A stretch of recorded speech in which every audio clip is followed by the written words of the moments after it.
You know your hips don't lie, and if you hypnotize.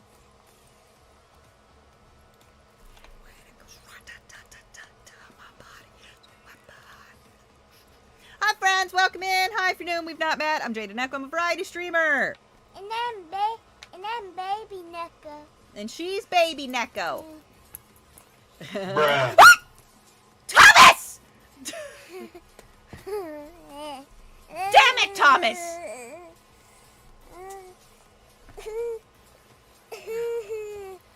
Alright. I've been laser... Are you comfortable? Mm-hmm. Okay. I've been laser cutting for stream after stream after stream after stream. If you've been here, you saw. And I've been just piling them on my table, you know, for the most part. I have painted a buttload of them. So that's what I'm doing in this stream today, is I'm peeling the tapes off, doing the fine cleaning, and then putting them onto their little dangly... Oh, here. This one I already finished today. It's a raccoon. Right. And then hanging them on their little dangly keychain. All right? That's what I'm doing today. Peeling all the paper tape off and hanging them, cleaning them up and hanging them. All right? So while we're doing that, just get out of my way! You're out of my way, god damn it! While we're doing that, we're gonna probably watch some YouTube. I like YouTube. That I'll be there for good. Wow, I'm here for the moment, here for the beat. Okay, you're the problem. You're leaving piles of paint all over the desk, dude. Look, stop doing that. Keep it in one corner. Did you shake it up a bunch first? There it is. There it is. So tell me, baby, gaga. What do you know? Okay. Where's my... And everybody's waiting at the of the night. Hang on, I gotta move the fucking... I don't want to stop. We'll push you to the limit. Everybody You see how they let boom, boom, boom. Boom, boom, boom, boom, boom, boom, boom, boom. Shake it, boom, boom, boom, Boom, boom, boom, boom. I get it. boom, boom. She's singing Rat-ta-ta-ta by Baby Metal and Electric Callboy, if you're wondering what we're bopping. It's What Electric Callboy and Baby Metal. What was the character? Out of control.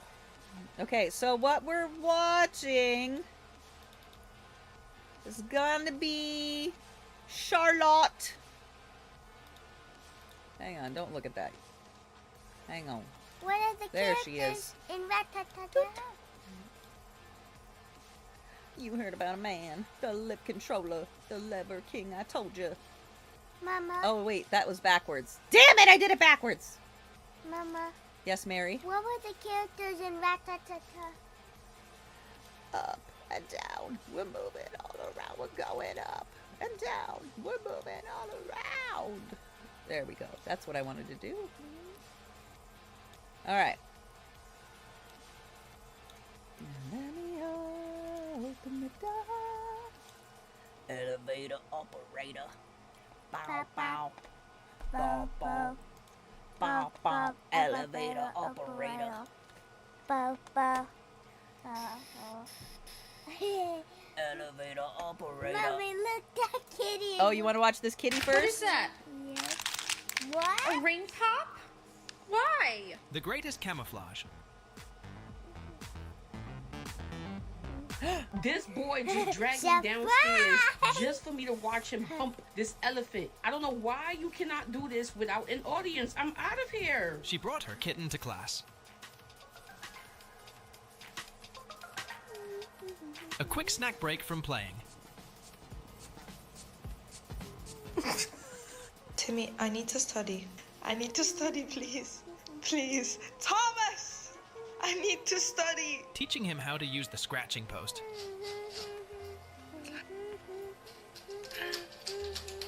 Okay, Lily, do the slinky. Come on. Come on. Alice is watching cats. Try to play it smooth.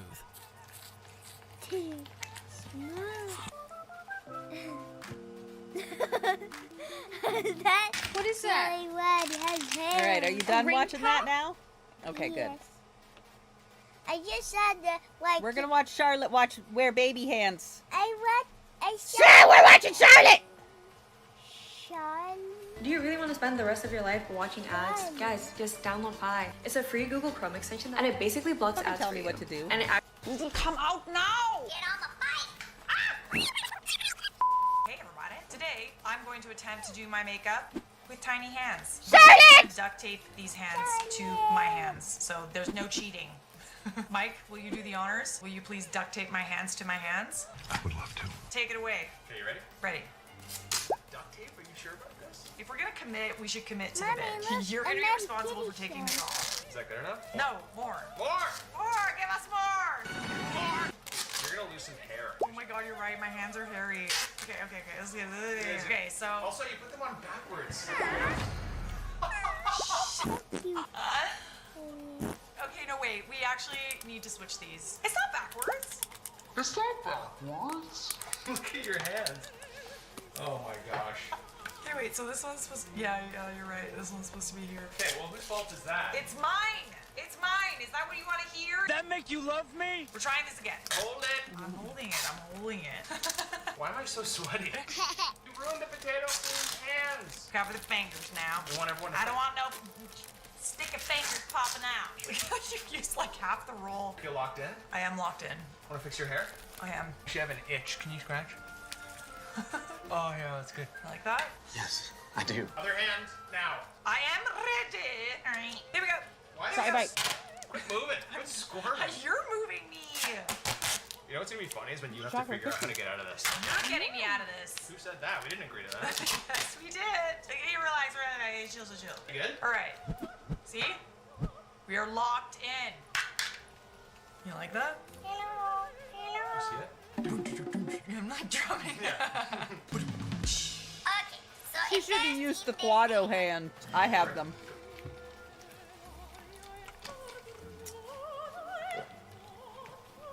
Yeah. See? Hydration. This is my hydration station. So before we start, we must. Uh-oh. How the f am I gonna get this cap off? This. Okay, so it's coming loose. Hang on. These.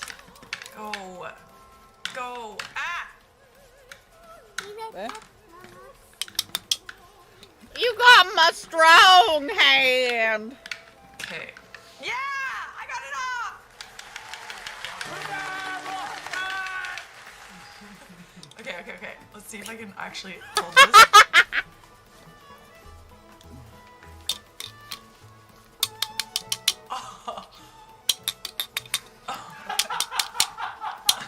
I have a feeling that I'm gonna get makeup all over this sweatsuit. Okay.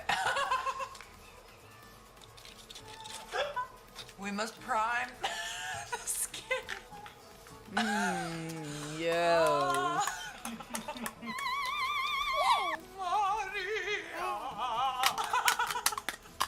Can't forget the forehead, eh?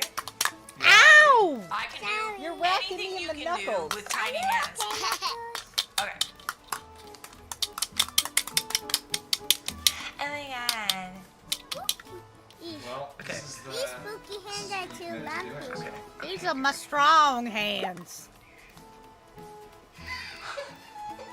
Is it coming out?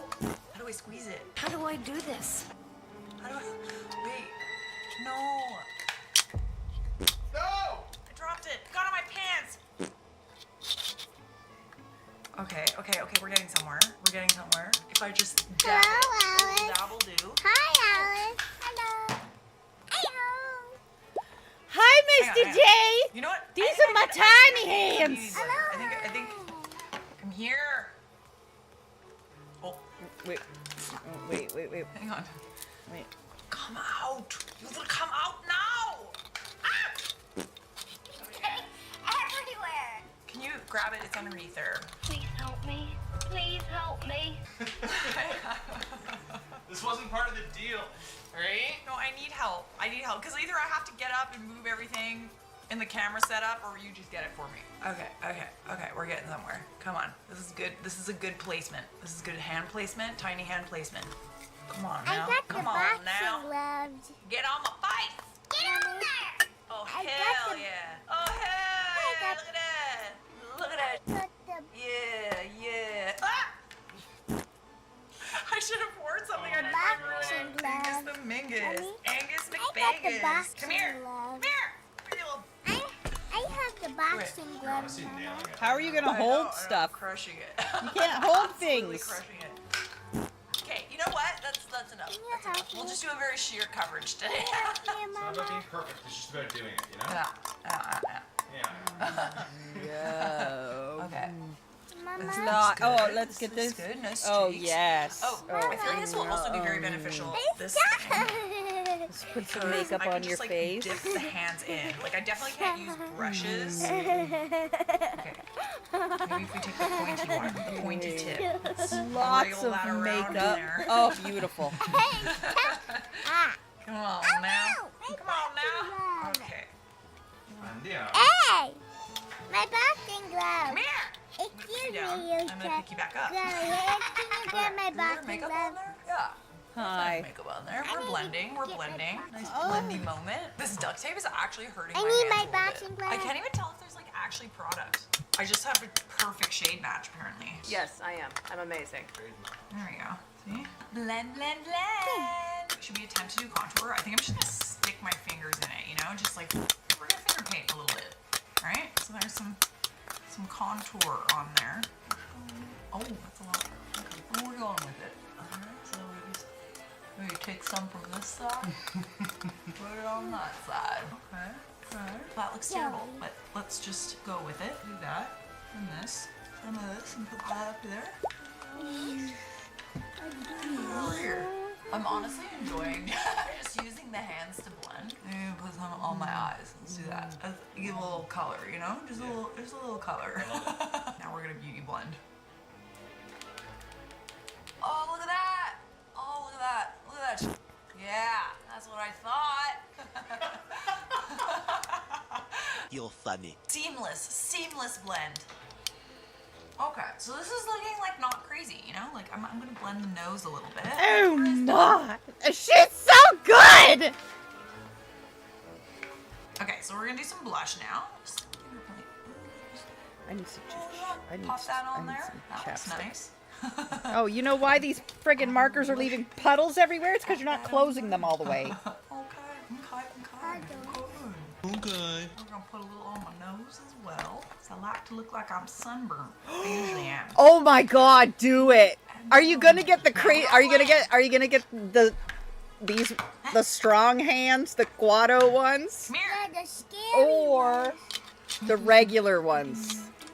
Because I am This is not dying gonna be over these ones. this. Gotta take my strong hand. We're gonna go to a restaurant and I'm gonna eat a meal with my tiny hands. So stay tuned for that. And if I can't feed myself, you're gonna feed me.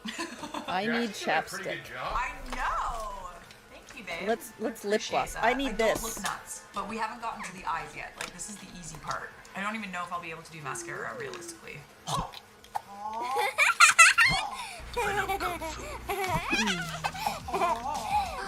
Are we ready to move on? Shall we try something that's a little harder to open? I'll do it, Mama. Okay.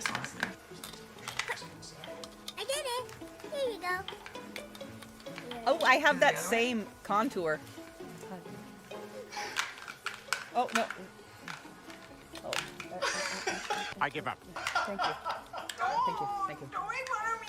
I'm struggling. I think you need a sip of water. Here. Oh, thank you. Let go! Oh. Sure? We're doing a snack break. A snacky snack break.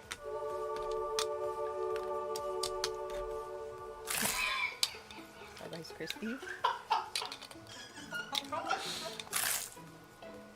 I have some. Wait, I give a Jay. thumbs up. Jay, wait. Okay. This has been. I also have the regular lame hands. I don't think I'm gonna get that open. I just Pirate. have a little bit of a pimple, so I just want to like cover my. And obviously, lobster this claws. was so big, I was Duh. icing it yesterday. It was inflamed. Okay, that's good. I feel satisfied with that. Shall we do?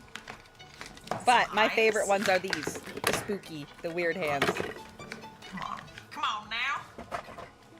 You open, Oh, I did it.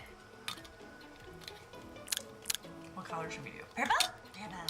Or should we do this because it matches my outfit? This is kind of nice. Just put that in there. Put it on there. On the outer corners. Stunning. Shout out Jean-Luc Cosmetics that sent me this palette for free. Hey. Hey, new friend. Love you, bestie. He's actually so lovely in person. Oh, okay. That's like not looking too bad. We'll attempt to use a brush and like blend it out, but like so far so good, right? How did I get so lucky?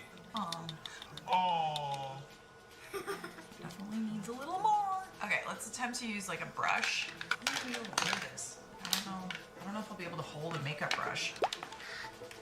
Brush. Okay, let's go with the Visa one. I have can more actually brushes end than up her. holding it, which is But unlikely, I want let's what try she it. has, the spinny brush Madoo. Here, come here. Come here. Come here. Come here. I'll get it. I knew you would appreciate it. I knew you would get it. You appreciate my humor. I need drugs. It's working. We're blending. We're blending.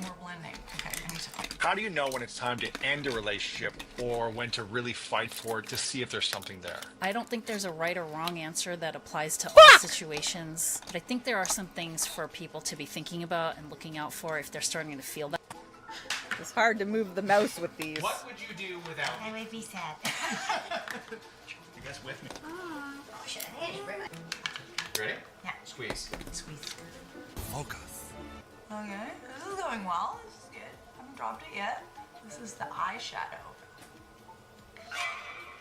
It's slipping. It's slipping.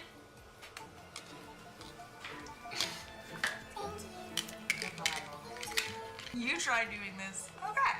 Okay, we're getting somewhere. We're doing the thing. We're doing the damn thing. Yeah. Oh, hell yeah. Oh, hell yeah. Look at that blend. I'm a blender. That actually doesn't look terrible. Come again. Horrible. And now we do the eyeliner. If I can pick it up. Come here.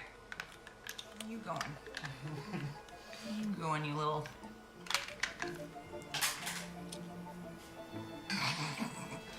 Is that all I am to you? Just a servant to pick up your makeup? Right now, that's what you are. Come here.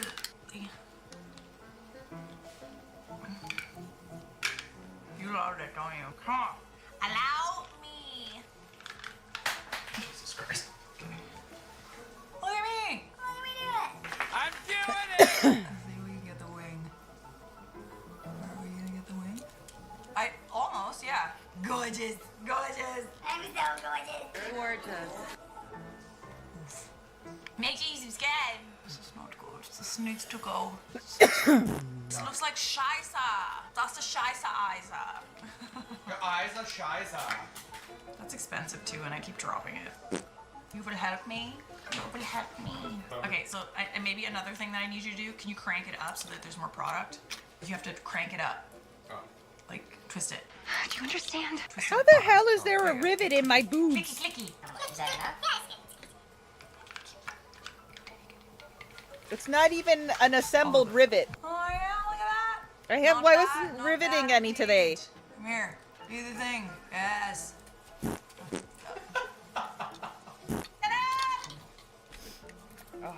This does not look very good, but it does somewhat resemble eyeliner. You know what? I could maybe attempt something.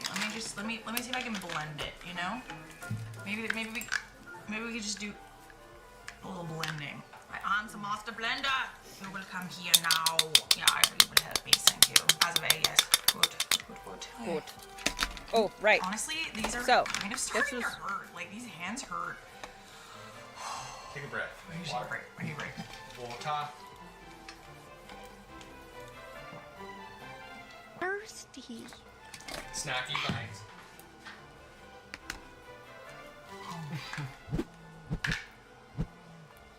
Bite. Ah. This is stressful. Okay, can we talk about the level of difficulty so far? Honestly, like a 7. Like, it's not as hard as I thought it was gonna be. But I also have help, so like, if I was having to get all the caps off and stuff, like, it would be next to impossible. Okay, so I'm blending it out. So I don't look like a crazy.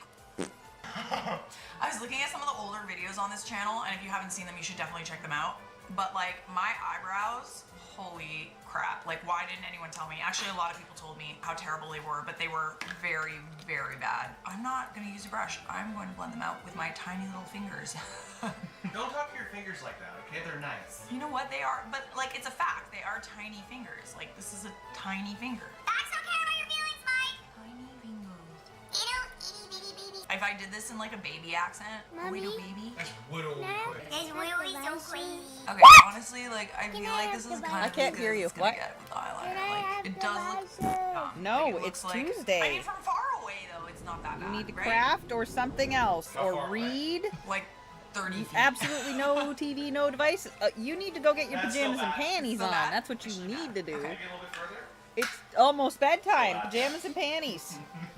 Just trying to make myself feel better, okay? Should we even attempt Pajamas and mascara? panties now. It might be worth a shot, because it's like, it's the last step. It's the last step, so let me just inch up a little bit. Okay. Allora. Maybe we could just add like a little bit of You shimmer. got a field just trip like tomorrow. A little bit of shimmer on the brow bone.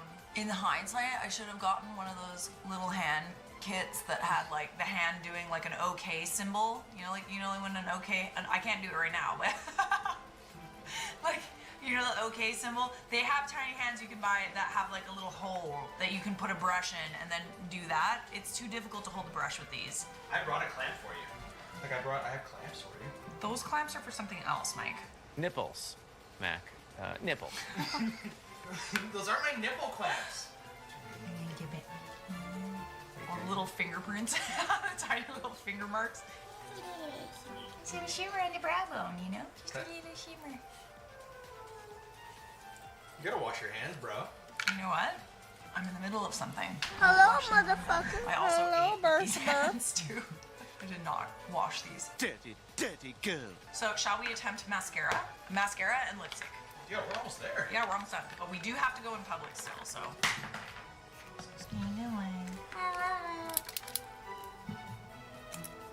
Okay, go for it.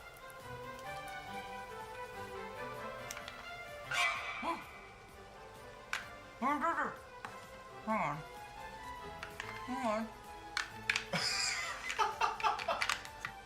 I am like destroying my makeup room. Like this is like, and my makeup that I did.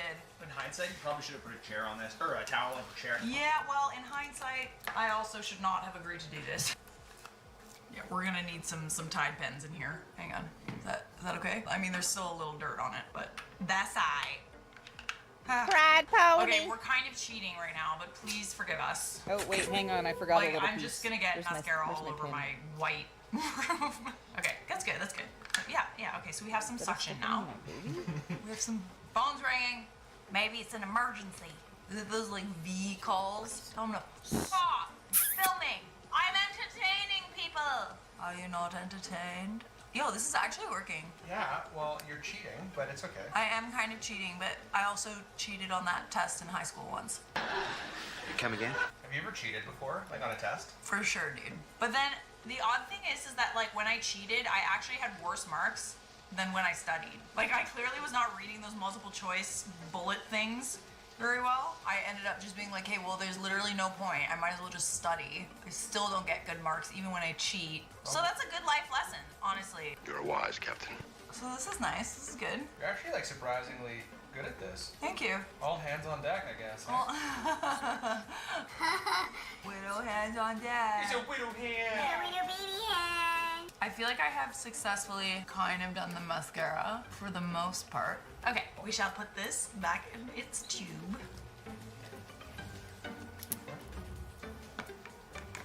Keep trying to screw it closed. No. Okay, so we're just gonna do, this actually like doesn't look entirely terrible. It kind of looks like I went out all night and my makeup kind of just like looks bad, but like it looks okay. Last thing, we're gonna put a little lipstick. Just a little lipstick. We're not gonna do nothing crazy, okay? Same color I put on my cheeks. Spaceman, got a rocket on my back. Okay, guys, I'm so good at this. Like, can we just talk about how good I am? I'm impressed with myself. Okay. Okay. Cool. Neat. I feel like that works. I feel like that's fine, right? I think it looks great. Thank you. Thanks, I Raya. actually can't see it, but.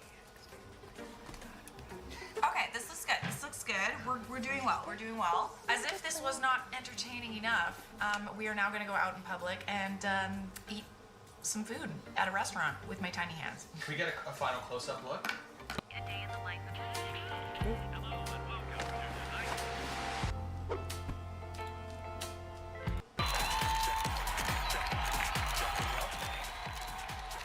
But like, for realsies, it actually doesn't look too bad. Well, guys, I hope you enjoyed me making a fool of myself as usual. Cool. All right, shall we? So now, as promised, we're gonna go grab some food and be seen in public like this. Springtime, the last dandelion. Right? Can I pet your dog? She might not like it. Yeah, she's weird. She definitely had a muzzle on. That would have been so funny if she tried to bite me. Can I pet your dog? Why would you ask to pet the dog that has a muzzle on? In my tiny hands, so. You have a lot of nerve. I do have a lot of nerve with my tiny hands. Anyways, such a lovely day. Hey, how are ya? You did not think that was funny.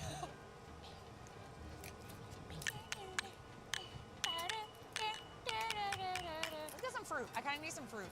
Jose, the browse is great, yeah? Okay. I just love the feeling of cedars. We want to get some fruit. Some good old fruit. I do. I like me a mango. I like me a watermelon. Mango.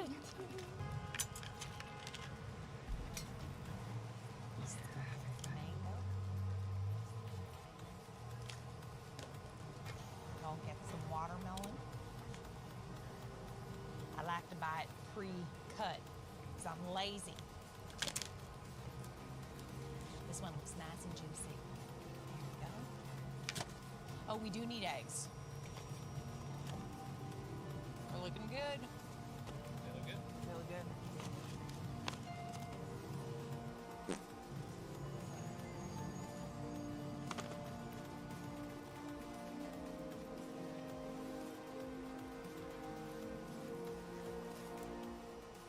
Thumbs up. Yay. Look at these little burgers. Oh, it worked. Oh, it worked. Thank you so much. Thank you very much. Let's go eat this meal. I think I might have some calamari. Is there calamari? This works. Fried calamari and shrimp. What do you want from me? We're at a very nice establishment, and I do not want this establishment to look like my makeup room right now. Come here. Is this thing on? We're gonna stick to foods that are easy to eat with tiny hands. Pasta. Macchiato pie. It's a bad idea.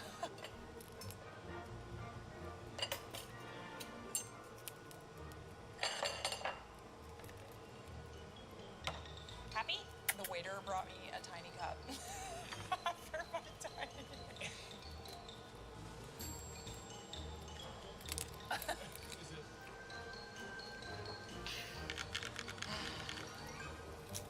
Nice and warm. Oh, look at that. Oh, look at that. I will worry a little bit. Oh, there's even like a little. Oh.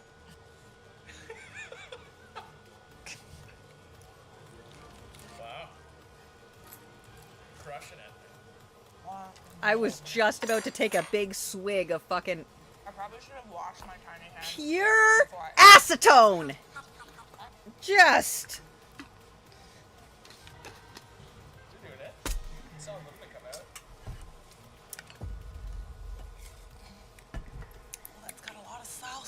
dropped it in the sauce. There. Come on now.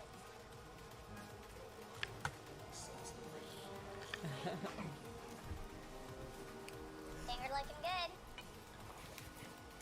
Okay, so the reason I like Charlotte so much is because she's me. She's a ginger me.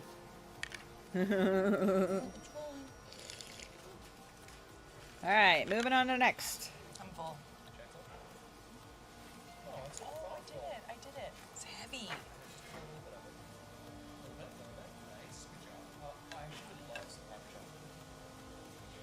You'll take whatever I... There you go. There you go. There you go.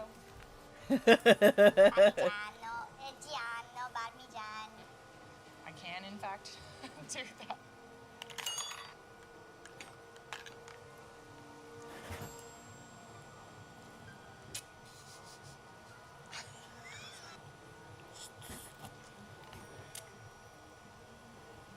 Well, that was fun. It looks like shit, and then you peel it off. Okay. We're gonna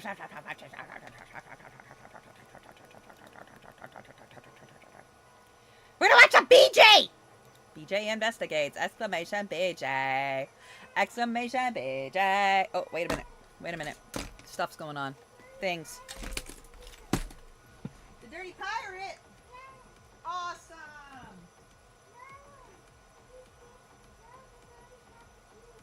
It's not awesome? But he brought you cool stuff! He brought you good things!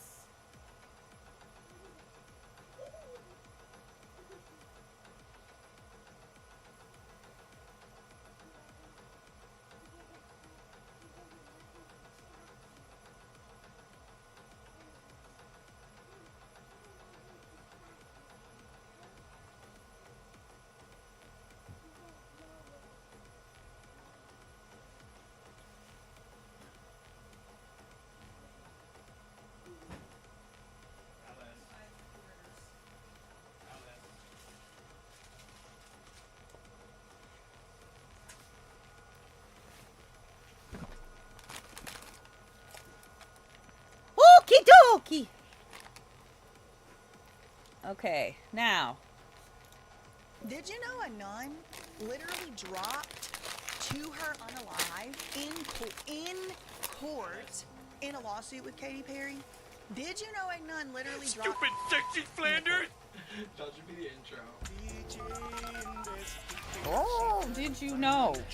What? Did you know? No, I didn't. Do not send any hate or honestly comments of any kind to anyone mentioned in this video on behalf of me or yourself. Purpose of this video is to give Oh, finally a 1 gram. Fuck yes. So Katy Perry is going viral right now for all the wrong reasons. Maybe it's all the right reasons. I mean, I personally have a theory that this whole thing is just a huge PR, campaign for many things. But specifically as it relates to Katy Perry, I think this whole thing's a PR campaign push, advertisement for her upcoming tour. Remember, she's floating around in space with the butterfly.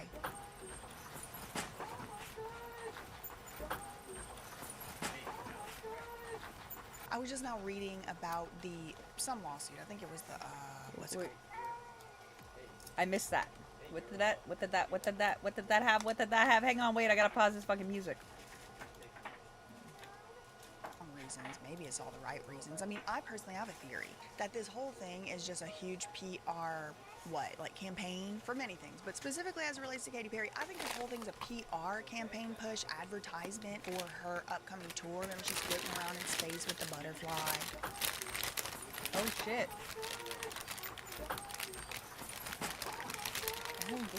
I was just now reading about some lawsuit. I think it was the what's it called, Limp Bizkit lawsuit, and he was talking about how these record companies do their advancements. Like, they charge the artists for everything, and then only after all that stuff is paid back that they're gonna start making money off of, royalties or whatever.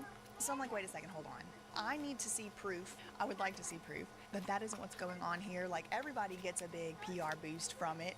And did Katy Perry's tour she's about to go on have to pay for this before she gets any money? I mean, I have a whole theory, but anyway, that is not why we're here today. That is not why we are here today. I did react to this so-called space flight.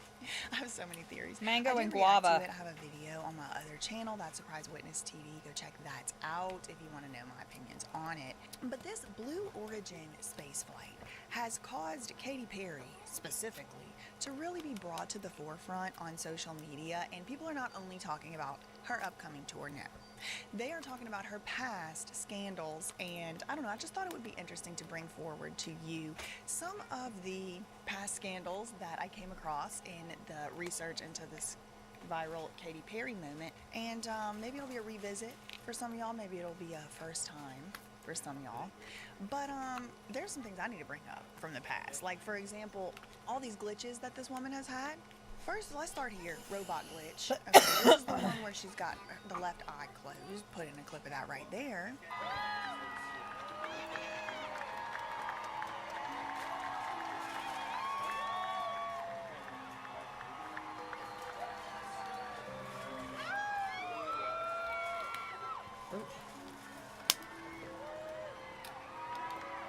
Now, completely understandably, people came out and were like, whoa, something's wrong with her. Does she have that disease that Justin Bieber had and miraculously is now recovered from, looking like, you know, Bell's palsy or whatever, one side of your face don't work? Apparently Lil Nas X got it too now. But Mine did that. No, she came out and she was Mine like, did no, that. haha, it's just a prank. I do this pose called doll eye. I can close one eye at a time and still like maintain all function. People started going like, oh, she's a robot, or oh, she needs to really detox. Just like all this crazy like conspiracy-esque type stuff. I've sat in a hair and makeup salon for 15 years. If they're putting eyeshadow on this eye and someone's putting my hair up into a French twist, I want to give notes in real time.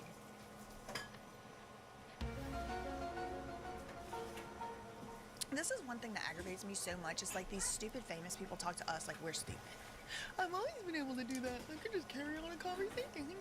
So you let your fans who paid money and traveled to see you be so worried? Like, haha, they should have known it was a jet. It was stupid. Anyway, so that was one of her past scandals I wanted to bring up. And maybe she could be able to explain away that first time. Oh, it was the haha, it was a prank. What about this time? She's talking about Master. I'm not feeling so well, Master.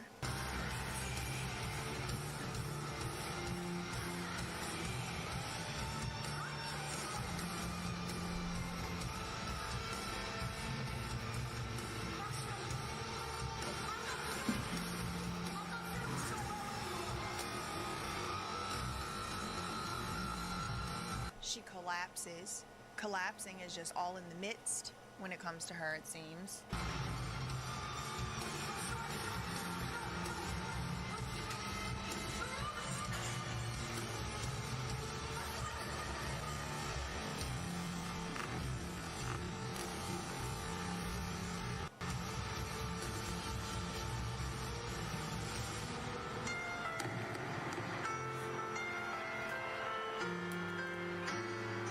And then that super reminded normal. me too, this part isn't going viral or anything, but since we're making a Katy Perry video, do y'all remember that documentary that Katy Perry did? It was like, I don't know, Teenage Dream, Part of Me, I don't know, whatever it was. They're all named the same thing, it feels like. But she's doing her tour, and she's married to Russell Brand, who's having his own past come back to haunt him type of situation right now. And she's in the documentary. She is going through struggles with her marriage, and she finds out on the phone, like talking on the phone, that Russell Brand wants to get a divorce from her. And she's understandably, she starts crying, and she's like, my whole life is falling apart, whatever. She's on tour. And she has a concert. She has a performance that night. So she kind of goes back and forth as to whether or not she's going to perform. And she's like, it's obvious she's going to. There's like however many thousand, 10,000, 20,000, 50, 11,200, who knows, thousand out and screaming and cheering. And she's got to decide right now, is she going to do it? It's so dramatic. Is she going to do the show? Is she going to stay in her bed or whatever? And she decides to do the show because it's for the fans or whatever. And then they get her all ready, and she's sobbing, she's boo-hooing, she's having the worst time of her life. And then right before she goes on stage, she's dressed up in her lollipop outfit or whatever. She's holding her lollipop. And like, I don't know if somebody said the special word. I don't know if it was the same handler that they gave to Mitch McConnell whenever he glitched in the middle of a speech one time. I don't know. But this was one of the most bizarre things. I still can never forget. It still stands on my mind. When anybody mentions Katy Perry, I remember this moment. She like, zing.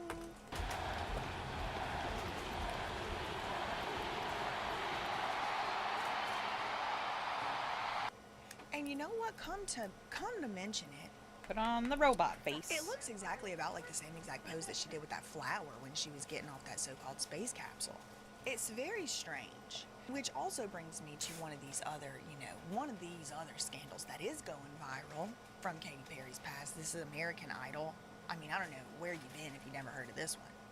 But you got her sneaking a kiss right here on this man. I'll put in some footage. You kissed a girl and liked it? No, I've never been in a relationship. Really? I can't kiss a girl without being in a relationship. Come here, bud. Yeah, come here. Wait, hold on. Come here. Come here right now. You can't Come here right now. Come here. What, on the cheek? He didn't even make the smush sound. Okay.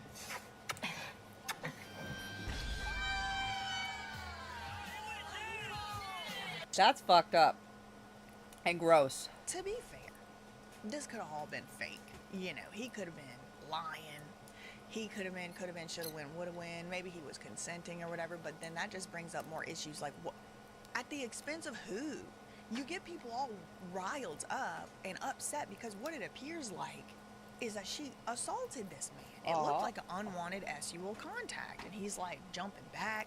And she also just looks so, listen, I gotta give it to her. Katy Perry's beautiful. I'm not saying she's ugly in any way, shape, or form, but there's certain choices that people can make that make them appear, I don't know, grotesque and what's the word I'm looking for?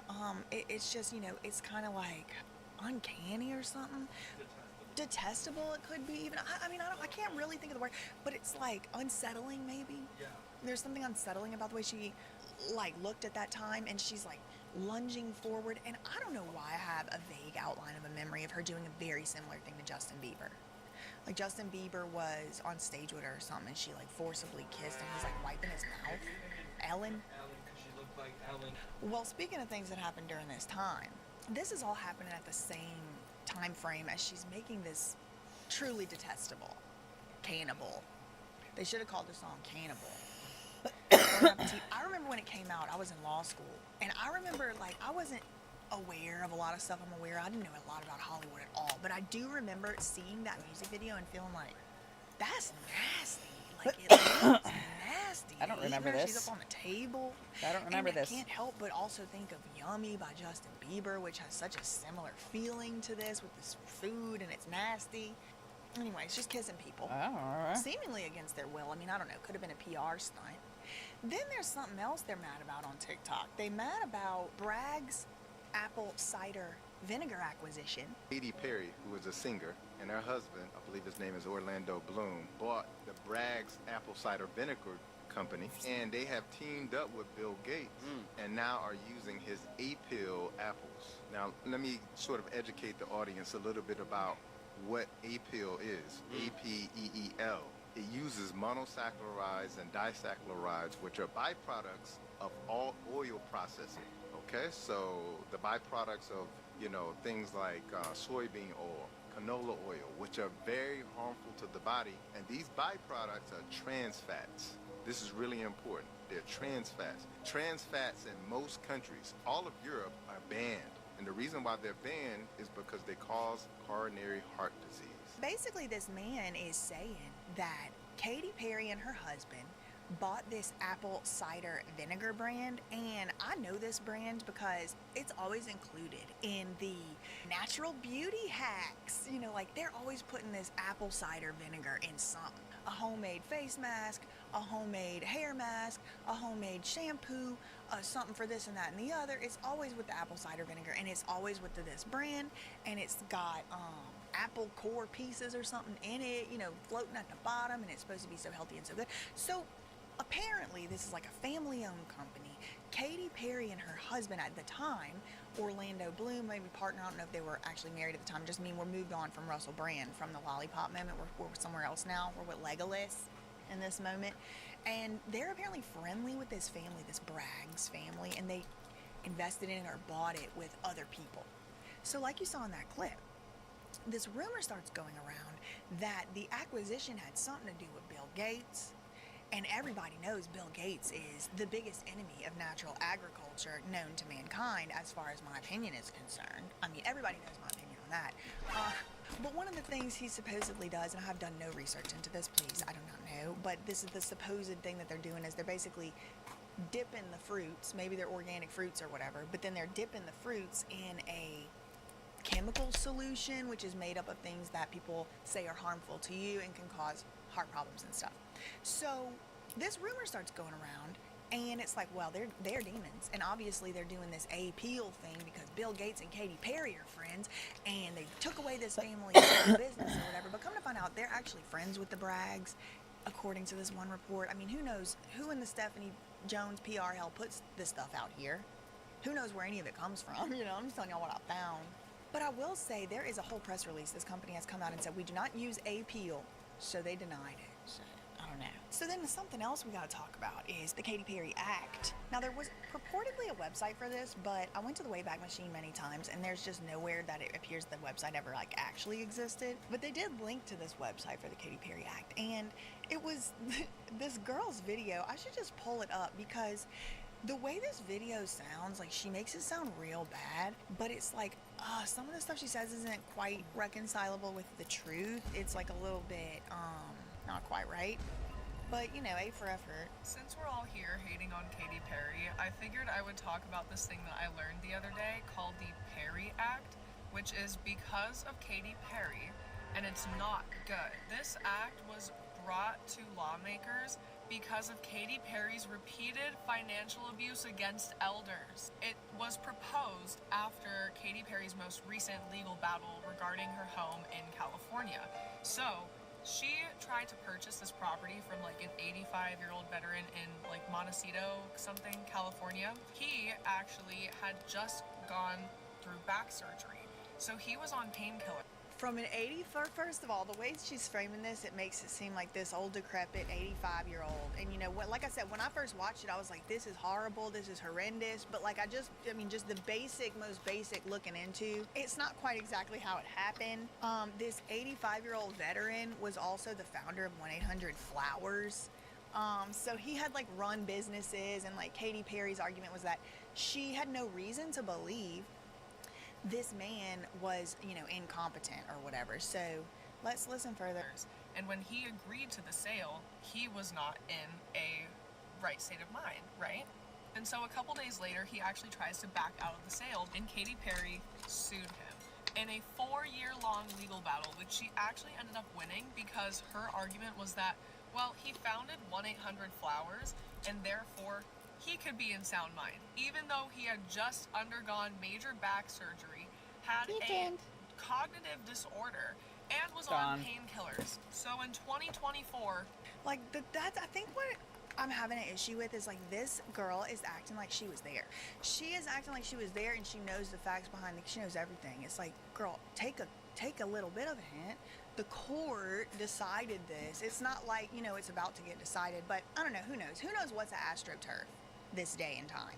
But that is a little bit of a scandal because there are people on both sides of it. I believe and I think there might be a little bit of a conservatorship slant going on. Maybe like this guy's kids found out he had sold their favorite house to Katy Perry. I just think there's got to be some other stuff going on in the background. I haven't like really looked that much into this case. But I did want to say, you know, the girl's on the right track. She then brings up these fainting nuns. the first time that she did it to a group of nuns. It does bring us to the next topic, which is another lawsuit other than this Perry Act thing. Also, that law doesn't exist yet.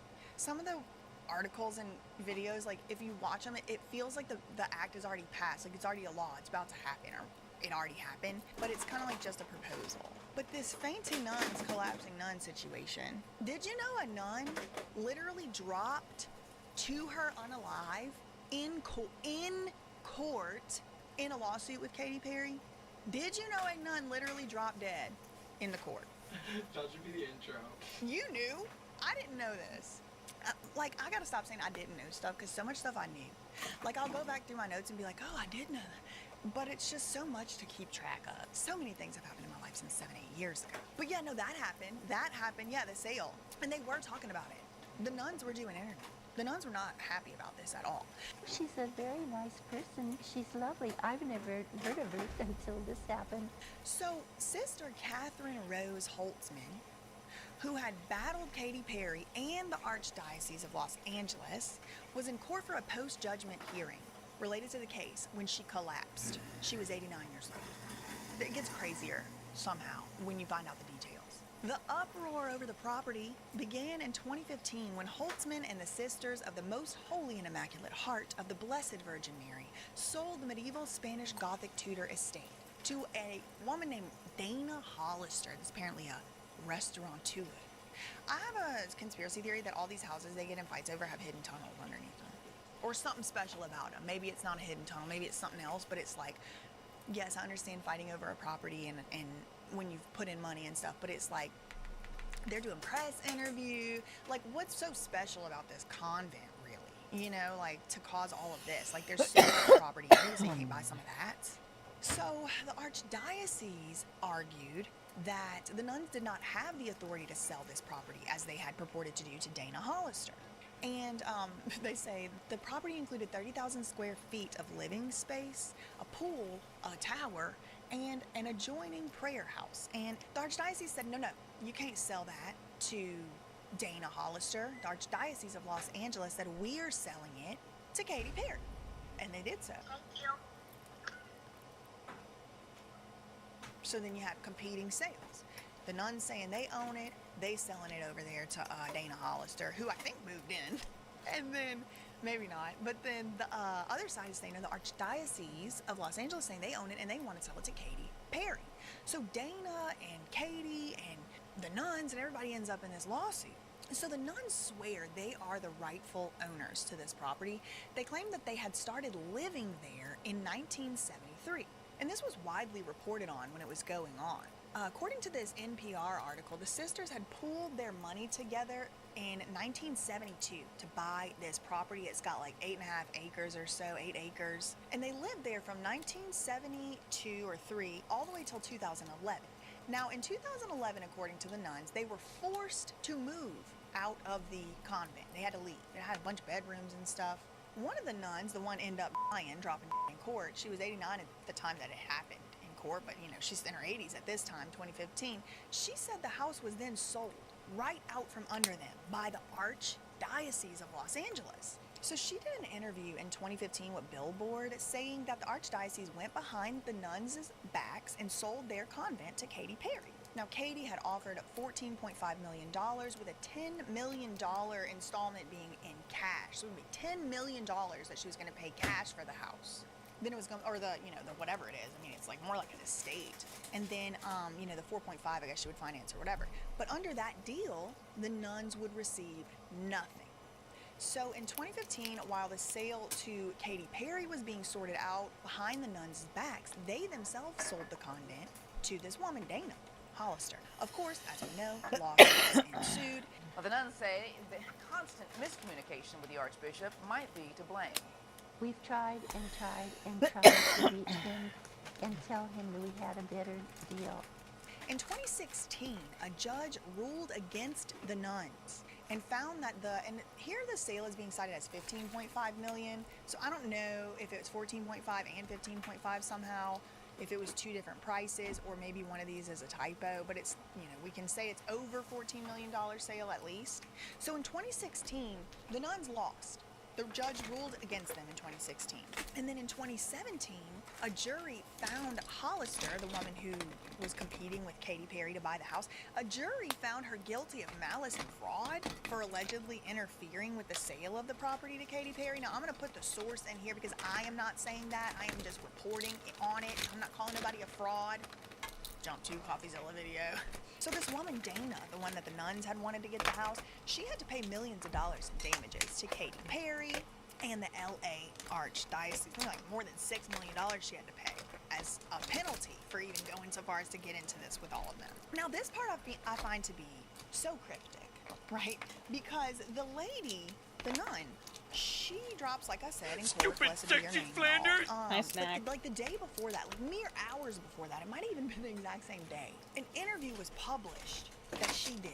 And so she does this interview with one of the other sisters, And it's just this exclusive interview right here. This nun, she died like the next day after this interview. She said that the convent was supposedly under the direct control of the Vatican. She claimed that this stuff wasn't supposed to be sorted out in court at all. It was supposed to be sorted out in Rome, in the Vatican jurisdiction. And she claims that the Archdiocese don't have nothing to do with her. The LA Archdiocese has no control or authority over them and no connection with them, that convent is directly controlled by the Church of Rome. I'm like, what? And she's like, in this interview, and the next day she died. The nun appealed directly to Pope Francis to intervene. And you know, Pope Francis, at the time of the recording of this video, just died yesterday. So that Pope, he did not intervene in the sale, apparently. It looks like to me. I mean, I couldn't find anywhere where he did. So the nun says they have an agreement directly with Rome, and if there are any disagreements with the convent, that they had to settle them in Rome. The court did not agree. But Sister, what's her name? Sister Holtzman, the last words in the interview that are attributed to her are directed at Katy Perry. She's busy. And to Katy Perry, please stop. It's not doing anyone any good except hurting a lot of people. Now that girl in the video, TikTok, that talks about this, she said that this woman made this declaration in court and then dropped dead. In court, one of the nuns goes, "Katy Perry, please stop," and then drops dead in court. That was in 2018. Which it is pretty serious, and it is pretty cryptic, and it is pretty out there and scary. But she did not make a declaration in court.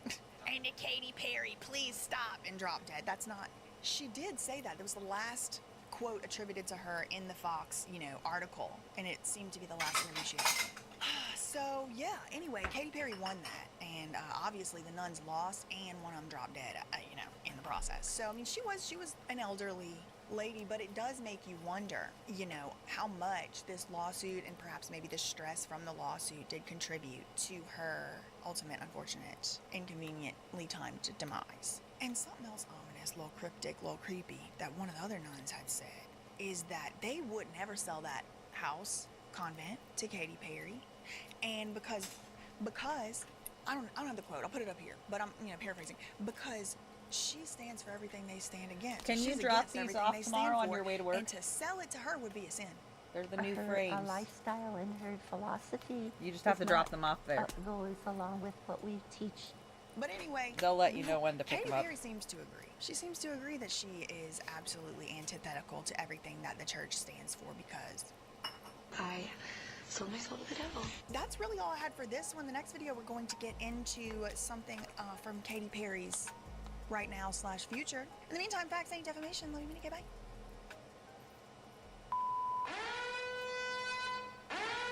Bitch, you need to look at the messages. I'm busy. I'm busy making keychains. I'm busy. It is extremely important. Horse meat, you say?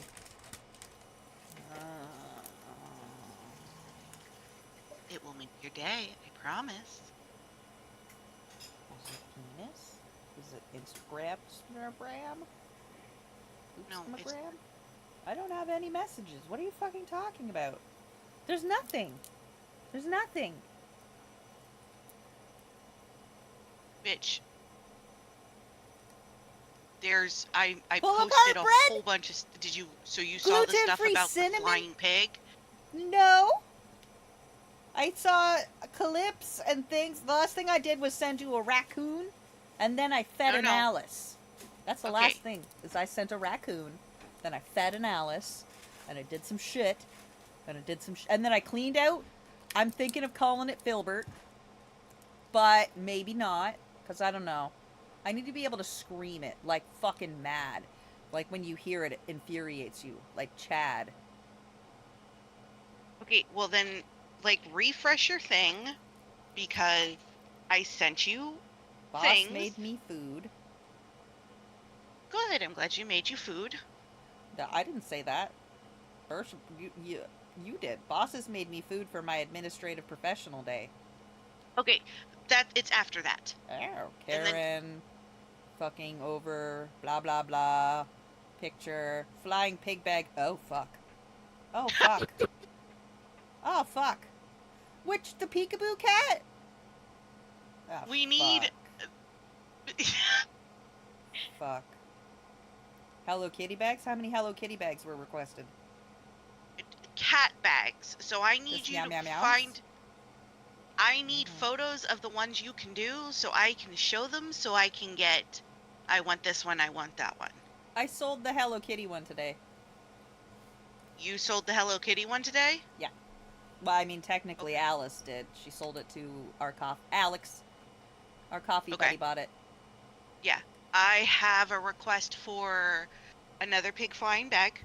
I have two requests for cats. I have 2.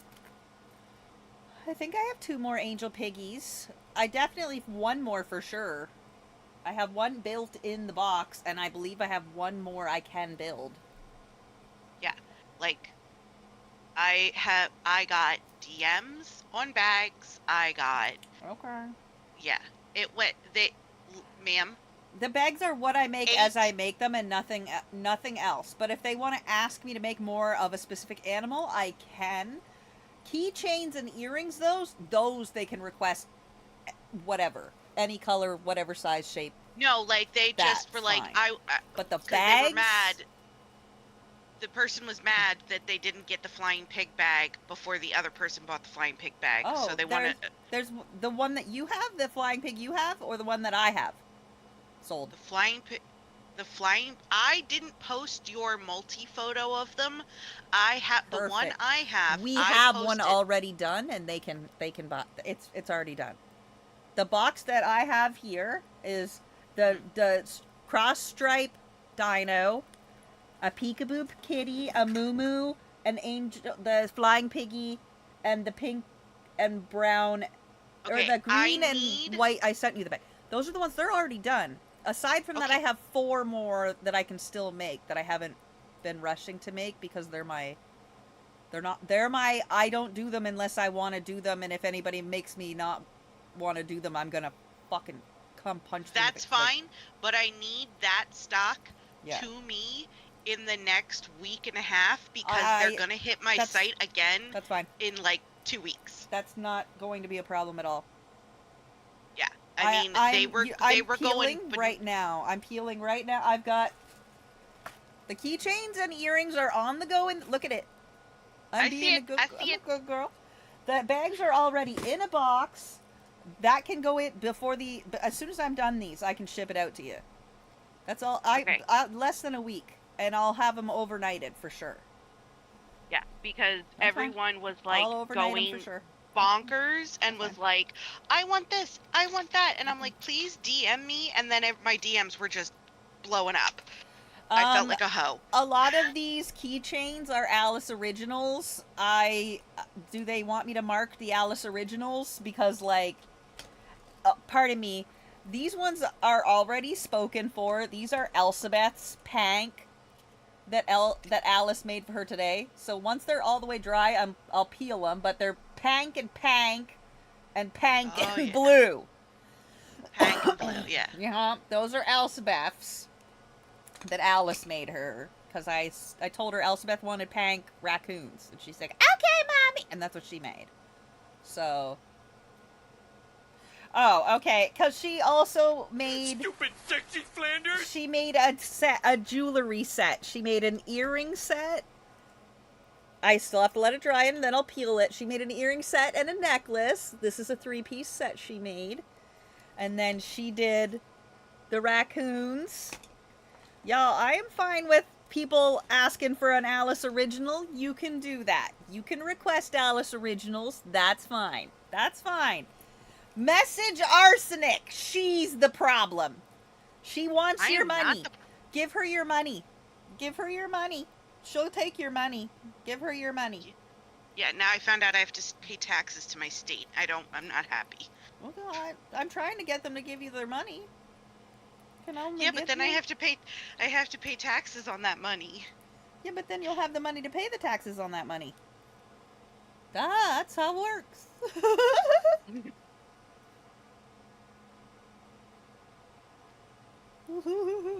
Oh, there's that bitch. Hi, bitch! Ma'am, all those Alice Originals are mine. I mean, if other people want to request an Alice Original, they can. But you can't just bogart all the Alices, you butthole. No, She's trying to. I mean, you can technically you can, but she's trying. I get it. She technically can. It is her auntie. So, I mean, sorry y'all. Fight Elsbeth for him. I will fight people for him. I will fight you to the death. I spent so much fucking time cleaning him. Oh, man. Because I have to constantly be cleaning him, and it's so neurotic and fucking, like, it's a Sheldon. Like, it's a something, like, fucking... It's gotta have something lasery. Some sort of lasery. I would like. A man name. An obnoxious, high-maintenance, arrogant, nerd man name. Derek. Maybe. Kevin. Kevin. Derek. Damn it, Kevin. Nah, Kevin doesn't do it for me.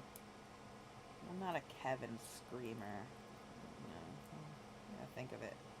It's gotta be something that I'm like when the duck. The duck was a Gerald. Immediately screamed Gerald. Or, you know, it's one of those things where you just something. I mean, you know what I want to call it, but but you already. But we like the machine. We like the machine, but it is a high maintenance, fucking whiny asshole bastard that if you don't Heathen. Yes, it's a heathen, but it needs a name that's heathen-esque. Steven. Fuck with a PH. Fucking Steven with a PH! Wait. Christina's... Wait. This is... I have to... It's late over there, but I have to call her and ask. This is important. Wait.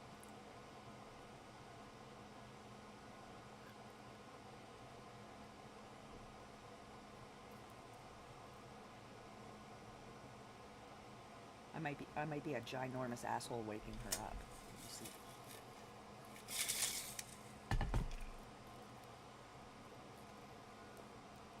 Aw, damn it. She didn't answer. What time is it in Florida right now? 11 o'clock at night. Damn it! Okay, if she calls me back, we'll find out. Maybe. High on the fuck yeah maybe list because, oh my god.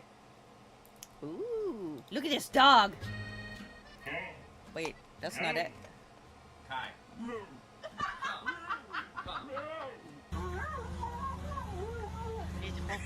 I love huskies.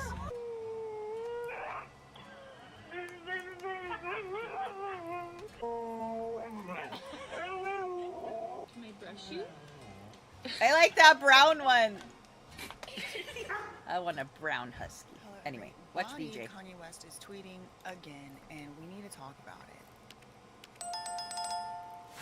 Y'all, honestly, I don't even know where to start. This is, you know, a lot of people are kind of making light of this situation and making fun of the situation, but it's really not funny at all. And a lot of people are saying that, you know, maybe Kanye West, aka Ye, is lying about the story that he just put out on the internet yesterday. I don't think he's lying. I think I'll get into my opinions in a moment, but I want to start at Kanye's Twitter. So as you can see, the earliest tweet on Kanye's Twitter is from April 14th. Today is April 22nd. So it does appear that he has deleted a lot of his previous tweets. I mean, all of them before April 14th. And then the next tweet we have is from 21 hours ago. You can read that here. But then 20 hours ago, April 21st, the day after Easter, Kanye posted this post, and I will not be reading verbatim every single thing word for word, but it still may be a little bit sensitive of a topic, so this does deal with familial relations, if you know what I mean. What? Kanye put out a new song, and... What? I haven't listened to the full song, but I did read the full lyrics. I don't even know, he might copyright claim me.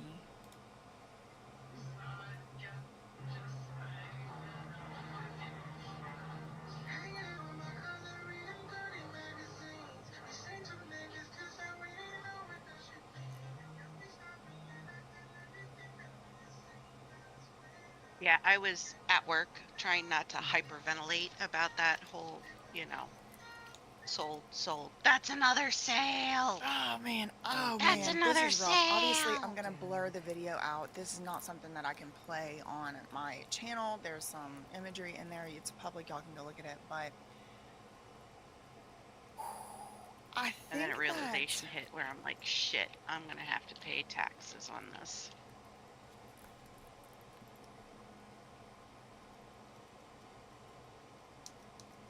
I have a lot of thoughts. I think that people, I understand why people laugh. Now, that's not me saying I understand why it's funny. That's different. People laugh at stuff sometimes not funny. Like, as a coping mechanism. Uncomfortable laugh. As a denial mechanism, as a distraction. And listen, I like to laugh about stuff. Get off of I like my to laugh about stuff. stuff when it pertains to me and something that's happened to me. Because if you don't laugh, you cry, and sometimes I don't feel like crying. But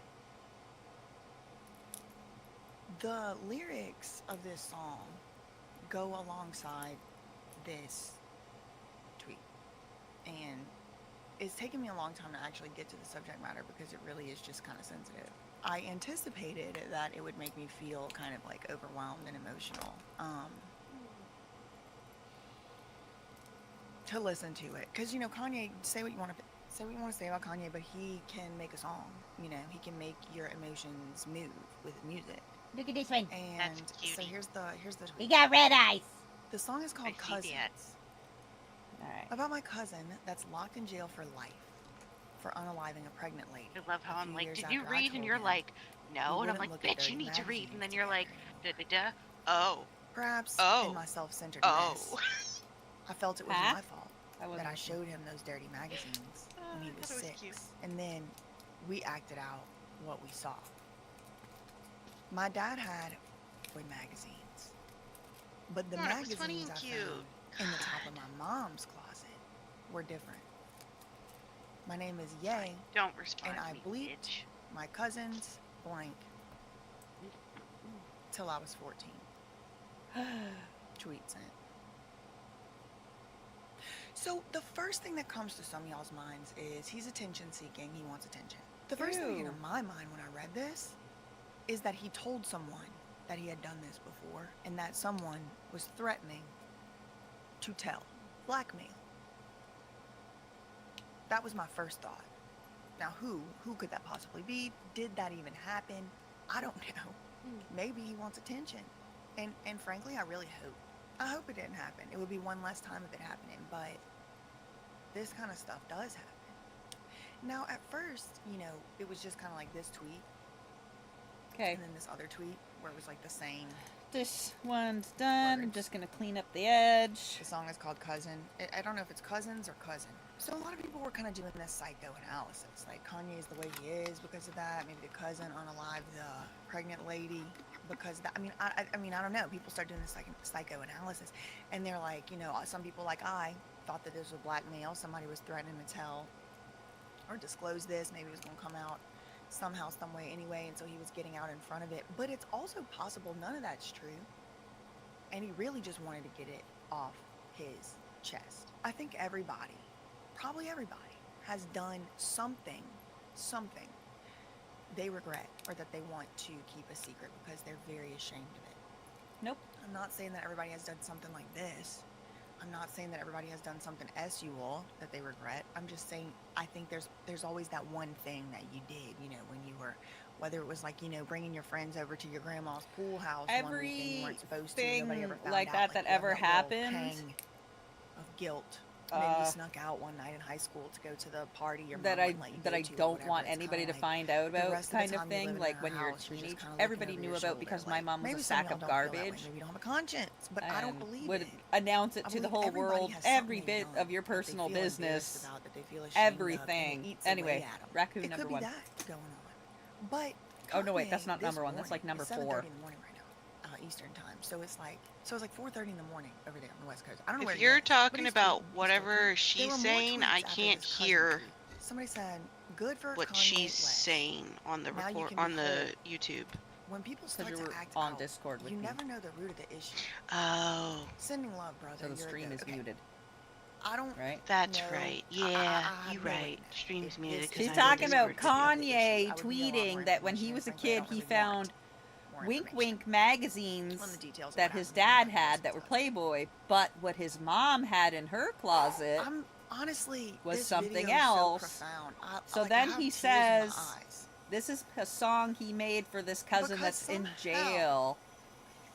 Because this cousin, he had wink-wanked Kanye with this West cousin somehow- all while he was a kid, all the way until he was Yay. 14. Has managed to put imagery, And sounds, whatever. I don't know what sucked he did my exactly. cousin's I think it's the imagery of this music video. blank till that I was really 14. Just kind of like, Tweet sent.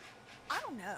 Drives the point Okay. home. I'm not even Don't sure think I even any of us understand wanted exactly to know what he was that. trying to make here, Kanye's but I new think song that he put out in the video, you're supposed to watch it it because has apparently it something goes to together. do Gross. No thanks. Because they with looked at being dirty magazines when they were kids together. influenced as a child, as an innocent, young, Again, impressionable person who no doesn't thanks. even know That's what why they're I looking don't have those magazines. at. Who's just yo. innocent and free. And little by Kanye's little, gross. things come in and influence. On so many levels. Yep. And even though I don't have this experience that Kanye is talking about with a cousin or anybody, there are things that happen to us as children that we don't really understand. Yep. And so then we act accordingly. Now, listen, I'm not making excuses for anybody's stupid and bad behavior. Bad stuff has happened to people since the dawn of time, and they don't pregnant people, and they don't turn out like whatever, okay? But like the video, I don't want to play it. Has some, obviously it's got me like emotionally tore up. Maybe because it's 7:40 in the morning, maybe I should start filming later in the day. I'm doing it too close to my morning time meditations, but someone had put these materials around Kanye and his cousin that they were able to access. And it really messed Kanye West up. Like, I mean, Azalea Banks had tweeted, you can't blame women. You can't blame your mom for everything. Like, not everything's her fault. You didn't end up doing anything to a pregnant lady, so maybe, your cousin just needs to take his own responsibility for his own actions. And she's right. She is right. Like, people, at the end of the day, when you're an adult, you can make your own decisions. But it sounds like this person, this cousin, was young, a few years after he was 14. Now, we do have some indication of to who this cousin is. Kim Kardashian herself was using this cousin in his story to boost her own public profile, acting like she's some type of philanthropist. But I say it, and I'll say it and I mean it. If you unalive somebody on purpose, you have committed a crime. You need to go to jail. So I'm not going to be sitting here crying for somebody that they in jail because they unalived a pregnant lady. I mean, that Are lady's you going unalive. with him, Elizabeth? But that's not the point. Are you staying? There is something deeper here beyond just that. You do a crime, you go to jail. Yeah, sure. I'm not talking about it on screen. And Okay. I think, he Canada, gets Canada, to bait, what's bait, bait. deeper in these next tweets. 3 hours ago, he says, She "Why says, is the stop getting celebrity such world, good bait, you Jay-Z, fucking Beyonce, bitch. That's what she Kendrick, says. Rihanna, Rocky included, Trump, Because we Elon, got why some are you good all fucking watching bait, and yo. letting Kim take my kids from me in real time? Y'all want to say I'm acting out because of the things in my childhood, but I don't get to I be a mean, dad. My mind is still 6 blown hours about to- learning in a that way. if your We are all parent in the is a same boat. nationality, It you're cuts a me to my core nationality. that my kids are being indoctrinated to serve ideals Yeah? to black people. That's what I was trying to tell you before. And all these effing celebrities just get the popcorn. You guys can make a difference. I'm effing shaking typing this. 6 I've had hours my to rights me? stripped That sounds like a because nice I wore day a trip. effing red hat. Know what I mean? That is Know when what I I had a mean? breakdown. and was Nice put area. in the hospital. Good And there place. has to be Hours? reposts. You can do academics. that in a Kanye blink. has done Plenty an of interview recently. places That's why he to did the black hat and all that. He retweets academics work at reacting or to his not. new song about the cousin. He said 3 hours ago, Could just be what a do you have to say about the lazy situation couch with sloth my kids? if Well, you if want. academics ain't gonna say I don't give a nothing fuck. about Or a it, hoe. I'm sure A hoe. You might I like think it's You could preposterous. be a I hoe. want you to be a hoe. You could definitely be a I think hoe. it's You want to be my hoe hoe? cruel and unusual. And that not Kanye just West needs to seasonally watch either. see Wink his wank. children. I think it's preposterous. Full time. And this is Full coming time. She'll from make you child make Full you full time, time. ho ho. of a drug addict. Purple My and father was green. an addict. He died from addiction, actually. Full Y'all know that. time ho ho. It was still more important for me to be around him from time to time. I think we're wearing her down. Y'all heard her. She's selling these on her. This bitch! Exclamation! Now, this bitch. That being said, because I do have Go to this unique hers. perspective She's as the selling child them Let me on guess, you hers. didn't update your as the thing to child have of my parents website who yet. didn't always get along. And as a child Of of course a not. parent Why would I who have that? struggled with That would addiction just till make the day total he took his sense. last breath, Website. I do have a unique perspective, and I will speak on it. This Not everybody has this bitch. perspective. Not That everybody who needs does to have be this one word. perspective will speak on it, and of those people, not a lot of people have a platform, so I feel like I should. There are absolutely times where it's maybe wasn't the most appropriate for me to be around him, but isn't that true for every parent? Every parent that's sneaking off into the closet to drink, to sneak alcohol. Every parent that's got a gambling addiction. I mean, like, every parent does stuff that kids don't need to be around from It time feels to time. like it's And fucking again, y'all, Friday, I and don't I wanna have a make it shit seem ton like of work I'm to somehow do. minimizing problematic behaviors, but I'm since when is a problematic behavior a reason to take mildly somebody's kid excited away from them? that Why? everybody wants this crap. If Kanye Oh. West, and if the evidence were to come out that he was putting them in physical danger, he was threatening them or something. Honey, I would haven't change even my mind, but posted from the about evidence that the we shit have you're available doing to us as right the public, now. It's only been about I think it's the abhorrent. I think freaking it's preposterous. stuff I that think you it's unacceptable. I have think it's cruel already and unusual. given That's what I me. think about Whips. it. I'm not a celebrity.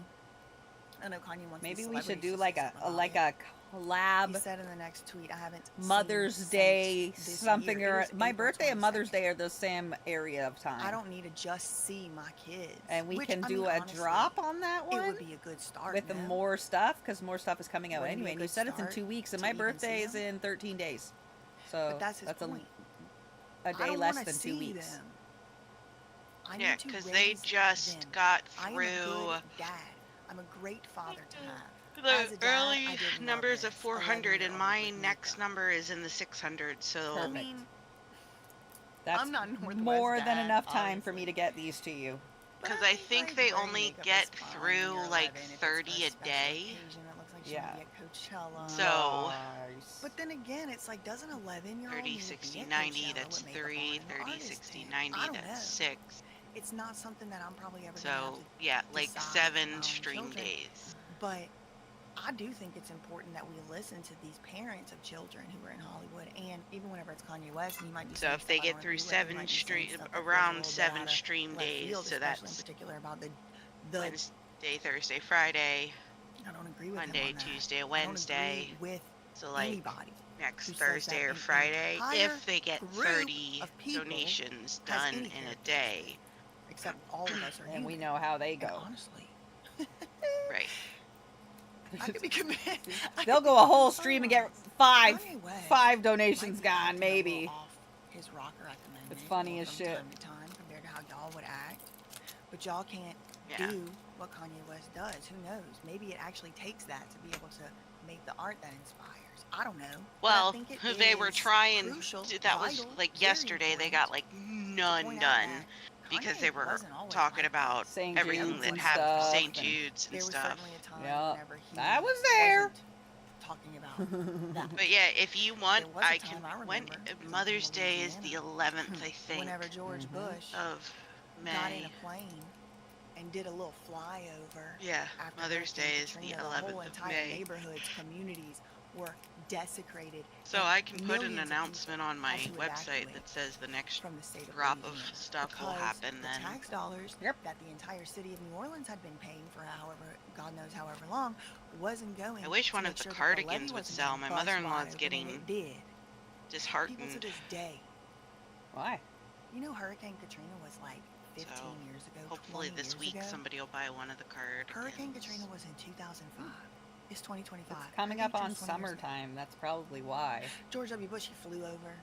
Oh yeah, sitting in the landing, and flew back to DC and went made Probably. It's a party. All right. Fuck TNL! Cheer 100.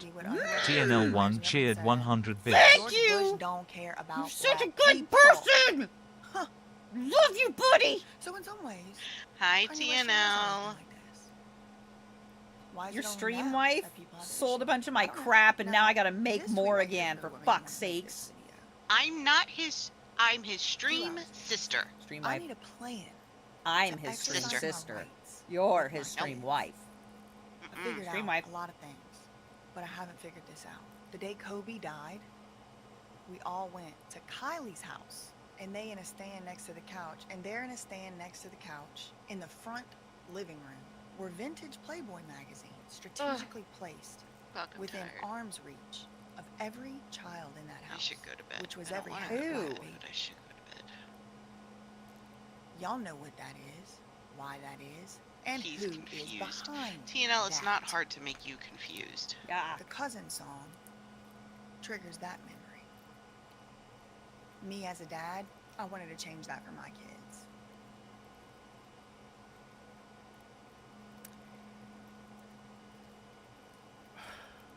Listen, I know a lot of people try to take every single thing Kanye says as if it's some type of message from the mothership, okay? And a lot of people try to really read into it.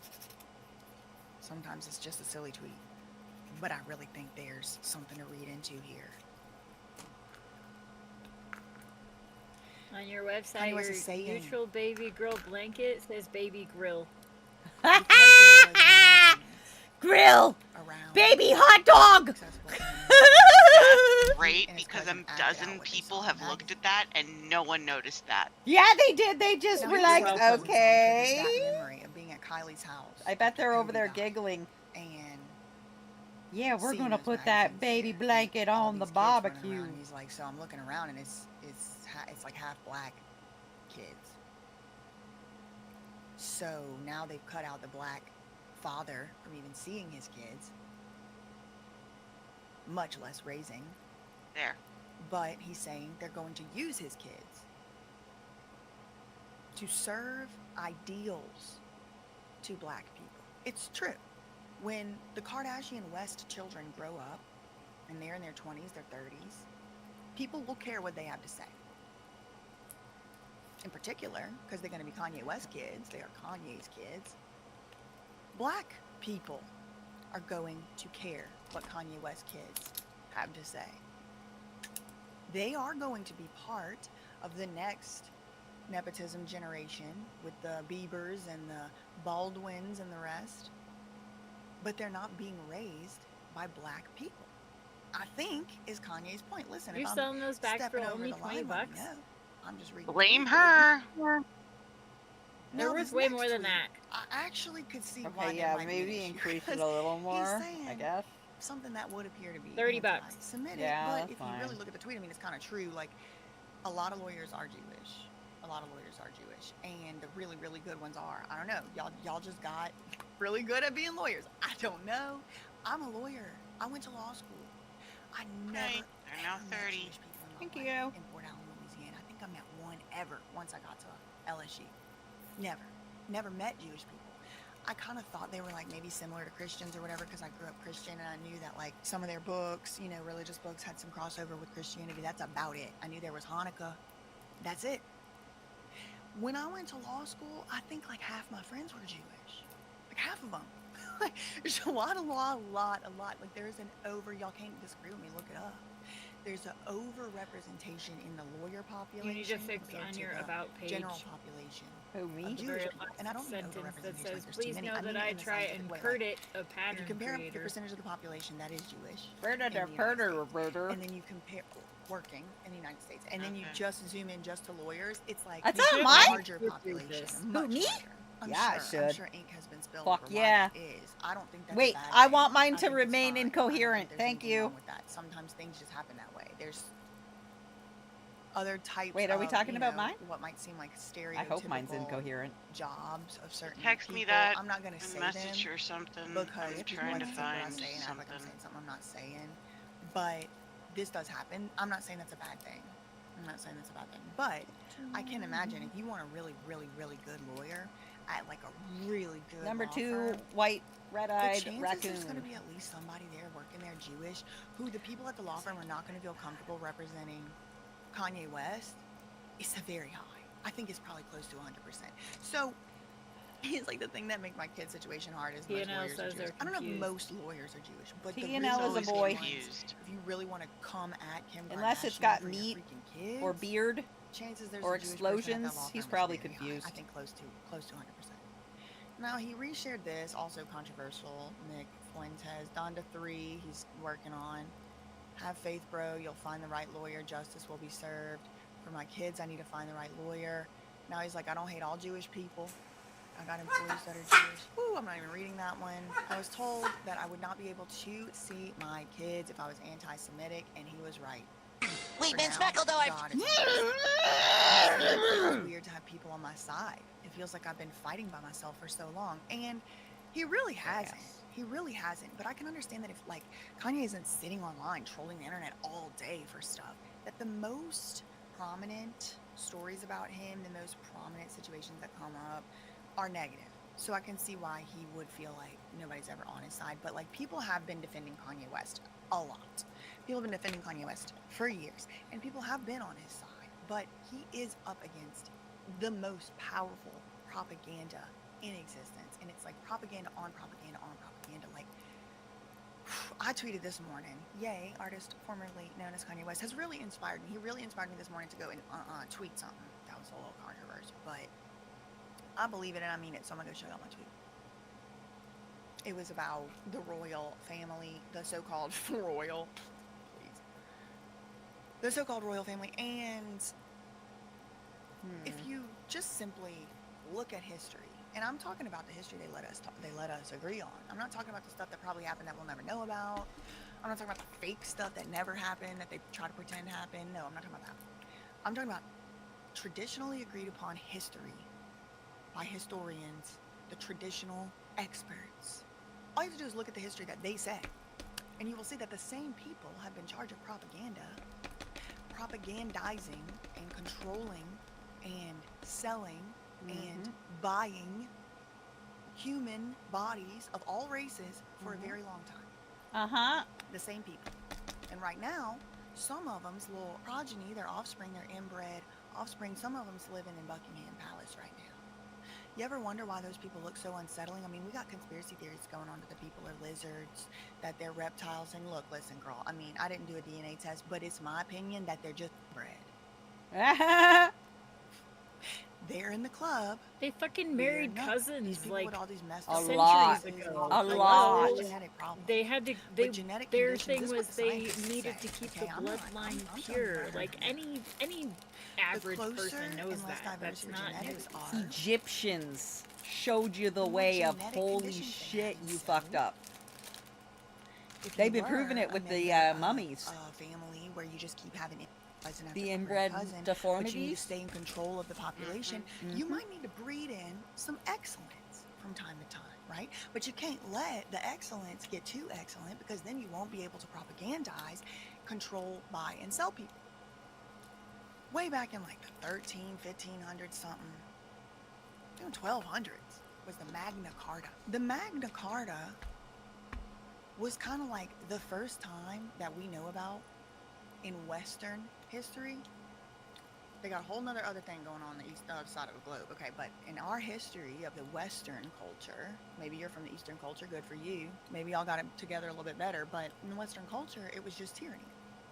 It was just tyranny. It was just art and pillaging, and I'm the king, and you're the peasant, and I can do whatever I want. I can buy you, I can sell you, I can take your kids, I can tax you, I can make you do whatever I want, and if I don't like it, I can sell you to the neighborhood. I mean, it was just Newsflash, that wasn't just Western culture. I don't So the know Magna Carta comes what around. school she went to, but She Because said there was other revolution, cultures had their own a revolt. difference. The people She said revolted, that. can you believe it?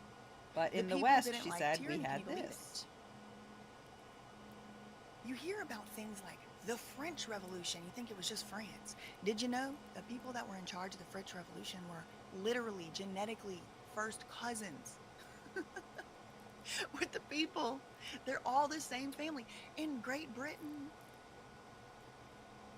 this happens over and over and over. What I am telling you is historical fact. What I am telling you is historically agreed upon fact. Cookies. What happens when you isolate one family and you don't introduce any other genetics? You get the hills have eyes. That's what you get. Okay. So, The Whitaker family, The same or way whatever they're called. that back in the olden times that weren't that olden ago, when they would say that you were a certain race, even if you had so much as one drop of blood of that race, they think the same thing in the other way, okay? It's very, very simple to figure out what's going on. And the only thing you have to do is look to the past. Now, in our own country, the same thing happened. It was like 600, 800 years later. We're still dealing with it. The people in charge want to, listen, just take the notebook out. You only have to know this. The people in charge have always been in charge. The people who used to be in charge are the genetic ancestors of the people in charge right now. Look it up. Every time one of them gets kicked off the throne, they come back. And if they don't, they have a kid that has a kid that's on that throne. Watch the throne, anybody. Watch the throne indeed. Because who's going to be on that throne next? Is it going to be people who are claiming a certain genetic and ancestral heritage, who maybe were indoctrinated by another one? Perhaps wolves in sheep's clothing? I'll leave you with this. Did you know? Did you know? The father of like all modern pop music, in my opinion. Yes. Very Gordy. An icon, That's a not what legend. she's trying no to matter make if he the was a point bad about. person or not, which I'm not saying he was. Some people would say he was. He completely conceptualized I don't know, I the shut it off. 360 deal, where you do everything. You do the music, you do the branding, you do the marketing, you do and some of the best music of all time came out of Motown Records. It would be false. It would be a false statement to say Motown didn't shape popular culture, period, worldwide, as we know it today. It would be a false statement. It would be a fool's errand, and it would be futile to argue against it. Okay, now, Berry Gordy does appear to have really built Motown on his own. Okay. Did you know? Would you be surprised to find out? Berry Gordy is cousins with former President Jimmy Carter. They had an ancestor in common.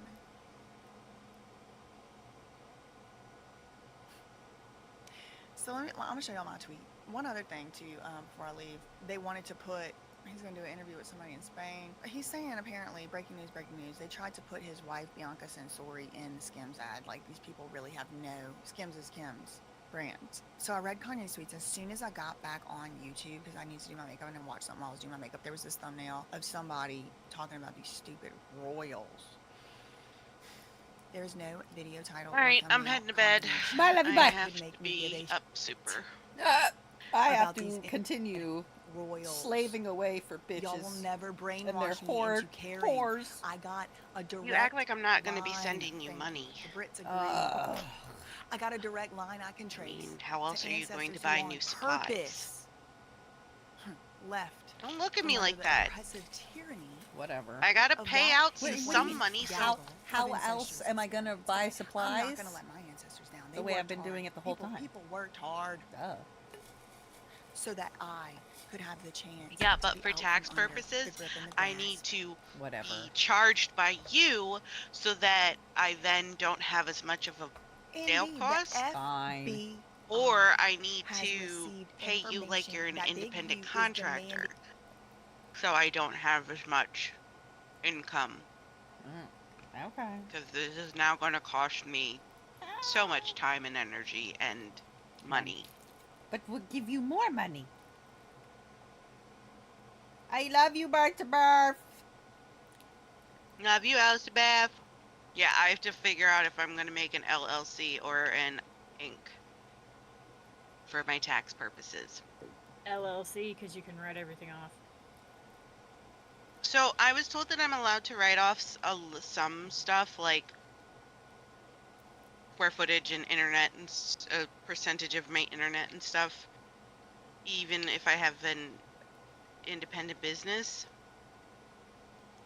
But the LLC does cover more, but there is more required of that, and I really don't want to have to pay a CPA.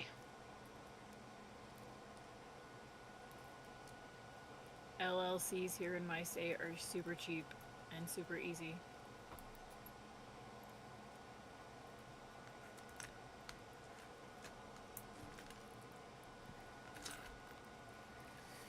Alice keeps testing the markers in random spots on the desk mat, and then sets them down in the puddles. So I have to keep going back over their edges and cleaning them. Sounds awesome.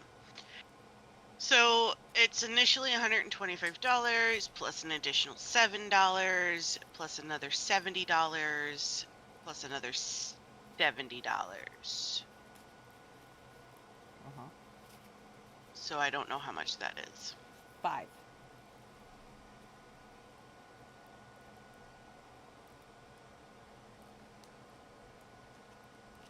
Just a solid 5. Oh, I put my fit back on. Being $100,000 to $200,000 from So, celebrities to 125 fund plus his 70 legal defense. Yeah, the fee here is $100 It bucks. gets worse. 70 plus 7. So Everybody, as I $272 sit here to right now, register Big U is in an his LLC detention hearing. here This detention for hearing has been put off that. time and time again, and it's But finally, that also even doesn't today, include it my was put sales off. It was tax supposed to be at license. 11 a.m. Excuse me, it was supposed to be at 9:30 a.m. Pacific time. They're over there in California, and It's only a once a year thing, though, right? 11, Or which is right now once 2 ever. p.m. as the time of recording this video. But what they're in there to decide is Big U going to get out So on some bail of those or charges not. are Now, Brick once. Baby has tried to get out on bail, and the judge said no. And so he even asked for Oh, okay. It doesn't reconsideration, and the judge cost said no. me So to get a he's in sales jail. tax But license. from Good. what I can tell That's in good. these court So filings, most of those Big U costs actually are a might be able single to get out. He time. seems to have met I his bond, think the and one the is a government, the feds, and their annual. arguments, they're arguing that Big Okay, U that's should actually not be allowed out on I a think computer that's monitoring system. one. With So all yeah, due respect to pretrial services. most of So it that seems like is pretrial going to be a services is saying, single like, yeah, let payment. him out, So we'll like put him on anger $300 monitor or single whatever. payment, But and the then feds like are like, no. And they filed $50 this every filing year. right here.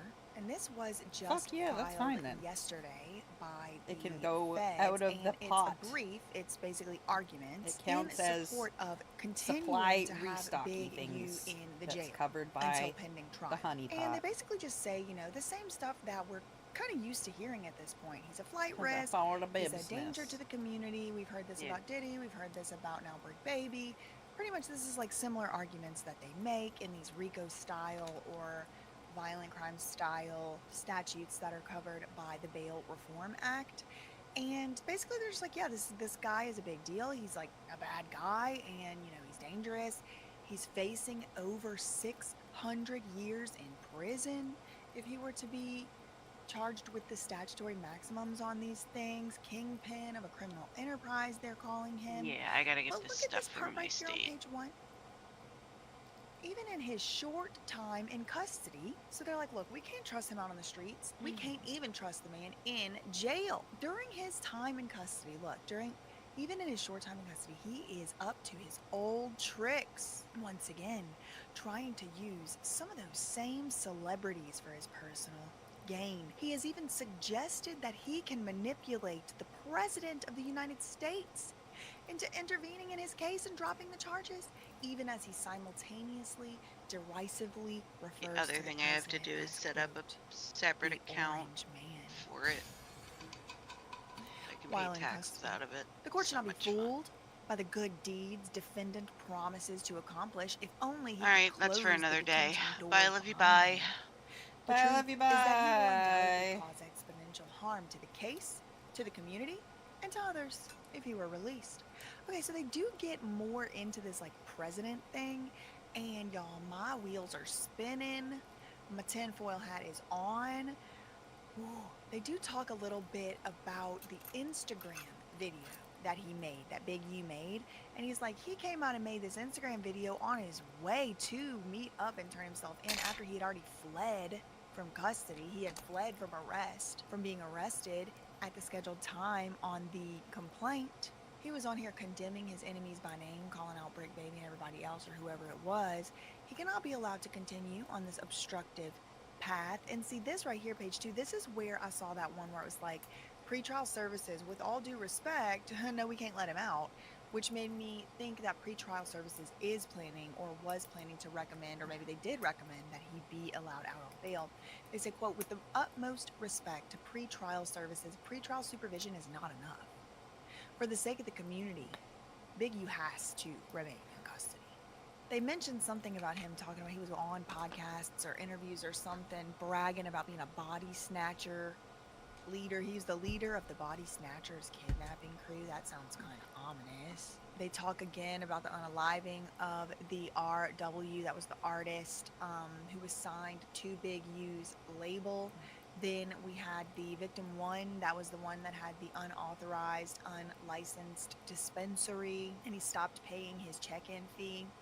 And, you know, allegedly, all this is alleged, but the feds allege that this victim one stopped paying his check-in fee, and so he got robbed, basically. Then they talk about the fact that Big U has been to prison before for armed robbery.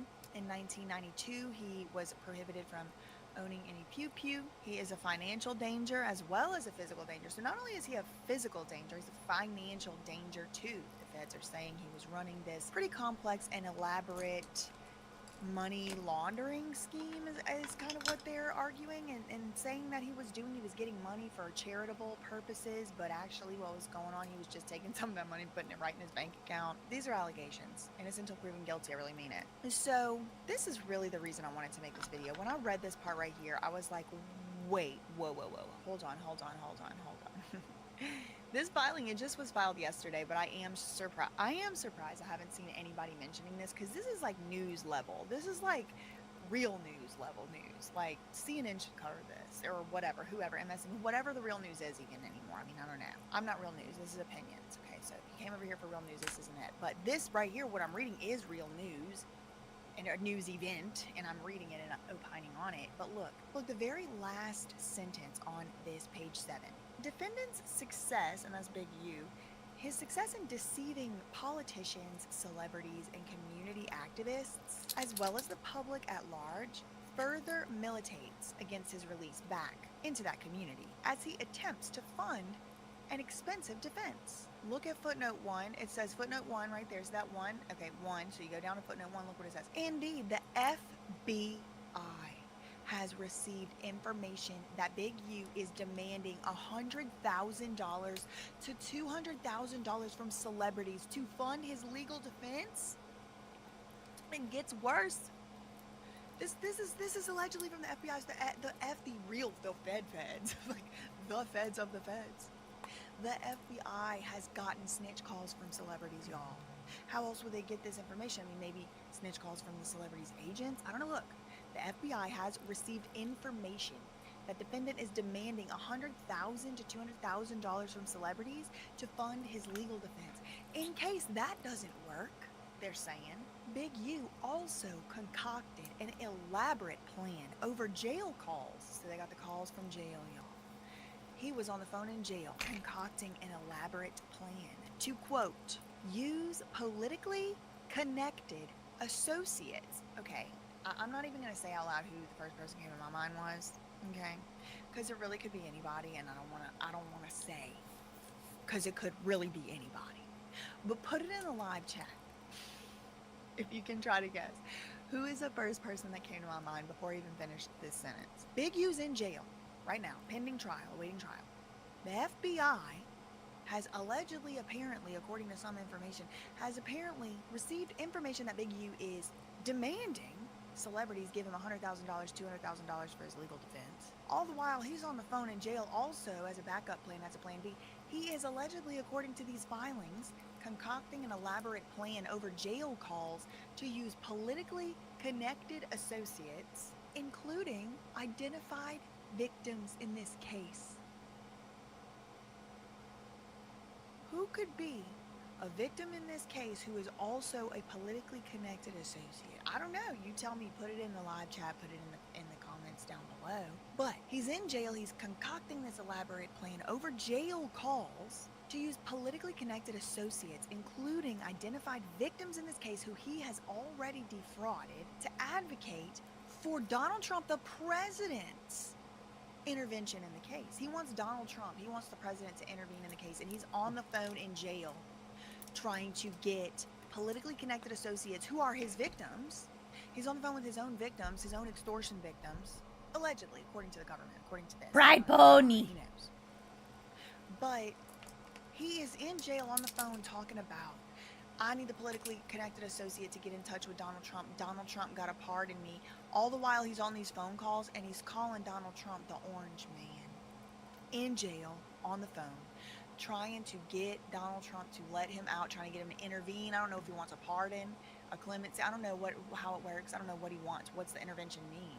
But it just says it right here. Look, in case it doesn't work, getting the money from the celebrities, he's concocting an elaborate plan over jail calls to use politically connected associates, including identified victims in this case, whom he has already defrauded, to advocate for the president's intervention in his case, whom he, quote, disrespectfully calls the Orange Man behind his back in custody.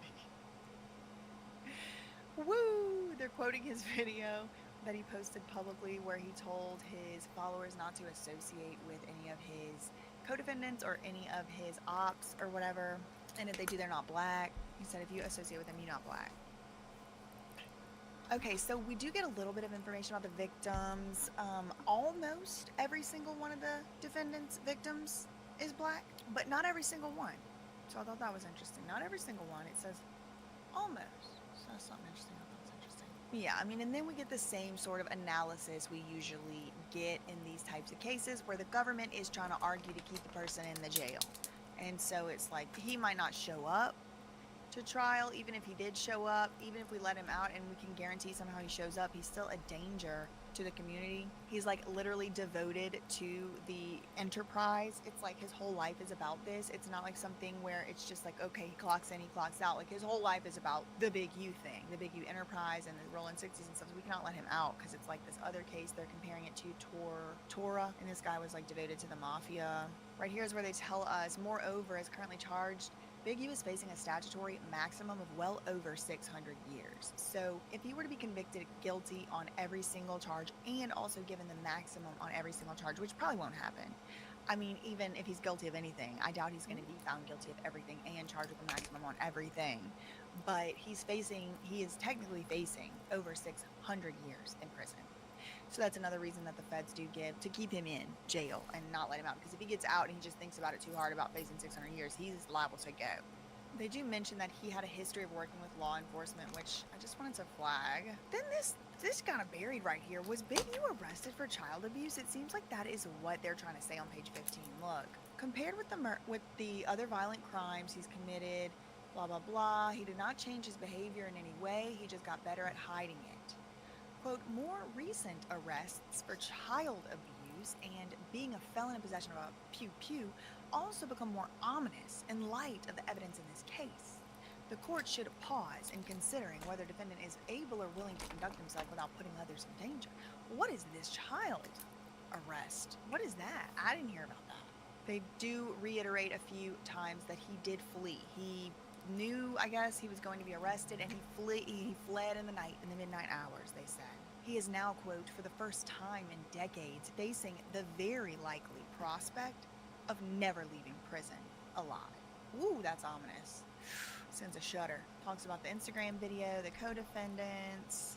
That I thought was his bond. That's not his bond. Computer monitoring. See, look, even participation in the pretrial services computer monitoring program would be insufficient to ensure that Big U will cease engaging in the unauthorized or inappropriate communications with people in person or undisclosed services or devices through third parties, etc. Look at this. Now in custody himself, Big U has asked his family to contact known victims in this case. If Big U cannot abide by the rules in the highly restrictive setting of detention, there is no reason to believe he should be trusted to abide by the court's conditions in a less restrictive setting. Blink and you miss it. Big U is asking his family to contact victims, known victims. And I'm just wondering, what's a known victim? Because everybody they named in that complaint and that indictment was like victim one, or like a famous basketball player, or a famous boxer, or whatever. It's like, what is a known victim? What does that mean? Victims that Big U knows? I'm not even saying it's like something suspicious or bad. I just don't know what it means. so if somebody knows what that means, what is that? But anyway, they're like, with everything to lose, including the immense goodwill he fraudulently procured from the community in his city, defendant still told anyone who dared to ask that he was an unaliver. And he proved that he was. Because defendant is both a danger to the community and a risk of non-appearance should the case not go his way, this court should permanently detain defendant pending trial. And then they say in the last little final footnote, okay, but if you grant, can you at least like keep him in jail until the appeal court decides? Look, if this court is inclined to grant bail, the government respectfully requests that this court stay its bail order pending appeal to the Honorable Fernando Anule Rocha. Okay. So I just wanted to really, honestly, the real reason I wanted to show y'all this was because that politically connected associate, Big U, out here maybe trying to get Donald Trump to intervene in his case. And who are the celebrities that have snitched to the FBI? Or have the celebrities snitched? Then that raises the question, how did the FBI receive the information? That Big U is allegedly demanding celebrities send him $100,000 or $200,000 for his legal defense. I want to know more about that. I want to know who is the politically connected associate. I want to know who is the known victims. There's stuff I gotta know. That's all I really had for this one. In the meantime, facts ain't defamation. Love you, okay, bye. Oh, damn. All right.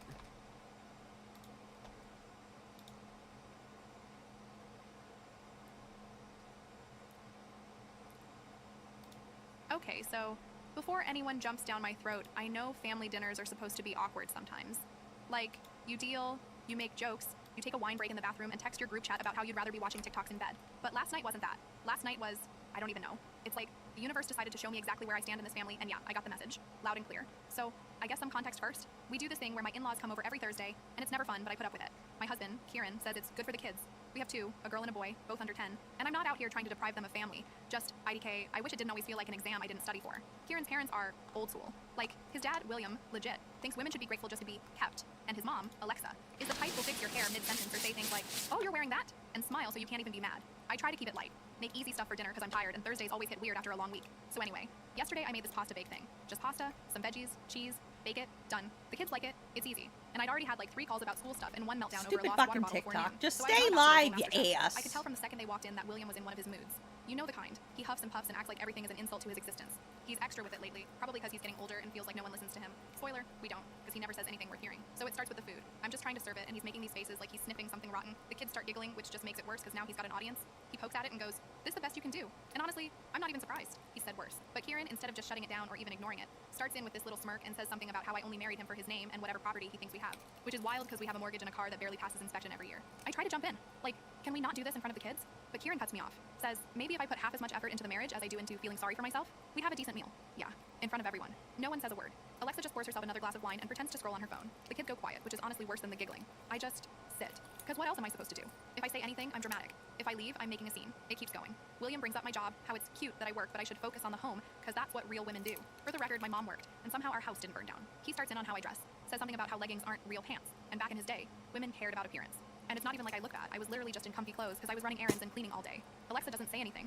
Just watches the wall behind me like she's waiting for it to move. Kieran's just sitting there, acting like this is all normal, picking at his food like he's above it. I try to get the kids to eat, but they're watching all of this. And I know they're old enough to know when something's wrong. My daughter starts to say she likes the food, and William talks over her. Says, of course she does. Kids don't know any better. I want to tell him to shut up, but I'm so tired. I don't feel like fighting. I just want dinner to end. So I take my phone and just scroll. I check Instagram. I text my sister something like, kill me. She sends back a meme which honestly does nothing.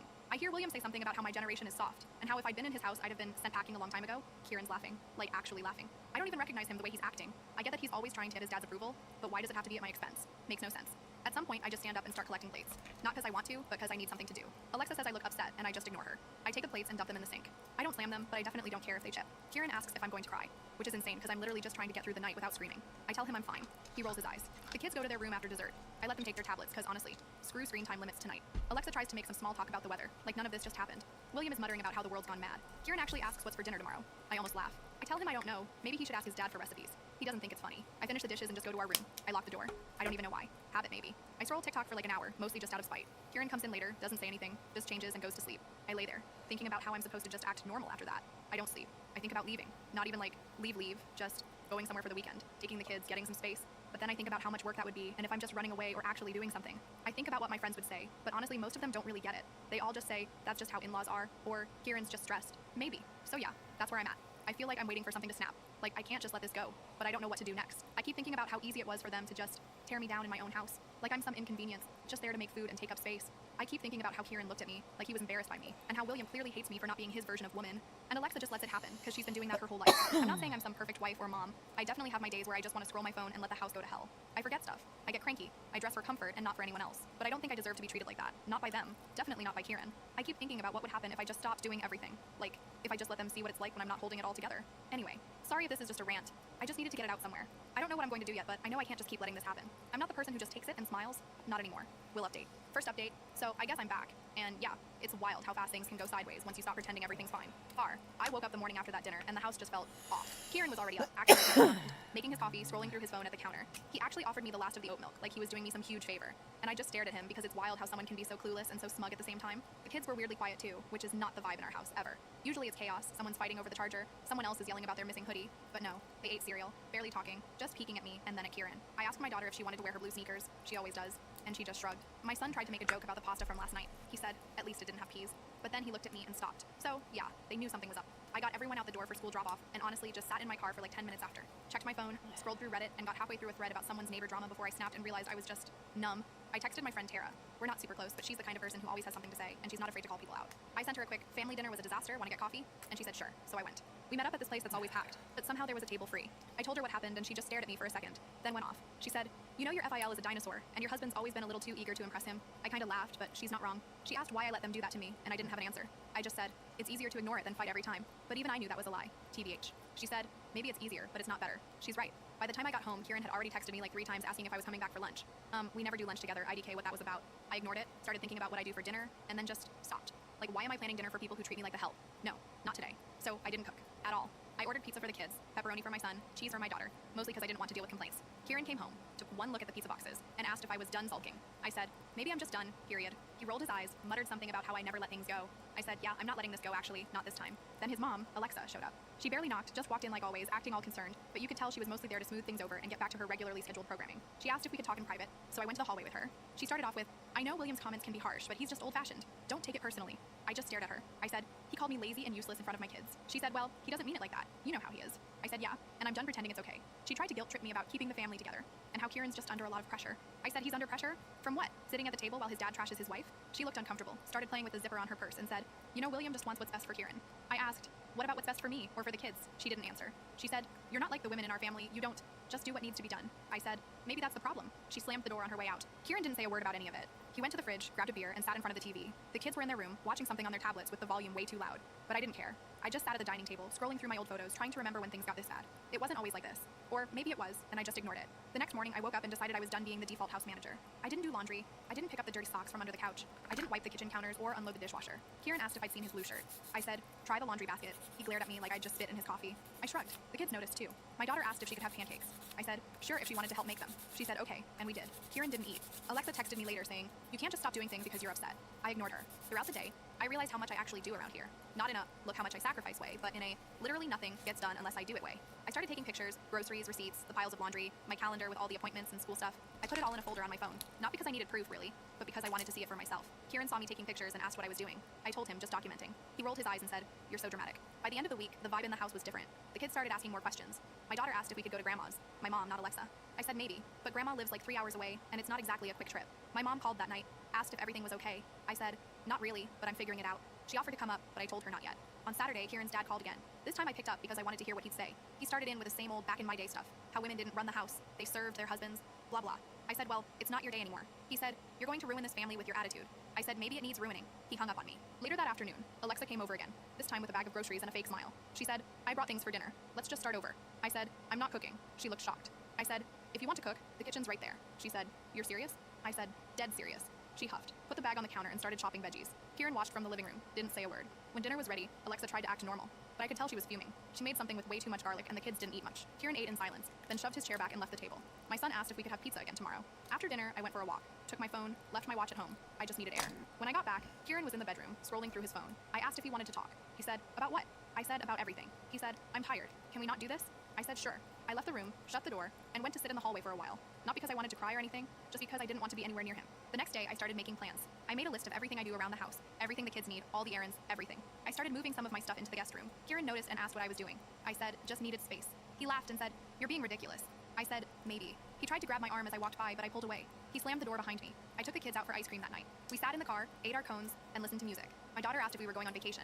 I said, not yet, but maybe soon. My son said, I hope it's somewhere with a pool. When we got home, Kieran's car was on. I took the kids inside, got them ready for bed, and sat on the couch scrolling through my phone, looking up places to stay for a while. I texted Tara and asked if she knew anyone with a spare room. She said she'd check, but warned me it might take a bit. I said, that's fine. I'm not in a rush, but I am. I'm done waiting for things to magically get better. So that's where I'm at. Not dramatic, not crying, just done. I'm not cooking, not cleaning, not running myself ragged for people who don't care. If that makes me selfish, fine. If that makes me a burden, fine. I'd rather be a burden than a doormat. And yeah, I know this isn't over, but for the first time in a long time, I feel like I'm the one making decisions, not just reacting. I don't know what's next, but I know I'm not going back to the way things were. I'll update when there's more. Thanks if you read all this. Second update. So here we are again. TBH, I thought I was already at my breaking point, but apparently there's always a little further to fall before you finally hit the floor and actually do something. NGL, this one's gonna be long because I need to get this all out, and I feel like if I don't, I'll just keep letting it play in my head on loop. So, IDK, if anyone else ever notices this, but when things get tense in a house, even the dumbest stuff starts to feel like a big deal. Like, a missing charger or someone leaving the milk out suddenly feels huge. That was this week. The house was messy. Like, not even bad messy, just normal stuff. Shoes everywhere, crumbs from the kids' snacks, laundry not folded, whatever. Except Kieran was acting like it was the end of the world. Every little thing, he'd sigh super loud or make some comment about how no one respects the house. He said it to the kids, he said it to me, he even said it to his mom over speakerphone, which was wild because she just agreed with him, and then started talking about how when she was my age, she already had 3 kids, and kept the house perfect, and cooked every meal from scratch. I actually laughed, which she did not like, so I started just not answering. Or I'd say, then do it yourself. The kids even started parroting me, which honestly made me feel a little guilty. But also, like, why should they think it's only my job? I could tell Kieran was getting more annoyed every day. I started leaving early in the morning, taking the kids out for breakfast, going to the park, just not being in the house. He texted a few times asking where we were. I said out. One time he called and asked if I was coming back for lunch, and I said no, and he hung up. Then, on Tuesday, I came home and found Alexa in the kitchen, going through the fridge. She said she was helping out since things seemed to be slipping. I said, you don't live here. She said, I'm just trying to keep things together. I said, you can go home. She slammed the fridge and stormed out. Kieran came in as she was leaving, and he was mad. Asked what I said to his mom. I told him honestly that she was overstepping. He said, this is my family's house too. I said, then maybe your family should do the work too. He raised his voice. I didn't back down. He got up in my face, and for the first time ever, I just pushed him. Not hard, just enough to make him back off. He stared at me, and then, this is so childish, he slapped the wall behind me and stomped out. I just stood there, honestly surprised he didn't say anything else. After that, things were just cold. He started sleeping in the living room. The kids didn't ask why. I let them watch extra Netflix. I texted my mom and told her things were bad. She said, come down here for a while if you need. I said I would think about it. Tara texted me and said she'd found someone with a spare room if I needed to get away. I said, maybe soon. The next big thing was Thursday. Kieran came home in a mood. I could tell by the way he slammed the front door and didn't even take his shoes off. The kids were in the kitchen with me, working on a puzzle. He walked in, saw the mess, and just lost it. Said, is this how we live now? Just garbage everywhere? I said, it's a puzzle, not garbage. He shoved the puzzle off the table. Pansexual. My daughter started crying. I told him to get out. He said, this is my house. I said, not for long. He stormed out again. I picked up the pieces, put the kids in their room, and called my mom. I said, I think I need to get out. She said, come tomorrow. I said, okay, but I didn't want to just run. I wanted him to understand what he'd done. So I went into the living room, and he was sitting there staring at the TV, but it wasn't even on. I stood in front of him and said, I'm taking the kids. He said, you can't just decide that. I said, watch me. He tried to grab my arm. I pulled away, and this time I slapped his hand off me. I said, don't touch me. He glared at me and said, you're seriously blowing up this family over some stupid dinner? I said, no, I'm blowing up this family because you treat me like trash and let your parents do it too. He said, this is all in your head. I said, I have proof. And I showed him the folder of pictures on my phone, all the stuff I do, all the receipts, the calendars, the appointments, everything. He looked at it for like 2 seconds and then tossed my phone off. I went to the kids' room, packed overnight bags, and told them we were going to grandma's for a bit. My daughter asked if daddy was coming. I said, not right now. My son said, is this because of the puzzle? I said, no, it's not your fault. As I was leaving, Kieran tried to block the door. I shoved past him. He yelled, you'll regret this. I said, we'll see. We drove to my mom's that night. 3 hours in the car, kids fell asleep halfway. I just listened to music and tried not to think about what I'd just done. My mom hugged me for a long time when we got there, made up the guest room, and let me rant for like an hour. She said, you don't have to go back if you don't want to. The next day, Kieran started blowing up my phone. Calls, texts, voicemails, everything from come home to you're ruining everything to I'll change, just come back. I ignored him. Then Alexa started, texts about how I was tearing the family apart and how William was beside himself. Then William called my mom's house phone, which I didn't even know he had, and left a message about how I'm a disgrace, and he always knew I'd do something like this. My mom picked up the phone, listened, and then unplugged it. I spent the weekend just being. Went to the park with the kids, made pancakes with my mom, watched movies, let the kids stay up late. I realized how easy it was to breathe when no one was judging me for existing. Kieran tried to guilt trip me again on Monday. Said the kids needed their dad. Said I was being unfair. Said I was making a scene. I sent him a picture of the calendar with all the appointments he never went to, and said, you can come see them if you want, but you're not welcome at my mom's. He said, you can't keep me from my kids? I said, try me. My mom said I could stay as long as I wanted. I told her I needed to figure out next steps. I texted Tara and said, let me know if that spare room's still available. She said it is. I guess the thing that really broke the last bit of hope I had was when Kieran texted my daughter's old tablet, the one she barely uses, but he must have known the number from setting it up once, and said, tell mommy to call daddy. She asked if she had to. I said, no, you don't have to do anything that makes you uncomfortable. So that's it.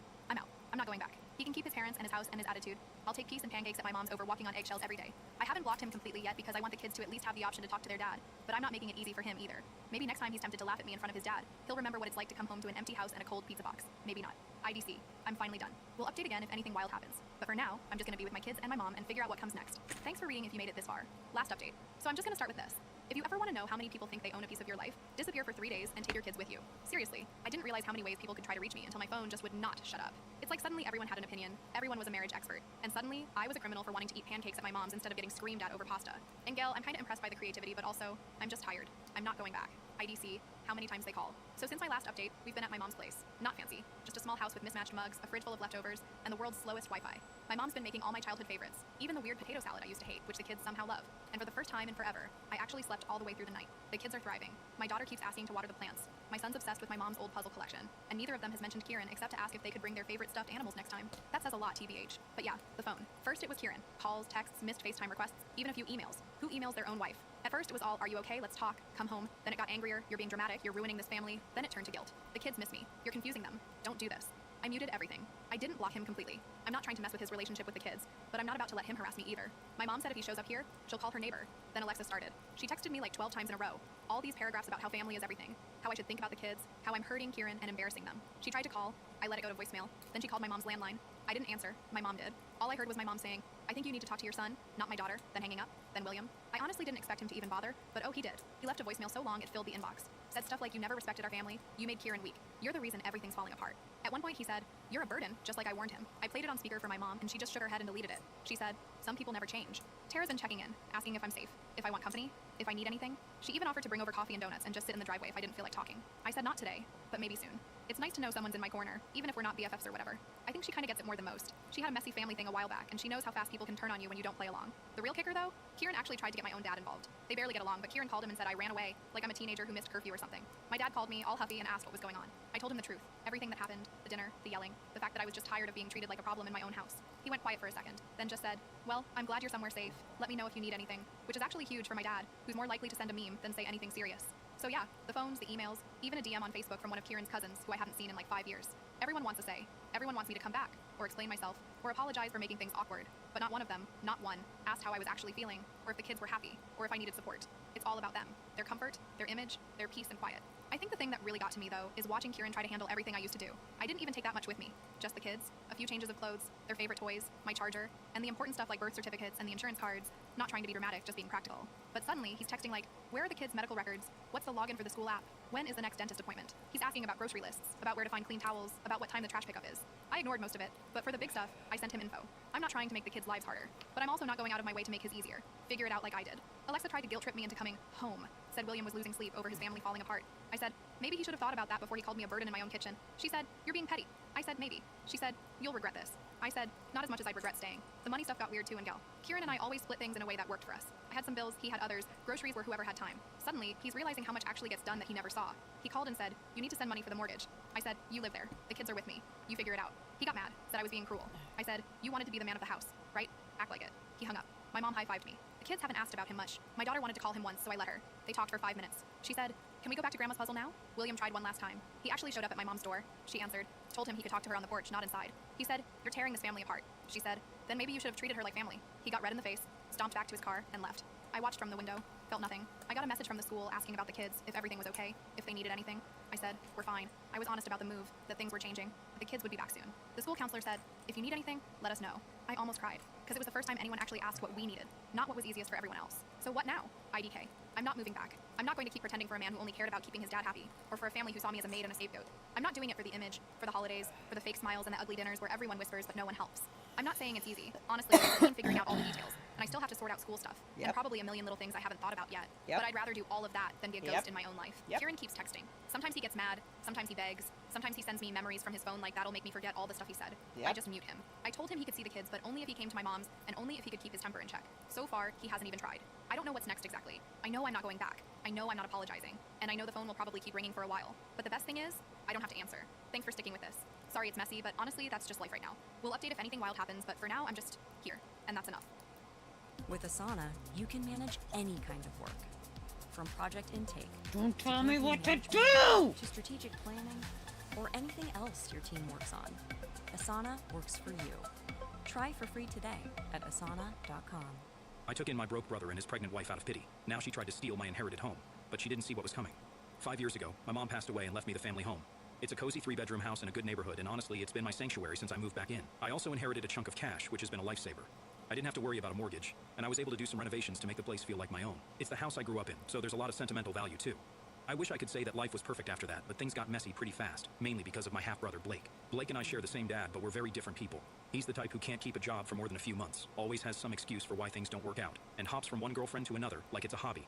He's been like this for as long as I can remember. Our dad passed away a couple of years before Mom, and Blake used that as another reason to let his life spiral. He'd call me up every now and then with some new sob story about how life was unfair, and I'd always try to be supportive because, well, he's family.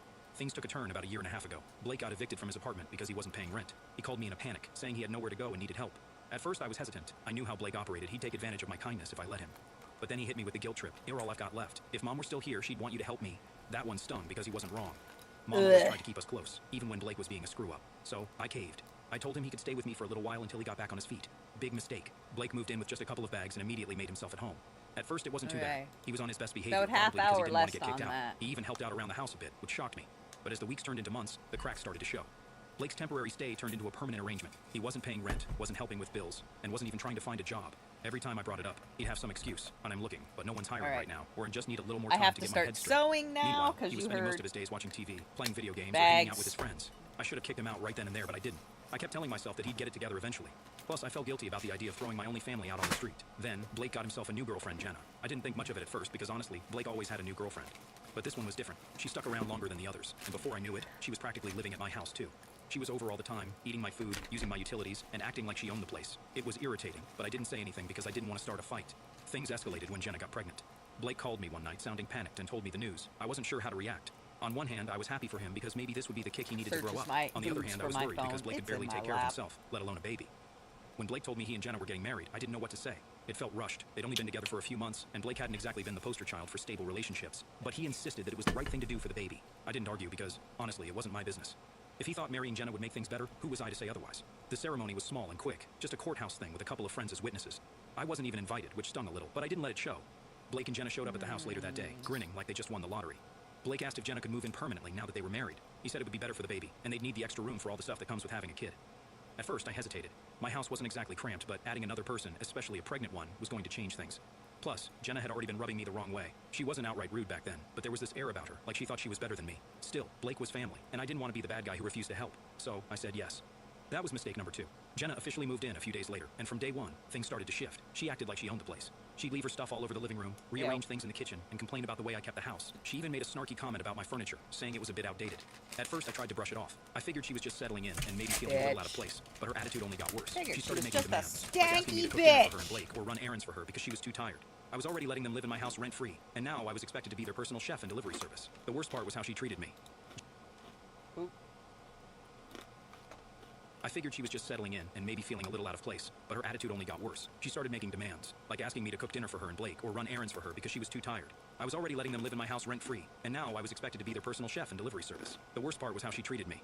Jenna had this way of talking down to me, like I was some kid who didn't know how to run a household. She'd make passive-aggressive comments about how things would be so much better once the baby arrived, implying that my house wasn't good enough for them. Blake, of course, didn't see a problem. Whenever I brought it up, he'd shrug and say, "She's pregnant, man. Cut her some slack." That excuse was starting to wear thin. Then came the big announcement. One evening, Jenna sat me down like she was about to have a serious conversation. I thought she was going to apologize for how she'd been acting, or maybe talk about their plans for moving out once the baby arrived. But no, she had something else in mind. "Owen, we've been talking," she said, glancing at Blake, who looked like he wanted to be anywhere else. "And with the baby coming, we think it's best if you find somewhere else to live." I stared at her, waiting for the punchline, but it never came. "Oh, excuse me?" I said, trying to keep my cool. "Well," she continued, "it's just that we need the space. It's going to be really awkward having you here with a newborn. Don't you think it would be better for everyone if you found your own place?" I couldn't believe what I was hearing. "Jenna, this is my house," I said as calmly as I could. She blinked, like the words didn't compute. "Yeah, but Blake said it was inherited, so it's his too. And since we're married, that makes it mine as well. It's just weird, you know, living with your husband's brother and a baby." That's when it hit me. She thought Blake owned the house. I turned to him, waiting for him to jump in and correct her, but he just sat there, avoiding eye contact. "Say Blake doesn't own this house," I said, looking back at Jenna. "I do. I inherited it when my mom passed away. You two are living with me, not the other way around." Jenna's face turned red. "What are you talking about?" she snapped. Blake said. "Blake lied," I interrupted. "His house is mine. You and Blake have no claim to it." She looked at Blake, who finally mumbled, "And I didn't lie. I just didn't correct her." Jenna didn't say another word. She stood up, stormed off to their room, and slammed the door. I sat there for a few minutes, trying to process what had just happened. I couldn't believe Blake had let her believe the house was his. What was his plan? To just keep the lie going forever? After Jenna stormed off to their room, I thought things might settle down. I assumed she just needed some time to process the fact that Blake didn't own the house, and that they'd been living on my goodwill this whole time. But nope, I was way off. The next morning, I woke up to the sound of shouting. Jenna and Blake were already at it, their voices loud enough to carry through the walls. At first, I tried to ignore it. It wasn't the first time they'd argued, and I doubted it would be the last. But then I heard my name. So why would you let me think you owned the house, Blake? Do you know how embarrassing this is? Your brother basically called me a freeloader, Jenna shouted. I couldn't make out Blake's response, but whatever he said only made her angrier. She stormed out of their room, slamming the door behind her, and nearly ran into me in the hallway. "So good morning," I said awkwardly, trying to diffuse the tension. Jenna glared at me. "You didn't have to humiliate me like that. You could have just gone along with it." I was floored. "Humiliate you? Jenna, this is my house. Did you seriously think you had the right to kick me out of my own home?" "Well, Blake made it sound like the house was his," she snapped. "How was I supposed to know?" I took a deep breath, trying to stay calm. "Look, I'm sorry this came as a shock, but the fact is Blake doesn't own this house. I do, and I'm not going to let anyone, family or not, tell me I need to leave my own home." She didn't respond, just muttered something under her breath and went into the kitchen. I could hear her slamming cabinets as she made breakfast, and I figured it was better to give her some space. But the drama didn't stop there. Later that evening, Blake came to talk to me. I could tell he was uncomfortable, shifting his weight from one foot to the other like a kid about to confess to breaking a window. "Hey man," he started, "you need to talk about what happened." I crossed my arms and leaned against the doorframe. "Go ahead." "So, Jenna's pretty upset," he said, scratching the back of his neck. I think maybe you could have handled things differently." And handled things differently, Blake? Are you serious? She tried to kick me out of my own house." "Yeah, but you didn't have to tell her like that," he argued. "You could have just let her think what? That you own this place? That she has some kind of claim to it?" "No, Blake, I'm not going to lie to protect your ego. This is my house, and you both need to respect that." Blake looked annoyed, but didn't say anything else. Instead, he just walked away, muttering something about how I was making things harder than they needed to be. That night, Jenna packed a bag and left to stay with her mom. She didn't say goodbye, didn't explain, just walked out the door. Blake didn't go after her, but I could tell he was pissed. He spent the rest of the evening sulking in the living room, flipping through channels on the TV without actually watching anything.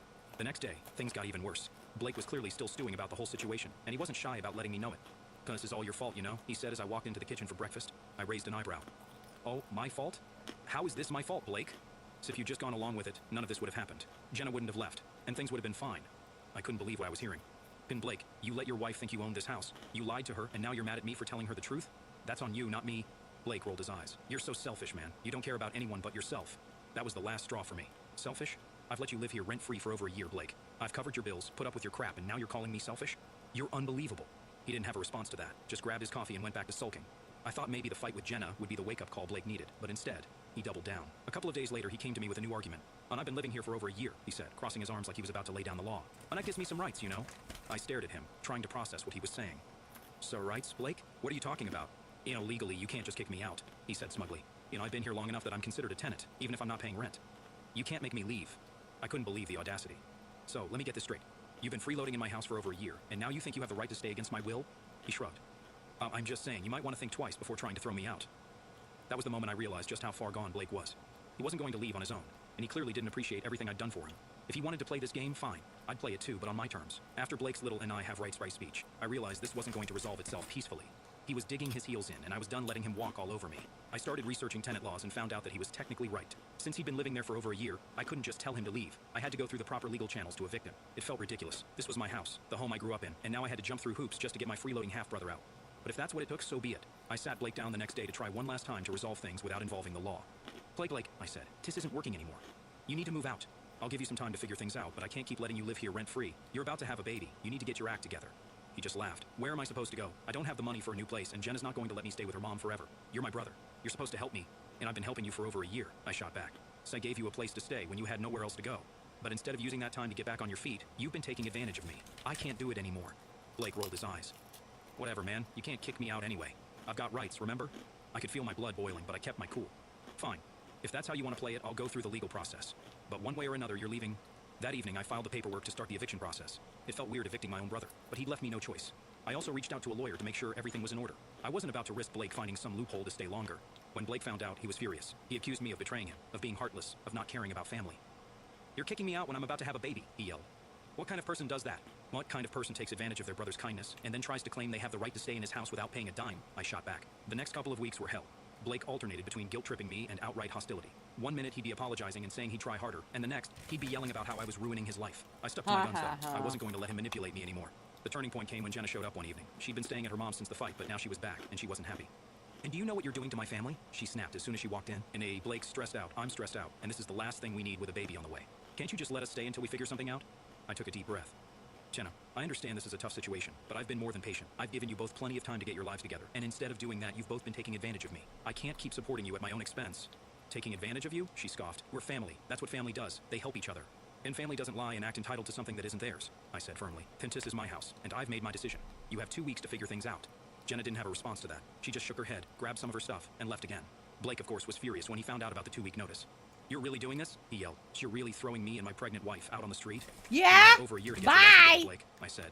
This isn't my fault. It's yours. You made bad choices and now you're dealing with the consequences.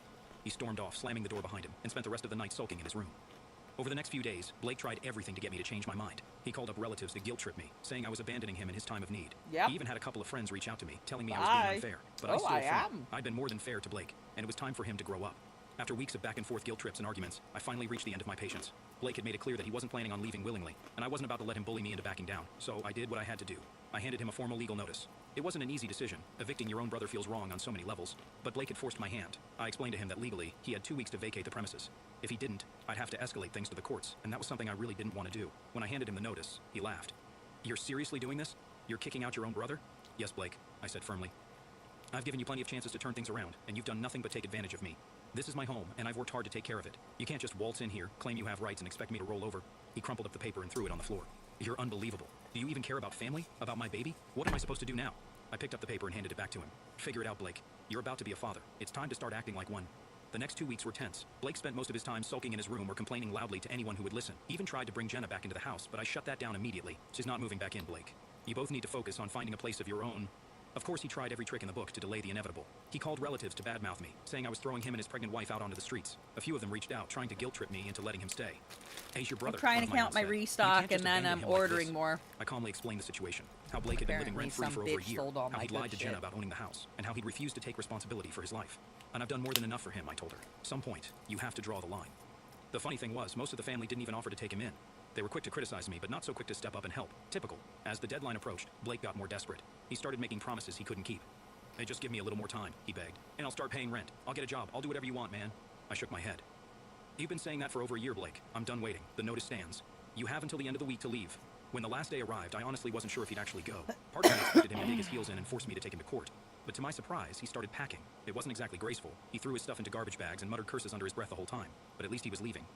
By the evening, Blake was gone. He didn't say goodbye, didn't thank me for all the time I'd let him stay, and didn't even look back as he walked out the door.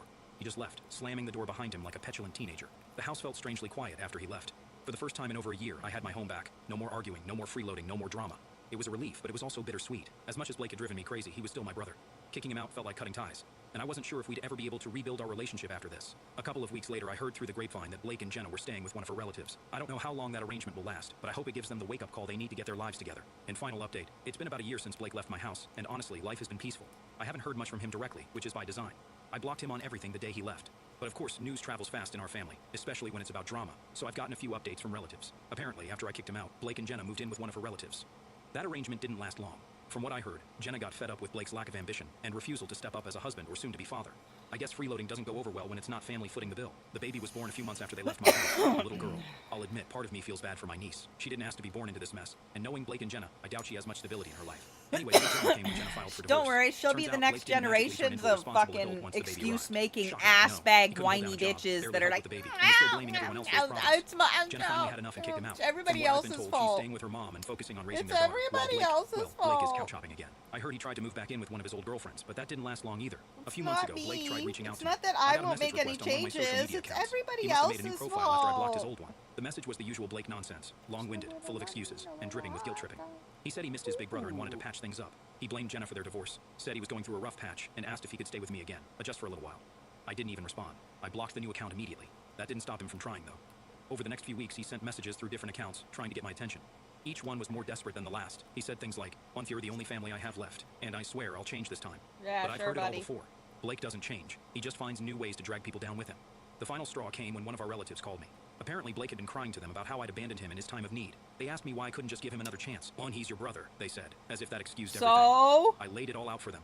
I told them how I gave Blake over a year to get his act together. How he you know lied what about I like the to house, do when how he people let Jenna say try things kicking me like out of my own that? home, and how he showed zero appreciation for everything I'd done for him. And I've done more than enough for Blake. I make told up them, some "If you think he nonsensical deserves another something chance, or you're another welcome to about take him in." somebody walking But by, I'm and I'm done. like, come on, they're That your shut them up neighbor. pretty quickly. Funny wrong how people with are always you? so quick Where's to tell your you to sense forgive of and forget. community? But when it comes to Where's stepping your up themselves, sense they're nowhere to be of found. Blocking Blake was the best decision I've made in a long family time. and For the first time in association? years, You I have feel to like I live can here. actually Those focus on people are myself gonna without know someone you. else's They're drama gonna dragging me see down. everything. Do I They're feel gonna bad hate- about like, cutting him that's- off? Honestly, not really. Blake made his choices, and now he's dealing with the consequences. I gave him more chances than he deserved, and all he did was take advantage of me. At some point, you have to stop letting people use you, even if they're family. As for Jenna, I don't have much sympathy for her either. I'm She waiting wasn't for exactly stuff a to saint while she was dry. living in my Sorry. house, and she made her fair share of entitled demands. But at least she had the sense to leave Blake when it became clear he wasn't going to change. I hope, for my niece's sake, that Jenna gets her life together and gives that little girl the stability she deserves. Blake is still Blake, jobless, directionless, and blaming everyone else for his problems. He's tried reaching out multiple times, but I've blocked him every single time. I'm done being his safety net. If he ever truly turns his life around, maybe I'll reconsider. But until then, I'm keeping my distance. Life is too short to waste on people who don't value you or your efforts. For now, I'm just going to enjoy my quiet, drama-free home and focus on myself. After everything I've been through, I think I've earned it. My name's Ryan, I'm 22, and last weekend was supposed to be one of the biggest milestones of my life. After 4 years of hard work, late nights, summer courses, part-time jobs to help cover tuition, I finally graduated from college. I wasn't expecting fireworks or a parade, but I definitely didn't expect what I got. And I definitely wasn't expecting it to break something inside me that I didn't even realize was holding on by a thread. I come from a family that, on the surface, looks pretty normal. Suburban house, family dog. Dad works in finance, mom teaches kindergarten, one younger sister named Maddie who just turned 20 and is the undisputed golden child of the household. Growing up, it was always go easy on Maddie, she's younger, or let Maddie go first, she's just a kid. And I did. I gave her my last cookie, let her have the front seat, taught her how to ride a bike, proofread her essays in high school. I didn't think much of it. I figured that once we were both adults, things would balance out. I was wrong. 2 years ago, Maddie graduated high school. You'd have thought she got into Harvard, not the local community college. They threw a massive backyard party. I'm talking tents, string lights, one of those photo booths with props, a catered buffet from her favorite Italian place, congrats Maddie banner big enough to cover the side of the house, and what felt like half the neighborhood invited. They even hired a DJ.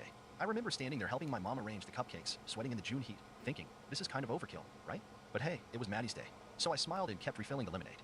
Fast forward to this year, my turn to graduate. I didn't ask for much. I didn't even want a party, just a small dinner with the family to celebrate. I was the first person on my dad's side to finish college, and the first on my mom's side to do it without taking any student loans. I thought that might matter. Apparently, it didn't. The morning of my graduation, I got a quick, "We're proud of you" text from my parents. Maddie didn't even text, just like the Instagram photo I posted of me in my cap and gown. I walked across that stage, shook hands, smiled for the cameras, and looked out into the crowd. My best friend Jake and his parents had driven up for the ceremony. They waved and cheered. My own family? Nowhere in sight. Yep. At first, I made excuses for them. Maybe traffic was bad. Maybe they had to park far away. Maybe something came up. But when I got back to my apartment and checked my phone, I saw a message from my mom. "We'll do a little dinner tonight at home. Nothing fancy, but hope you're hungry." I blinked at the screen. Nothing fancy? I graduated with honors. I pulled myself through 4 years of stress and exams and internships. Maddie got balloon arches and catered trays of chicken parmesan. I got a smiley face and a vague promise of dinner. Still, I didn't want to be dramatic. I told myself, it's not about the party. It's about being together. So I packed up my things and headed home. When I walked through the door, I knew. There was no smell of food, no laughter, no clinking glasses. Just Maddie scrolling on her phone on the couch, Dad watching golf in the living room, and Mom emerging from the kitchen holding a single pizza box. "Happy graduation," she said with an awkward smile, placing the box on the counter like it was some grand reveal. "We got your favorite, pepperoni." Maddie didn't even look up. "You're lucky," she said. Dad wanted to just pick up McDonald's. I looked around the room. No streamers. No card. No little sign on the fridge. Not even a soda to go with the pizza. My diploma was still rolled up in my bag, and I felt like it might as well have been a napkin. Mom must have seen something on my face, because she quickly grabbed a ketchup bottle from the fridge, squirted out the word "congrats" on a plate next to the pizza, and added a pathetic little heart at the end. "There. Now it's festive," she said brightly. I stood there, stunned, like I was watching someone else's life. I sat down, took a slice, and forced a smile. "Thanks," I said, because I didn't know what else to say. Then I pulled out my phone, turned the camera on, and snapped a selfie with the slice and the ketchup plate in the background. I captioned it, "Dream Big, Kids," and posted it to my story. Nobody in the house noticed. They just kept watching TV. That was when I excused myself to take a walk. Instead, I got in my car, drove to the Marriott by the highway, and used the emergency credit card my grandparents gave me for real emergencies to book a room. I figured this qualified. I didn't even unpack. I just sat on the edge of the bed, staring at the cheap hotel painting above the desk, wondering how long I've been fooling myself. How long I've been telling myself that once I achieved something big enough, they'd see me. That this family, my family, would finally treat me like I mattered. That if I was good enough, smart enough, helpful enough, successful enough, they'd look at me the way they looked at Maddie. But they didn't. They never had. And maybe they never would. An hour later, my phone buzzed. It was my mom. "No, where are you?" Or, "Is everything okay? Just, are you coming home?" I stared at the message for a long time. Part of me wanted to respond with something scathing. Another part of me just wanted to go to sleep and forget the whole day ever happened. But instead, I just left her on read. I lay back on the stiff hotel bed, phone in hand, and began scrolling through photos on my camera roll. There were so many pictures of me with Maddie, helping her move into her dorm, cheering her on at her dance recital, driving her to job interviews. But when I scrolled back to the photos of me, there were barely any. Most were selfies. No one ever really took pictures of me unless I asked. That thought sat heavy on my chest like a weight I hadn't noticed until now. We're Next at morning, the I cut turned off my sting. phone. I didn't check my messages. I didn't tell anyone where I was. Cut I ding. just sat in that hotel room, eating bad continental breakfast and watching cable news on low volume, letting the silence wash over me. That's when something shifted. Not a breakdown, more like a quiet realization. I didn't want to go back. Not just to the house. To them, I was done playing second string in a family where I'd been the one holding the line for years. Done being the fallback, the afterthought, the kid who was only acknowledged when it was convenient. And that was the moment I started to plan what I'd do next. I stayed at the hotel for 2 more nights. I told myself it was just to get some space, but really, I think I needed a more. Not a person, but the version of my family I'd been pretending existed. The one I kept waiting for, hoping would show up someday. I spent those 2 days in silence, letting my phone buzz until the battery died, reading books I hadn't touched since freshman year, and eating whatever lukewarm food I could get delivered to the front desk. It was the most peace I'd felt in years. When I finally checked out, I didn't drive home. I didn't even tell them I was leaving the hotel. Instead, I drove to Jake's apartment, my best friend since middle school, and crashed on his couch. He didn't ask many questions, just handed me a beer and said, "Took you long enough?" He always knew. He'd seen it firsthand. The way my family treated me like the spare tire of the family vehicle. Only useful in an emergency, and even then, kind of an inconvenience. "You're not gonna believe this," I told him as I scrolled through Maddie's social media. While I was ghosting the group chat, my parents and Maddie went to a vineyard the day after my graduation. Matching outfits, cheese boards, a banner that said Maddie's summer kickoff. Jake raised an eyebrow. "Your summer kickoff should have been your graduation weekend." Exactly. She hijacked it. No, they gave it to her. That's when I realized this wasn't new. Maddie had always had a way of bending moments to herself, and my parents never stopped her. When I got accepted into college, Maddie cried because I was leaving her behind. When I got a scholarship, Mom told me not to brag about money in front of her. When I made the dean's list, Dad said, "Well, it's not like you had a job while doing it like Maddie does." Jake didn't say much. He didn't have to. He just looked at me, shook his head, and said, "Man, that's messed up." That night, I sat up staring at the ceiling, thinking about all the things I'd done for them. Paid half the electric bill while I was in school because Dad had some unexpected expenses. Covered Maddie's books for a semester when she forgot to register for her financial aid on time. Came home every break to help with yard work and babysit our younger cousins while Maddie went on road trips. I did it without resentment. At least, I thought I did. But no, it all felt like a long list of sacrifices they expected from me, not things they appreciated. The next morning, I turned my phone back on. Dozens of messages flooded in. "Mom, we're worried. Are you okay? Dad, this is immature. We tried our best. Maddie, seriously? It was just a pizza. You're being dramatic. Mom again. Can you come home and talk like an adult? Dad again. We need to have a family conversation." That last one really made me laugh out loud. Now they wanted to talk? But what really got to me wasn't the tone of concern. It was the assumption that I'd come back. That I'd cool off, return home, and fall back into place. Like I always did. Like I always had. I didn't reply. Instead, I opened my laptop and started putting something else together. A resume. A new one. Then I started applying for jobs. Not just any jobs, but ones out of state. Far away. Seattle, Boston, Austin. I didn't care. I just knew that if I stayed in that town, I'd be pulled back in again. And I was done being their fallback.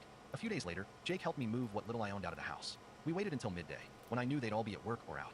I didn't want a confrontation. Not yet. I just wanted my things. I found my room untouched, the pizza box still sitting in the kitchen trash like a mocking trophy. As I packed up books, clothes, and a few framed photos I actually liked, I noticed something strange. One of the kitchen drawers was locked. It was the one Mom always said held family documents. Curious, I found the tiny key taped under the junk drawer where she used to hide it when I was a kid. I opened it. Inside were a bunch of envelopes, bank statements, tax returns, and what looked like insurance papers. I flipped through without much interest until I saw something that made my stomach twist. A college fund statement with my name on it. One that had been closed 3 years ago. I scanned the page again. The account had thousands in it. More than enough to have paid for my final year. Closed by Aaron Dawson. Maddie. I kept reading. Turns out, the fund had been split. But not evenly. They transferred the remainder to a new account, one under Maddie's name. And guess what? It wasn't a college fund. It was a small business fund. My parents had helped her start her Etsy business selling beaded jewelry. With my college fund, I felt the blood drain from my face. All this time I thought we were scraping by. That I was being noble, paying for school myself, helping out when I could. Meanwhile, they were funneling my future into Maddie's bracelet hobby. That pizza party wasn't just an oversight. It was an exclamation point. I snapped photos of everything, stuffed the papers back where I found them, and locked the drawer again. By the time I left the house, I wasn't sad anymore. I was something else. Focused. Determined. Jake helped me load the last box into the car. "You good?" he asked. "Not yet," I said. "But I will be." I moved into a short-term rental across town, just long enough to wrap things up. I had no intention of staying long. I needed to disappear in stages. First emotionally, then physically. I cut off their access to my bank account. I'd been listed as a secondary on some joint utilities for years. I pulled out my name from anything shared. Insurance, billing, subscriptions. Changed every password. Clean slate. But I wasn't done. I had one more move to make. One they'd never see coming. Not just revenge. Not just an exit. But something permanent. Maddie's birthday was always a production. Not just a party, an event. Growing up, her birthdays were basically local holidays in our house. One year, Mom rented out a trampoline park. Another, they flew her and her friends to Disneyland. And even as adults, nothing had changed. Last year, they surprised her with a weekend in Napa. All expenses paid. This year, she was turning 21, and I already knew what was coming. A blowout bash, booze, catered everything, and 100 people pretending she was the second coming of Audrey Hepburn. And I had no intention of showing up, at least, not in the way they expected. For the 2 weeks leading up to her birthday, I played it cool. No posts, no responses. My mom texted occasionally with things like, "Hope you're feeling better. We miss you." Maddie sent a single message. "Are you still being weird, or can I expect you at the party?" I didn't reply. I let them sit in their silence and pretend they still had access to me. Meanwhile, I got busy. I compiled every photo I took of the documents from the locked drawer, the college fund transfer, the account closures, the banking records showing how they moved the money under Maddie's name. I even dug up old emails from when I first asked Mom about help with tuition sophomore year. She told me then, "We just don't have the money, honey. You're gonna have to push through like your dad," and I did.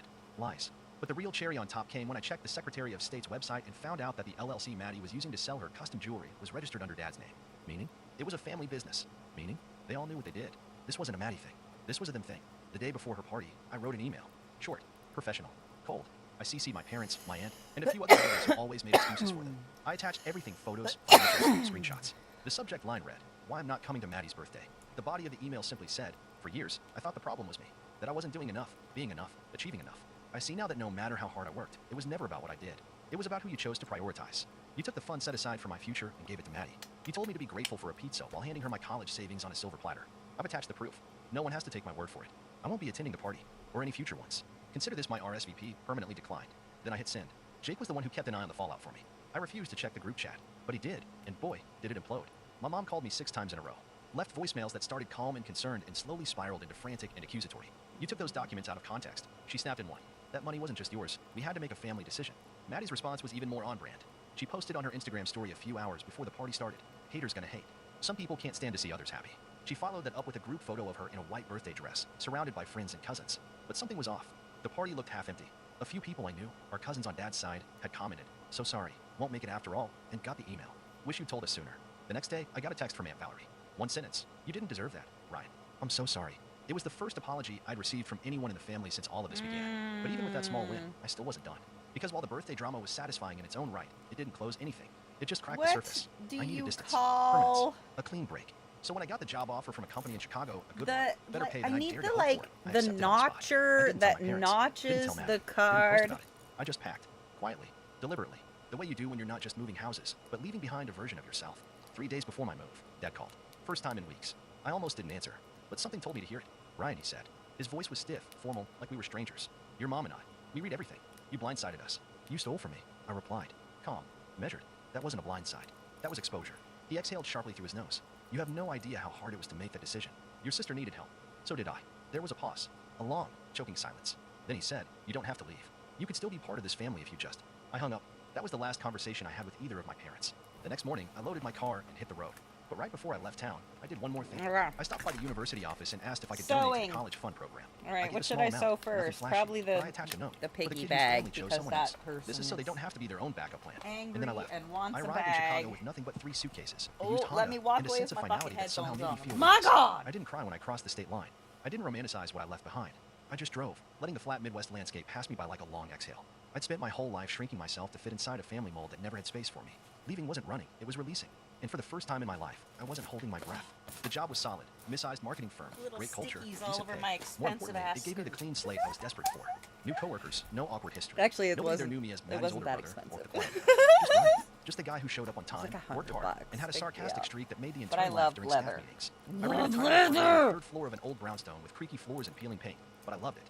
Every night, I'd fall asleep hearing the rumble of the L train in the distance, a reminder that life was still moving, still buzzing, and I was finally a part of it, not an afterthought sitting quietly on the sidelines. For months, I didn't hear a word from my parents or Maddie. No calls, no texts. It was eerie, like they'd scrubbed me off the family whiteboard the way you'd wipe down a to-do list. And I was fine with that, at first. But then Thanksgiving rolled around, and even though I had no intention of going back, the silence hit Oh yeah, harder I than only have one expected. piggy left. Jake invited me to spend it with his All family. right, and we're I making a went. His piggy. mom hugged me like I just returned from war. His dad handed me a plate piled high before I even sat down. They made jokes, asked about my job, poured me a drink when I mentioned Chicago snow. They treated me like I belonged. That night, when everyone had gone to bed and Jake and I were playing video games in the basement like we were teenagers again, he turned to me and said, "You ever think they'll come around?" I didn't even pause. No, and that was the honest truth. Because people like them don't change. They pivot, they spin, they rewrite history, but they don't change. Still, there was a part of me, some small sliver, that wondered if they'd reach out during Christmas. They didn't. Oh, Instead, I'm Maddie posted a listening series of Instagram to stories showing off her music. cozy family Christmas. Y'all Matching pajamas. Dad don't playing get to guitar by listen the to it, fire. but here, Mom have some holding up a new music while bracelet we're... from Maddie's line with a caption that read, "So proud of my girl's hustle." There was no seat left at that table, not even metaphorically. January came, and with it, a letter. A physical letter, which was so unlike them I almost thought it Oh, was a are scam. the kitties The done? handwriting on the No, envelope was 20 unmistakably minutes my on dad's. that. I stared at it for a long time before I opened it. Inside was a neatly typed letter on my father's workstation. Did you see it It was a masterpiece cutting? of passive aggression and carefully worded guilt. He wrote, "We hope you've had time It's to reflect. lasering. Your mother is still deeply hurt by the way things ended. We understand you felt slighted, but the truth is, we always made decisions with the whole family in mind. Perhaps you can't see that at the time. No, Maddie's you will. engaged now. He proposed on New Year's No. Eve. We're planning an engagement party this spring. No. Of course, you're Goodbye. welcome to come. No family is thanks. family. Don't let one Family's bad season ruin family. decades of history. Oh, blah, I laughed blah, out blah. loud. I actually laughed. Because even now, after everything, I was the problem. I was the one who needed to reflect. They hadn't done anything wrong. They just made family decisions. Apparently, funneling my college fund into Maddie's jewelry business was just another spreadsheet line item in the Dawson family budget. I didn't respond. I didn't congratulate Maddie. I didn't show up to the engagement party. What I did do was thrive. I got promoted 6 months into the job. My boss said I had initiative and backbone, which was ironic considering those were the very traits my parents used to say made me difficult. I made new friends. I found a ramen place down the block that knew my order before I said it. I joined a community book club that mostly devolved into debates over which characters deserved redemption arcs. I even met someone, Alyssa. She had curly hair, a nervous laugh, and a way of asking questions that made me feel seen, not sized up. We took things slow, real slow, and I was okay with that. Then came the wedding invite. Cream-colored cardstock, gold foil lettering. You were joyfully invited to celebrate the union of Madison Dawson and Kyle Weird. No, dear brother. No Eat handwritten note. my No document that we hadn't butts. spoken in nearly 2 years. Just a printed RSVP card with 2 options, accept with joy, decline with regret. I stared at that checkbox for a long time, and then I did something I hadn't done in years. I picked up the phone and called my grandmother, Dad's mom. She was in her 80s now and lived in a retirement community in Arizona. She'd always sent me birthday cards, even when my parents forgot. We hadn't spoken in months, but she picked up on the second ring. Oh, Ryan, she breathed. I was hoping you'd call. We talked for nearly an hour. She told me she'd heard bits and pieces, that she didn't understand why my parents had drawn a line in the sand over something so clearly unfair, that she tried to bring it up, but they brushed it off as me needing space. She paused at one point and said, you know, I never saw you as the quiet one. You were the observer, the anchor, and they used you like a life raft until they didn't need you anymore. I don't think anyone had ever said something that true about me. She asked if I was going to the wedding. I said, no, and then I asked her something I hadn't planned to. Would you like to come visit me sometime? In Chicago? There was a pause, and then a laugh. Ryan, I'd love nothing more. I didn't RSVP to the wedding. But on the same day Maddie walked down the aisle, I was walking with my grandma down Michigan Avenue, showing her the bean, introducing her to deep dish, and laughing over the pigeons trying to steal her hot dog. She said it was the most fun she'd had in years. That night, I posted a single photo on social media, just me and her on a park bench, holding matching mugs of hot cocoa. I captioned it, found the family that shows up. It got one like from Maddie's old college roommate. I don't know if she meant to do it, or if it was a silent nod, but it made me smile. And that was the moment I knew. I didn't miss them. I missed the idea of them. The hope that someday they'd be what I needed. But that hope was a trap. And the freedom I'd found on the other side was something I wouldn't trade for anything, not even an apology. Months passed. Seasons changed. Life moved on. Maddie announced her pregnancy on social media a year later. There were balloons and glitter and a gender reveal that involved a confetti cannon in their backyard. My parents posed, beaming in matching grandma and grandpa shirts. I didn't feel a thing. No envy. No bitterness. Just distance. Healthy, necessary distance. They had their world. Their curated version of family. And I had mine quieter, smaller, but honest. And in the end, that was enough. Because I didn't just walk away from the party. I walked into something better. Something real. Something that, for the first time in my life, felt like mine. At Granger, we're for the ones who pay attention to every little detail. The ones who fuss, tinker, and sweat the small stuff. Because you know the tiniest thing can make the biggest difference when it comes to keeping business moving. We get it. We're the same way. Offering access to product experts. Shut up, Granger! My name's James. I'm 42, and I thought I had a decent life. Not perfect. I don't think anyone's is, but decent. Married for 16 years, 2 kids, Mia and Logan. I've always been a family-first kind of guy. I coach Logan's soccer team. Used to braid Mia's hair before school, and I've never once missed a birthday or a holiday. I work in IT. I gotta make a bunch of which meant I shit. could pick the kids up from school. I'm help with homework, crafting right read. now. My wife, Eliza, works in real estate. She's great at it. Always dressed to impress, always talking, always moving. For a long time, I admired her energy. Now, I'm not sure if I ever really knew her. Father's Day was coming up. You'd think after so many years it would lose a bit of its shine, but I always looked forward to it. It wasn't about the gifts or anything grand. It was the one day where I felt seen, appreciated. A card, maybe breakfast in bed, a morning of cartoons with the kids, something simple. But that year, Eliza kept hinting at something big. Don't make any plans, she kept saying, smiling just a little too wide. We've got something special in store. Mia even giggled when I tried to guess. You'll see, she said. You'll love it. I woke up that Sunday, and the bed was empty. No smell of pancakes, no footsteps down the hall. Just the hum of the ceiling fan and the silence of a house not waiting for me. I figured maybe they were setting something up. I brushed my teeth, threw on a hoodie, and waited. 9 o'clock. Still quiet. No noise from the kitchen. I checked Mia's room, empty. Same with Logan's. I looked in the garage. Eliza's car was gone. By noon, I was confused. Maybe there was some mix-up. Maybe they'd gone out to get something. Or there was a reservation I didn't know about. I checked my phone for a message. Anything. Nothing. Then I opened Instagram. That was the moment everything shifted. A story from Mia. A boomerang of a mimosa clinking with a glass of orange juice. Then a slow pan across a restaurant table. Eliza, Mia, Logan, and her sister, Tasha. Everyone smiling, laughing. The caption hit me like a punch to the gut. Best dad ever, when he's not around, LOL. I didn't even know how to react. I just stared at the screen. My brain was trying to process what I was seeing, but my chest was already ahead of it, tightening up, burning. Was this a joke? A prank? Was I not invited? I didn't text. I didn't call. I just sat there, phone in hand, still in my hoodie, the same one Mia had gotten me last Christmas. I waited, and waited. Nothing. The rest of the day was a blur. I remember heating up leftover pasta, sitting on the porch with the dog. We've been watching the scheduled, sky though. get dark and wondering if they'd even come home that night. They didn't. Monday came and went. I worked, logged into meetings, went through the motions. No one mentioned Father's Day. Not my coworkers, not my family. I started to wonder if I was the crazy one. Tuesday morning, around 9:20 a.m., my phone exploded. 63 missed calls, a dozen texts, and one from Mia that just said, "Please come home." We didn't know. That was the moment I realized something deeper was going on. Something worse than just being forgotten or left out. Because they had come home, and I wasn't there. Now, I know what you might be thinking. Why didn't I go back? Why didn't I blow up their phones on Sunday, demand answers, show up at that brunch in person? I've asked myself that, too. But when something like this happens, something so off-kilter, you don't react the way you think you would. You freeze. You wait. You hope it's not what it looks like. That there's a logical explanation, some surprise twist where everything's okay. But I had a creeping feeling in my gut that told me, James, you're not the main character anymore. Not in your own home. Still, I didn't respond. Not immediately. I needed to understand what the hell had happened. Why a day meant for me had turned into a celebration of me not being there. Why Mia, who used to draw me stick figure cards and call me her superhero dad, was now posting stories like I was a joke. The voicemail from Eliza was frantic. James, please call me. The kids are upset. I don't know what you're doing, but this isn't funny. Just come home. We can talk. Please. I listened to it twice. Her voice was shaky, but not apologetic. Not even surprised. More annoyed. Like I was the one pulling a stunt. That's when I decided to start digging. I logged into our shared Google account. I knew she never signed out, not because she trusted me, but because she wasn't tech savvy. Calendar entries, emails, locations, all synced. I scrolled through her recent searches and saw Father's Day brunch ideas, funny dad captions, and strangely, how to handle manipulative husbands. That stopped me cold. Then, in her emails, a thread with her sister. Subject, Sunday plans. I clicked it open. There it was. Just make sure James doesn't find out, Tasha had written. Eliza's reply. He won't. I told him it's a surprise. This way we can have a peaceful brunch for once. He'll probably enjoy the quiet. Peaceful brunch. Enjoy the quiet. That's when something snapped. All these years, I thought I was appreciated. Maybe not celebrated. I wasn't looking for parades, but at least respected. But to be left behind, lied to, then mocked online, that was something else entirely. That was premeditated cruelty. I didn't reply to the texts. I didn't call back. I started going over every little thing I'd overlooked over the past year. The late night showings that took hours. The way Logan started calling Tasha's husband, Uncle Mark, more affectionately than me. The way Mia had started rolling her eyes when I asked her to spend time together. The way Eliza would sigh when I talked about work, like I was boring her. I started seeing it all differently. Not as isolated moments, but as pieces of a bigger picture I'd refused to look at. I checked the home cameras. We'd installed them 2 years ago after a break-in scare. Eliza had access too, but she rarely used them. I pulled up the footage from Sunday morning. At 7:46 a.m., I saw them all piling into the car. Mia, dressed in a pink sundress. Logan in a little button-up and khakis. Eliza in heels, laughing. She tossed a glance toward the front door, where I was still asleep, and said something I couldn't hear. The three of them laughed. Then they drove off. They hadn't just left me. They'd laughed. And for what? A joke? A break? A photo op? That night, I packed a bag. Laptop. Chargers. A week's worth of clothes. I didn't leave a note. I knew they'd notice soon enough. I checked into a hotel across town. Nothing fancy. Just a place with working Wi-Fi and clean sheets. I needed space. I needed time. But more than that, I needed a plan. Because something in me had shifted. Something I couldn't put back. I wasn't going to let this slide. I wasn't going to play the fool anymore. And I wasn't going home. Not yet. Not until I decided what kind of storm I was going to bring with me. The first night at the hotel, I barely slept. Not because the bed was uncomfortable. It was fine. Better than the pull-out couch I used during Logan's sleepovers. But because my brain wouldn't shut off. I lay there staring at the ceiling, my mind jumping between memories like a broken slideshow. Christmas mornings, soccer games, Mia's science fair, late nights on the porch with Eliza when the kids were little, just sipping coffee and talking about dreams. But now, those same memories felt distorted, like someone had scribbled over them in red ink. I kept replaying that brunch story in my head. The laughter, the mimosa, that caption, best dad ever when he's not around LOL. That word, LOL, looped in my head like a bad song. It was casual, offhand, like I was some sitcom character they could laugh about. But I wasn't. I was the guy who paid for the mortgage, fixed the leaky sink, helped with algebra homework, gave up job opportunities so I could be home more. And apparently, none of that had meant anything.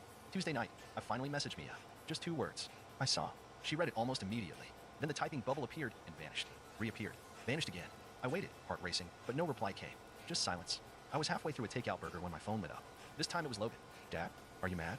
Mad. That wasn't the word. I wasn't mad like when someone cuts you off in traffic. I was gutted, hollowed out. But I didn't want to put that on an 11-year-old. I'm okay. I texted. We'll talk soon. He sent back a thumbs up emoji. That hurt more than it should have. By Wednesday, Eliza had tracked down the hotel. I don't know how. Maybe she checked my last credit card charge. Maybe she guessed. She called the front desk, and they passed her through to my room. I didn't answer. She left a voicemail again, this one tighter, more controlled. James, this is getting ridiculous. The kids are worried. You're making a bigger deal out of this than it needs to be. Can we please just talk like adults? Come home. We'll clear the air. Like adults. Like adults who ditch you on a holiday and post about it publicly. I didn't respond. Instead, I went to work. I wasn't just sitting around anymore. I started pulling pieces together. First, I made a copy of every financial file we had. Bank accounts, credit cards, mortgage, investment accounts. Eliza handled most of our finances. She'd insisted. Said she was better with numbers. I trusted her. But now I wanted to see everything. And I did. There were odd charges. Venmo payments to names I didn't recognize. A rental deposit paid in full in another city. Weekly lunch charges from a restaurant far from her usual listings. My stomach turned. Then I dug into our shared Dropbox. Years ago, we used it for family photos, travel plans, budgeting spreadsheets. She still used it occasionally, probably forgot I even had access. Buried in a subfolder was a document titled Plan B. I opened it, pulse pounding. It was a list, a very detailed one. New apartment walkthrough, check lawyer consult schedule, check joint account split estimate, what to do if James resists. Tasha can talk to him, keep kids neutral. Don't overshare. I just sat there for a long time staring at it. If James resists, like I was an obstacle, like I was a thing to be managed, not a person, not her husband, not their father. This wasn't just a brunch. This was an escape plan. And that's when the weight of it really hit me. They hadn't forgotten me. They'd excluded me, on purpose, to test the waters, see how life felt without me. And maybe, if I hadn't checked Instagram, they would have carried on like nothing happened. let the plan unfold on their terms. Quiet, neat, controlled. But now the ball was in my court. I took the rest of that Wednesday to get my ducks in a row. I made appointments, called a friend who worked in family law, rented a private mailbox, opened a separate bank account. I wasn't planning to burn the house down, not yet, but I was making sure if Eliza wanted war, she wouldn't be the only one holding the match. Thursday morning, I got an email from the school. Mia had skipped 2 classes. Logan had been pulled out early. My guess? Eliza trying to smooth things over, paint this as daddy's having a moment. But I knew my kids. Mia might be drifting, sure, but Logan? He was a straight arrow. If he left early, it was because he was confused, hurt. I decided it was time to talk to them. Not Eliza. Not yet. But the kids. I texted Mia. Meet me at the diner near the park. 5 p.m. Just you and Logan. No pressure. She replied within 5 minutes, okay. At 4:50, I was already in the booth. A milkshake waiting for Logan and fries for Mia, her favorite. They walked in holding hands, both looking smaller than I remembered. Mia had her hoodie pulled over her head, and Logan wouldn't stop fidgeting with his sleeve. Mia slid into the booth and stared at me. Her eyes were puffy. She looked like she hadn't slept. Dad, she started, but I held up my hand. Let me go first. They listened. I told them everything I knew. That I saw the brunch. That I read the messages. That I knew about the emails. I didn't yell. I didn't guilt trip them. I just laid it out. Mia looked like she wanted to disappear into her seat. We didn't know the whole plan, she said finally. Mom said you were tired. That you'd be annoyed if we made a fuss. That it was just one brunch. She said it was a girl's thing, Logan muttered. But then I was there too. I nodded. I know. It's not your fault. But I want you to hear this from me. I'm not disappearing. I love you both. And no matter what happens between me and Mom, you're still my kids. Mia started crying. Logan did too. And in that moment, I realized something. Eliza might have been planning her perfect escape, but she hadn't told the kids the whole story. She tried to rope them into her narrative, but they were still on the fence. Still reachable. I hugged them both before they left. Told them I'd be in touch soon. Told them things were going to be okay, even if they didn't look like they used to. Back at the hotel that night, I poured myself a drink. Sat at the tiny desk with my laptop open and stared at the folder I built. I named it Reset, because that's what this was. Not just revenge, not just justice. A reset. But first, I had one more conversation to have. One that had been a long time coming. I opened my phone, scrolled to Eliza's name, and hit record on the voice memo app. Then I called. Her voice came on, smooth as ever. James, finally, are you ready to stop being dramatic? I smiled. Not dramatic, Eliza. Just getting started. And then I asked her one question, a question I already knew the answer to and waited for her to lie. So, I said evenly, how long have you been planning to leave me? The silence that followed was thick. No breathing, no shuffling, just a low static hum of tension vibrating through the line. Then, finally, she responded. What? Her voice was higher than usual, almost light, dismissive. I asked how long, I repeated, my tone still calm. You know, Plan B, the apartment, the lawyer consult, the budget spreadsheet. I read it all, Eliza. I know. She laughed short, forced, like a cough dressed up as amusement. You went through my stuff? You left it in our shared folder, I said. You didn't even bother to hide it. Was I supposed to keep smiling while you packed your escape route? Another pause. Then her voice hardened. You don't understand. Things haven't been working for a long time. You just don't see it because you're always in your own world. I felt something flicker in my chest. Not pain. Not yet. Just the familiar sting of being blamed for someone else's detour. I work from home. I drive the kids. I cook. I clean. I try to give you space. Time. Support. If I missed something, you could have said so. But instead, you planned a brunch to celebrate me not being there. You're twisting it, she snapped. It was supposed to be lighthearted. It was supposed to be a test run, I said. And you know it. Her silence told me everything I needed. Do they know? I asked. Mia and Logan. About the apartment? The lawyer. No, she said quickly. Of course not. Why would I tell them something that might not even happen? Because it already is happening, Eliza. I let that hang. I knew I was pushing her, but I needed to see what she'd do. If she'd back down. If she'd deny everything. But instead, she doubled down. I'm not doing this with you over the phone, she said curtly. If you want to talk, come home. Why? So I can walk into a house that's already been emotionally emptied out? You're being dramatic, James. There it was again. That word. I'm being precise, I said, lowering my voice. And for what it's worth, you could have told me the truth. You didn't have to turn the kids into pawns in some sick little performance. Don't you dare drag them into this. I already met with them. I cut in. They're not stupid. They feel it too. You've been playing chess, Eliza, and I'm just now realizing I was never your partner. I was a piece. Another silence. But this one felt different. Not stunned. Calculated. Okay, she said finally. So what now? Now. That was the question. I didn't answer right away. I wanted her to sweat a little. Feel what it was like to be left in the dark for once. But more importantly, I needed more time to prepare. Because what I was planning wasn't just revenge. It was revelation. A carefully constructed unraveling. I'll be in touch, I said, and ended the call. I sat there for a moment, letting the quiet fill the space where her voice had been. My heart was pounding, but my mind was clearer than it had been in weeks. I wasn't out to destroy her. I was out to expose the version of herself she had worked so hard to sell to me, to the kids, to the world, and let the truth speak for itself. That night, I called my lawyer friend, Darren. We'd gone to college together, lost touch, and reconnected last year when his firm helped with some tech compliance contracts. I didn't tell him everything, not yet. Just the basics. Eliza's planning something. I found documentation. I need to protect myself. And the kids. He didn't ask why I hadn't come to him sooner. Just said, let's meet Friday. I'll prep the paperwork. Bring everything you have. That gave me 2 days. 2 days to finish what I'd started. The next morning, I went to our safe deposit box, something Eliza probably forgot existed. Inside were old documents, insurance policies, backup drives, and importantly, the original house deed. I made copies of everything, then went to the bank to freeze the joint savings account. Not drain it. Just freeze it. I didn't want to financially ruin her. I just wanted to make it very clear I wasn't the passive fool she'd taken me for. That the man she left behind on Father's Day was not the same man she was dealing with now. When I returned to the hotel, there was a letter under my door. James, please. We need to talk. The kids are scared. I don't know what you're doing, but we're still a family. Let's just come home. I'll explain everything. It wasn't handwritten. It was printed. That small detail told me more than the words did. She still thought this was damage control, that I could be talked down, that a warm smile and a few tears could smooth over weeks, maybe months of manipulation. She didn't realize yet that the story had changed. So I did something she never expected. I wrote my own letter. Not to her. To the kids. I wrote about how much I loved them. How I was still their dad. How I wasn't running away, but choosing to fight differently. I explained, in age-appropriate terms, that sometimes adults lie, even the ones we trust. And that when they do, we don't repay that lie with more silence. We speak up. We stand tall. We protect what matters. I told them I would never ask them to choose sides. That I knew they loved their mom, and that was okay. But I also told them I wouldn't be a ghost in their life, not even for one more day. And then I mailed the letter. Not emailed. Not texted. Mailed. Tangible. Something they could hold. Something real. I was done with illusions. That night, I went through the last of the digital files. Old voicemails. Screenshots. Calendar notes. Little pieces of evidence that showed just how long I'd been living in a house where the door had already been quietly closing behind me. By the time Friday morning rolled around, I was ready. I showed up to Darren's office with a flash drive, 2 binders, and a list of questions. Legal custody. Financial separation. Emergency arrangements. I wanted to be thorough. Not for revenge for my kids. So they'd never have to wonder who fought for them. Halfway through the meeting, my phone buzzed. A new Instagram post. From Eliza. It was a picture of her and the kids, smiling. A throwback photo. The caption read, "Some people break your heart and still expect you to love them." And just like that, I realized she'd started spinning her version of the story, publicly, before the truth could catch up. But she'd miscalculated one thing. I wasn't reacting anymore. I was preparing. And when I was done, everyone would know who she really was. I waited exactly 1 week. Not because I was unsure. I wasn't. But because revenge, real revenge, doesn't come from rage. It comes from clarity. Precision. I wanted Eliza to sit with her choices, watch her narrative spin, feel like she had the upper hand. That's what made what came next so much more satisfying. It started with the truth. I posted a letter. Not to social media. I wasn't going to play her game on her turf, but to our neighborhood forum, the school parent board, and yes, a private post sent to every family member on both sides. I kept it calm, mature, just facts. I told them what had happened on Father's Day, no drama, no flourishes. Just that I woke up alone, and while my family smiled over pancakes and mimosas, I sat at home wondering what I'd done wrong. I mentioned the Instagram story, the caption, the silence, and how, when I asked for honesty, what I got instead was a digital trail of betrayal, a documented plan to replace me, to move on without confronting me like an adult, like a partner. I didn't name call, I didn't curse, but I made it clear, I was not disappearing, I was not shrinking, I was not the villain. Then came the second part of the plan, legal. Darren had helped me draft the papers, separation, custody, and a financial breakdown that reflected my years of contribution. Not just the income, but the time, the unpaid labor, the coaching, the late-night science projects, the hospital visits, the emotional anchor I'd been while Eliza ran off to show listings and smile for strangers. We served her during one of her open houses. The courier walked right in, said her name, and handed her the envelope while she stood in a sunlit living room in front of a young couple looking to buy their first home. Poetic. After that, it unraveled quickly. She tried to do damage control, reached out to friends, said I was being vindictive, emotionally unstable, even manipulative. But by then, it was too late. The receipts were everywhere. Her plan B wasn't just a bad secret. It was a blueprint for calculated emotional neglect. People started backing away. Friends we'd known for years stopped replying to her group texts. Her sister Tasha, who had once been smug enough to laugh along on that brunch, quietly took a trip out of state and didn't come back for 3 weeks. I think she realized she'd been caught in the blast radius. Mia and Logan stayed with me most of that first month. Not because I asked, because they chose to.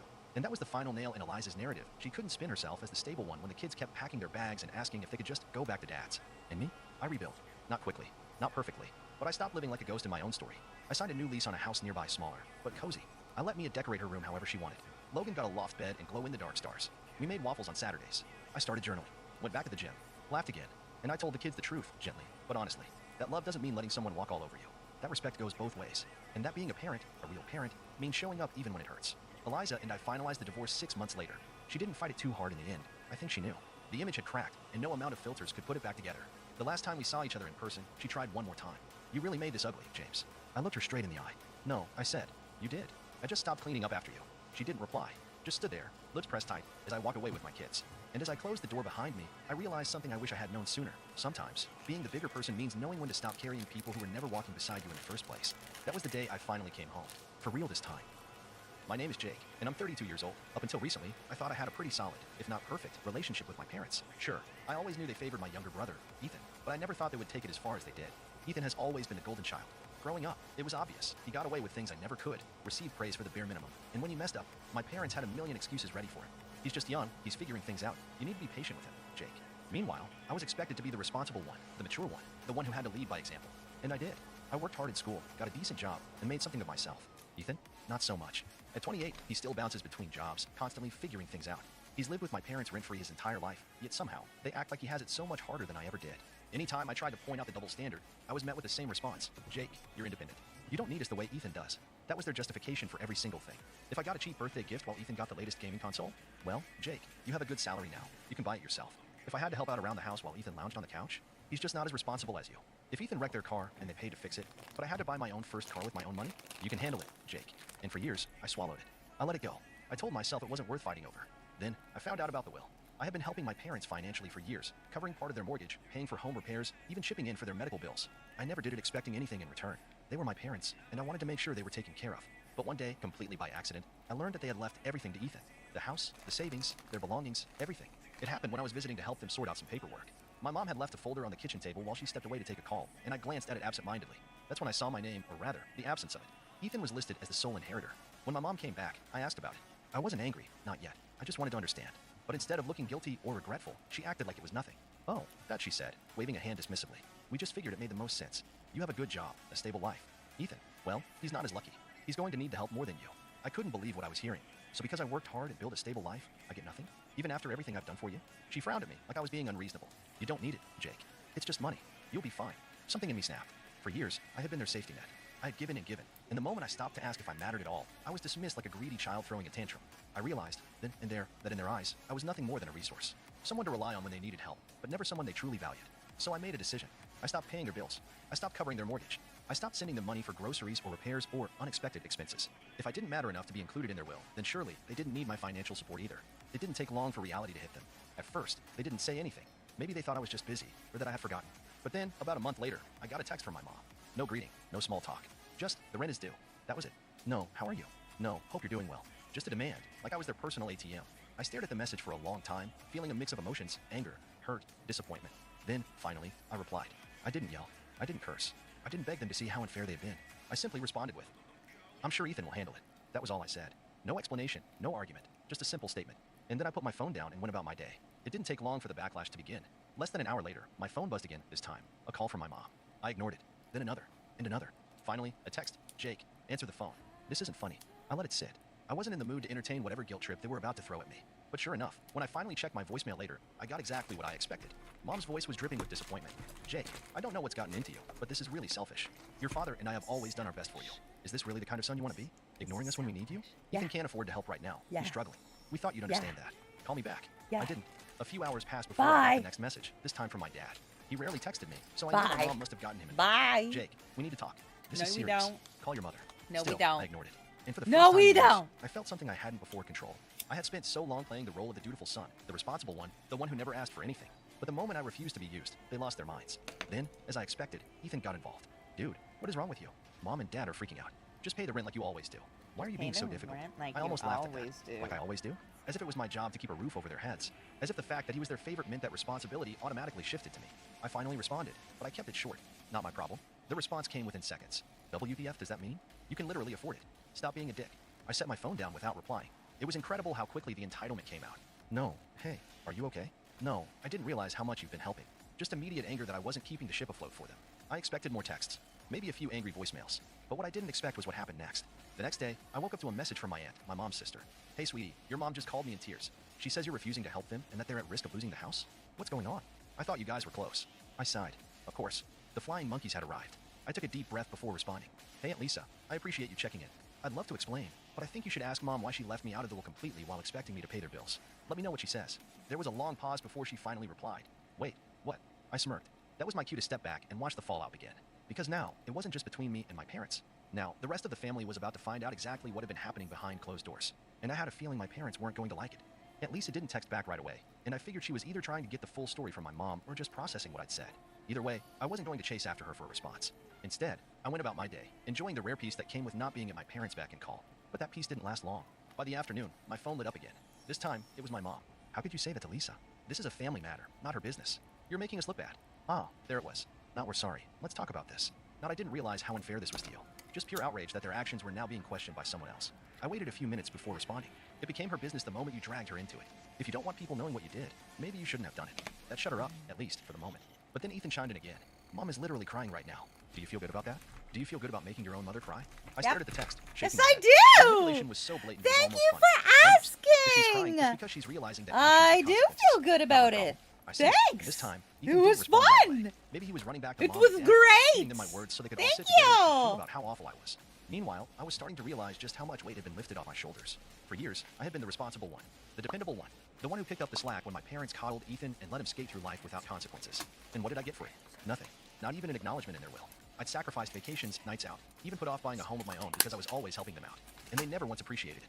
I was done. A few hours passed, and then my phone rang again. This time, I answered, because it was Aunt Lisa. Hey, I said, keeping my voice neutral. Did the laser hey, finish? Jake. The laser finished! That she was treading carefully. I just got off the phone with your mom. I waited, letting her continue. She told me. Well, she told me a very different version. Hold on. I almost laughed.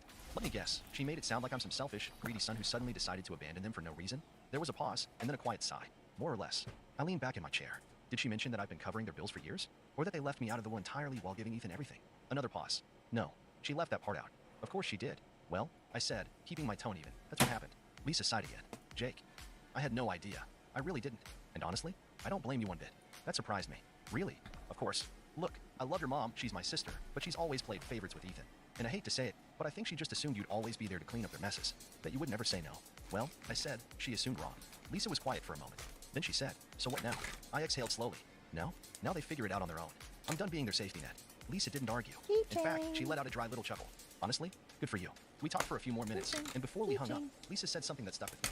I have a feeling this isn't over. They're gonna try something. Be careful, Jake. She wasn't wrong. Because later that evening, I got another text from Ethan. Fine. If you want to act like a selfish A, go ahead. Just don't come crawling back when you realize you messed up. I stared at the message for a second before shaking my head. Messed up? I hadn't messed up a single thing. If anything, this was the first time in years that I was finally getting something right. But Ethan's text made one thing very clear. They weren't going to back down that easily. And part of me was almost looking forward to whatever they tried next. The next morning, I woke up to a pounding on my front door. Not a polite knock, not even an impatient one. This was the kind of pounding that made you think someone was about to break the door down. I already knew who it was before I even checked the peephole. For a second, I debated just ignoring it, letting them stand out there and fume. But something told me that if I didn't answer, they'd just keep banging until the neighbors complained. With a sigh, I opened the door. Sure enough, there stood my parents and Ethan. Mom had her arms crossed, her face pinched with disapproval.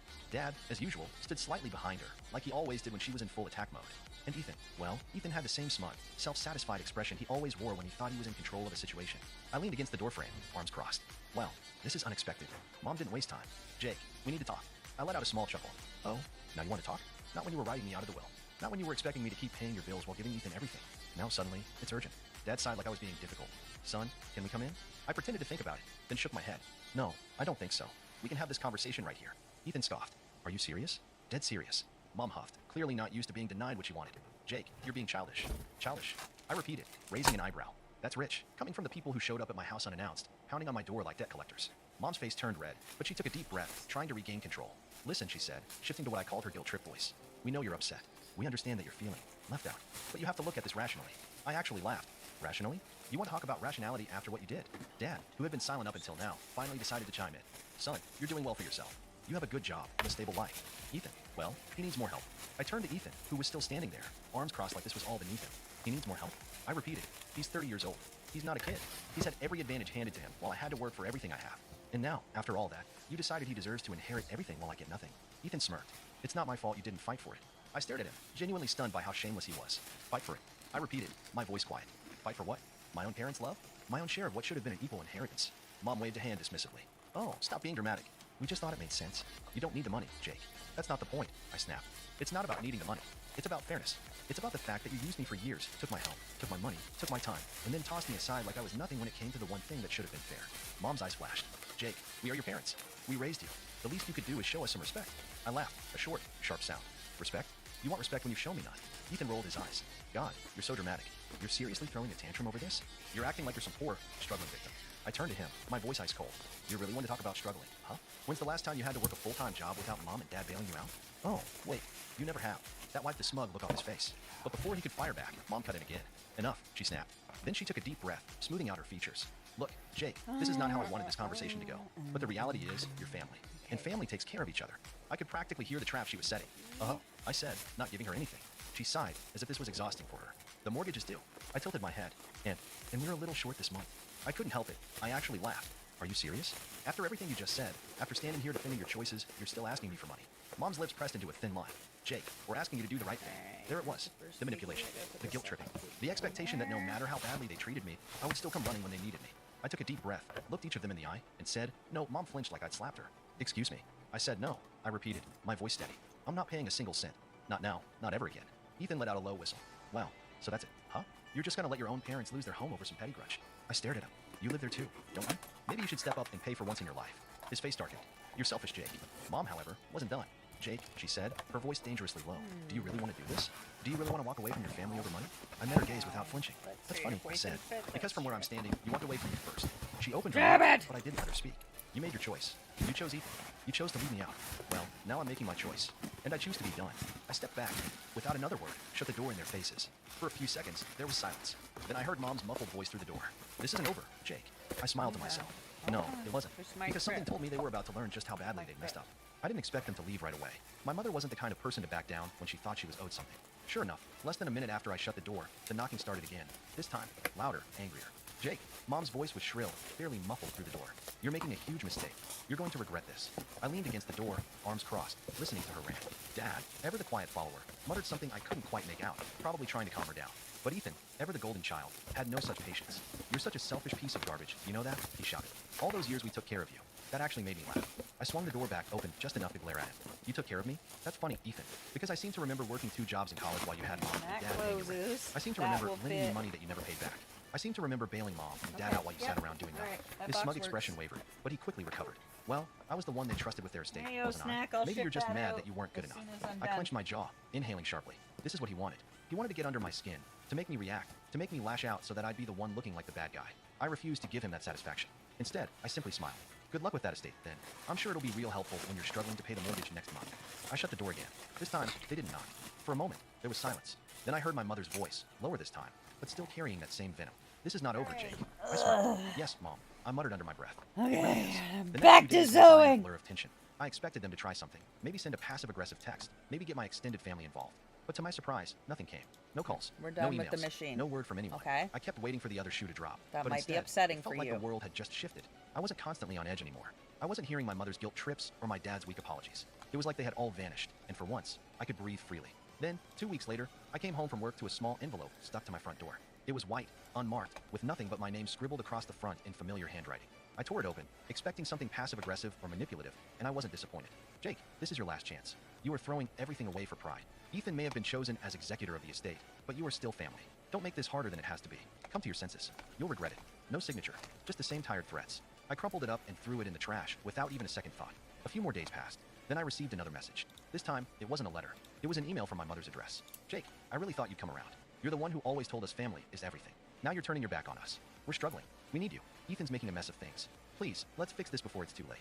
This time, I actually felt a little something. Anger. The audacity to make me feel guilty about their mess. To pull that old card about family is everything, when they had chosen Ethan over me from the start. I took a deep breath. Then I deleted the email without replying. It was then that I realized something. I wasn't mad anymore. I was just done. And yet, I still hadn't heard from Ethan. He was silent, his arrogance replaced with something more desperate. I had to admit that part of me was surprised. Ethan, the one who had always believed he was untouchable, wasn't making a move. I half expected him to show up at my door with an apology, but he didn't. Then, one afternoon, out of nowhere, my phone rang. The number was unfamiliar, but something told me I should pick up. I answered, and sure enough, it was my mother's voice again. Jake, please. She was crying. I could hear it in her voice, and I was taken aback. You need to come over. Ethan's lost the house. He's messing everything up. We have nowhere to go. Please, we need you to help us. For the first time, I felt nothing. No sympathy, no guilt, no obligation. I almost felt a strange sense of relief. This was it. This was what I had been waiting for. Instead of responding immediately, I let the silence linger. I could feel her desperation across the phone, her need for reassurance, for me to step in and clean up Ethan's mess. But I wasn't about to be dragged back into that cycle of manipulation. No, I finally said, my voice calm. This is your problem, Mom. You've always wanted him to be the golden child, and now you get to deal with the consequences of that choice. You chose him to handle everything. You trusted him. You don't get to pull me into your mess now. She was quiet for a long moment. Then she whispered, Jake, please. I don't know what else to do. I didn't even flinch. I spoke my next words as coldly as I could. You should have thought of that before you decided I wasn't good enough to be part of the family. I hung up. The phone didn't ring again. For weeks, I didn't hear from anyone. But strangely enough, I felt better. The weight of years of resentment and manipulation had finally been lifted. And then one day, while I was at the store, I saw a familiar face in the parking lot. My father. He was walking toward a beat-up car, carrying some bags. I hadn't seen him in weeks. I debated whether to approach him, but something told me that nothing was left to fix. I just turned away, ignoring the way he called my name. That was the last time I saw him. So here I am. I made haven't the heard a single word thing! from my parents or Ethan. Part of me wonders if they're still struggling. Part of me wonders if they ever realized what they did wrong. But honestly, I'm okay. We're just Maybe, gonna watch for once, fucking it's time for me food to take care of things. me. So, Reddit, what do you think? Blech! Did I go too far? It Did I have looks to like fix things instead barf! of shutting you We're down? Let me know changing your which thoughts. one we're watching. Sure, there's a tool for everything. But when it comes to PDFs and e-signatures, Adobe Acrobat is the only tool you need for any PDF job. It looks It's the disgusting! all-in-one solution for editing your Blech. PDFs, sharing them, even getting them signed. Blech. Lots of jobs, one tool. Acrobat's got it. Try it today. My name's Evan. I'm 31. We're and gonna until a watch few months ago, fucking I thought my relationship something with my that's older not brother, Marcus, was just strained, not irreparably broken. We disgusting. were never close growing up. He was always the golden child, charming, athletic, got straight A's without trying. I was quieter, more introverted, the computer kid who preferred tinkering with code over playing backyard football. Still, I figured There we'd we grow out of go. the sibling rivalry. Cake's Maybe not we'd become real friends once we disgusting. both hit adulthood. That never happened. If Ugh. anything, it got worse. Marcus graduated with honors, Bleh. landed a cushy finance job thanks to one of Dad's friends, Bleh. and started dating Amelia, his college sweetheart who came from a family of surgeons and CEOs. I took a different path, Bleh. dropped out of college to build my own tech startup with 2 high school friends. We bootstrapped for years, lived on ramen and late nights, and got laughed at more times than I could count. But last year, our company finally hit. We signed a major licensing deal with a healthcare tech firm, scaled fast, and suddenly, I wasn't that weird IT dropout anymore. I became a CEO. We're not a household name, but in our industry, people know who we are. Still, I never flaunted it, especially not to Marcus. I figured he didn't care, or worse, would just find a way to downplay it, like always. A few weeks ago, Marcus texted me about his housewarming. Or rather, he didn't invite me. He said it was going to be a classy event for Amelia's family and friends, people who were established professionals, and that it might be awkward having me there because, in his words, I know you're still figuring your stuff out. I stared at the message for a long time. No, hope you're doing well. No, maybe next time. Just a blunt little rejection from my own brother, like I was some embarrassing side character in his success story. What he didn't know, what no one in our family really knew, is that one of Amelia's uncles is the COO of the company we signed a deal with. I'd met him over Zoom during contract negotiations. Nice guy, sharp, very by the book. We didn't talk much outside of business, and I never connected the dots between him and Amelia until now. But once I saw her full name again in Marcus's text, it clicked. I could have said something. Could have used it as leverage or a jab. Instead, I just replied, got it. Hope the party goes well. And I meant it, kind of. I didn't want to go anymore. But then my parents started poking. My mom called and said, it's just a formality, Evan, don't take it personally. As if it was normal for your own brother to exclude you from his life. My dad chimed in too, saying Marcus was just trying to impress Amelia's family, and maybe I'd understand when I finally settled down. That one stuck. I've always been the single one, sure, but not by choice. I've just been busy building something. Something real. Something they never took the time to ask about. I was going to let it go. Really, I was. But then, 2 nights before the party, I got a call from my cousin Derek. He said, hey man, are you really not coming to the housewarming? I told him the truth, that Marcus didn't want me there. Derek hesitated, then added, that's messed up, especially with the stuff they've been saying. I asked what he meant, and he reluctantly shared that at a recent dinner, Marcus and Amelia joked that I was the black sheep who thought he could run a company from a garage, and her brother laughed. Some people just never grow up. My mom laughed too, apparently. My own mom. That was it. Something in me cracked. Not out of rage. More like disappointment. A hollow kind that sits deep. I wasn't going to crash the party, but I decided I'd show up for 5 minutes, give them a polite hello, and leave. Just to remind them I existed. So I put on a clean shirt, drove across town, and arrived right when the party was already full. Their new house was exactly what I expected, modern, spotless, magazine perfect. Music playing, glasses clinking, everyone dressed like they just stepped out of a real estate commercial. I walked in through the side gate, and Marcus's face fell the moment he saw me. He came over, fake smile plastered on, and said, Evan, hey, I didn't think you were coming. I smiled back and said, just thought I'd stop by. Say hi. Before he could respond, Amelia showed up behind him. Her eyes scanned me like I was a waiter who'd wandered into the wrong backyard. Oh, hi, she said flatly. Nice of you to show up. The next 10 minutes were a masterclass in polite disdain. I got introduced to 2 of Amelia's aunts as Marcus's brother. He's in tech, or something, and then quickly shuffled aside so they could talk to a plastic surgeon from Boston. People kept asking me where I worked, and when I explained that I ran my own company, someone quipped, oh, like a startup, and chuckled like I'd said I sold candles on Etsy. Even Marcus's tone was different, like he was embarrassed for me. At one point, someone handed me a plate and pushed me toward the food table. I stood there, holding it, while a cluster of Amelia's cousins stood a few feet away, clearly whispering. One of them laughed and said just loud enough, he looks like he walked here. Another added, isn't he the one who never finished college? I didn't react. I just sipped my drink and reminded myself I wasn't here to prove anything. And then came the video call. Apparently, Amelia's dad couldn't attend in person, so they were FaceTiming him in to do a virtual toast. Marcus connected the call, put it on speaker, and propped the phone up on a little stand in the middle of the patio table. Everyone gathered around, holding up their drinks. Her dad appeared on the screen, gray hair, confident smile, clearly in good spirits. To Marcus and Amelia, he said, you two are building something great. I'm so proud of you both. There were cheers and laughter. Then, as the screen panned to capture more of the party, his face changed. He squinted, leaned in, then pointed directly at the phone's camera. Hold on, is that Evan? Evan Carter. The crowd quieted. I nodded slowly. ThredUp is an online thrift store and consignment store, and they have such high quality pieces that are all secondhand. These are from Paige. These are normally out of my price range. Yeah, it's me. A beat passed. Then he let out a surprised laugh. What are you doing there? Wait, why didn't anyone tell me you two were brothers? The silence grew thick. Amelia looked like she'd swallowed a lemon. Marcus froze. Her dad continued, smiling big now. This man right here, Evan, he's the reason I have my job. His company is why my entire division exists. I tell everyone at work about it. Evan, buddy, you changed the game. You could hear a pin drop. He went on for a minute, talking about how revolutionary the software was, how the rollout saved their department, how people at the company still talk about our meetings. I nodded politely, thanked him, and finally, gently interrupted, I appreciate that. Really? But I should get going. I set down my drink, handed my untouched plate to the stunned cousin nearest me, and walked out the gate without another word. I didn't need to hear the rest. Let them process it however they wanted. I drove home with the windows down, the night air cool against my face, and for the first time in a long time, I didn't feel like I had to prove anything. The next morning, my phone lit up with more notifications than I'd seen in months. Missed calls, voicemails, texts from numbers I didn't even have saved. I didn't answer any of them. I just let them stack up like unread receipts from a night I never planned to remember. The first one I opened, though, was from my mom. It simply said, call me. No, that was it. No, are you okay? No, we're sorry. Just an order. Like always. I ignored it. Then came one from Marcus. You could have said something. And then a follow-up. Do you have any idea how that made us look? How that made them look? That one actually made me laugh out loud. For years, I lived in the shadow of Marcus's curated image, the successful older brother, the future family patriarch, the golden boy. And now, in 10 accidental seconds on a phone screen, that illusion cracked. Not because I did anything, but because the truth slipped out, and there was no dressing it back up in a blazer and tie. By noon, Amelia texted. I didn't even know she had my number. Her message was longer. Hey Evan, I'm really sorry about last night. I didn't realize how accomplished you were. I think some people at the party might have misunderstood your situation. You should have said something sooner. I'd love to talk, maybe grab coffee and clear the air. Clear the air. Like I'd walked in and farted instead of them spending the whole evening pretending I was beneath them. What? Me That night, I went out for a too! solo I dinner like with to my favorite Korean loudly barbecue announce place. that I I've have been there dozens of times, diarrhea. alone, mostly, Like if just to somebody's escape. The owner knew me by genuinely name, being brought me my a usual without even cock asking. goblin As I sat there flipping meat in on a the grill, public watching the sizzle rise, place, I realized I something. don't give I a wasn't angry, fuck. not in the way I used to I be. will Not even sad. loudly I just felt announce done being the quiet one. that I have The lesser diarrhea. sibling who got I humor won't do holidays and anything. excluded from real I'll just family. loudly Being done announce didn't mean it and then disappear. get So up. the next day, I did what I should have done years ago. I sent out one text to the family group chat. Hey, just so there's no confusion, yes, I run a company. Yes, we're doing well. No, I don't owe anyone an explanation for how I got here. But since my presence at family events seems to be an occasional inconvenience, I'll make it easy. I'm stepping away from all gatherings for a while. I've spent years being spoken about like I wasn't in the room, but I am in the room now, and I've built the building. So feel free to carry on, just without me. Delivered. Read. Silence. An hour later, my cousin Derek replied, respect. Then my aunt, dad's sister, texted me privately. Said she'd watched what happened at the party over Amelia's dad's FaceTime. The look on your mom's face, she wrote. She turned ghost white, like she'd seen a spirit crawl out of her own reflection. But the real kicker came 2 days later.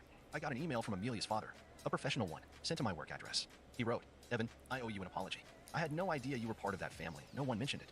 I can't believe the way they treated you. I always say we should never judge someone by their resume, but by their results. And you built something Resume. remarkable. If you're ever open to collaborating again, Resume. I'd love to schedule a meeting. Get it, No pressure, just robot. admiration. Get Stay your on the same for a accent long time. right. Not because I needed Fucking validation, robot. but because somehow that one sentence from someone outside the family, I can't believe the way they treated you, hit deeper than any apology from my family ever could. And then came the fallout. My mom showed up at my apartment. Not called, not texted, just knocked. When I opened the door, she was standing there in her nicest coat, holding a grocery bag like it was some kind of peace offering. I brought your Ew, favorite, go those sesame away. cookies, she said with a half smile. I didn't invite her in. She stood awkwardly in the hallway, rocking on her heels. Evan, we didn't know. You never told us how big your company got. I looked her in the eyes and said, you ask? would it have mattered? She blinked. Of course it would have. I nodded slowly. Exactly. She opened her mouth to respond, then shut it again. Her eyes shifted. Marcus feels awful. He didn't mean to exclude you. That's funny, I said, because I read the message. It wasn't a misunderstanding. He said it clearly. There was a pause, a long one. Then she whispered, it's just hard sometimes, feeling like I don't know how to connect with you. That one stung. Not because it was cruel, but because it was cowardly. You could have tried, I said quietly. Instead of laughing when they mocked me. Instead of pretending I wasn't there. She looked down. I could see her lip quiver, but I didn't move. I didn't open the door wider. I didn't hug her. I just stood there tired, but calm. I'm not cutting you out, I said finally. But I'm not playing this game anymore. I'm not chasing approval. If you want me in your life, it has to be as an equal, not the punchline. She nodded, blinking fast. I understand. I don't think she did, but she left the cookies anyway. And for the first time in years, I didn't eat them.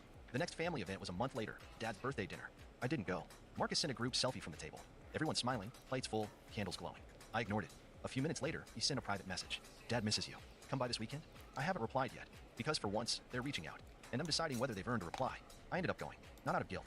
Not because I missed them. I went because I wanted to look my father in the eye, one last time, and see if he even saw me. It was a quiet Sunday afternoon. No birthday balloons, no extended family, just my parents, Marcus, and Amelia. I wore a navy blazer, not because I wanted to impress them, but because I knew they'd expect me to come casual, as if my life was still some thrown-together garage project. It was petty, sure, but I wanted them to feel the difference before I even spoke. Marcus opened the door. Hey, he said, trying to sound casual, like we hadn't gone radio silent for weeks. Glad you made it. Sure, I replied flatly, brushing past him. Inside, Dad was sitting in his usual chair by the fireplace, sipping something dark from a heavy tumbler. He looked older than I remembered, tired, as if some of the shine he used to wear like armor had dulled. He stood when he saw me. Evan, he said, nodding slowly. Good to see you, son. I nodded back. You too. Amelia gave a small wave from the kitchen, where she was plating a store-bought cake. No one spoke about the party. No one brought up what had happened. It was like we were pretending nothing had changed, only everything had. We sat around the dining table, and the meal was quiet. Too quiet. The kind of silence that isn't peaceful, just loaded. Every clink of a fork sounded louder than it should. Every breath felt like it came with strings attached. It was only when the plates were cleared and the cake was sliced that Dad finally spoke up. I heard you've done well for yourself. I looked at him. You could have asked sooner. He nodded, slowly.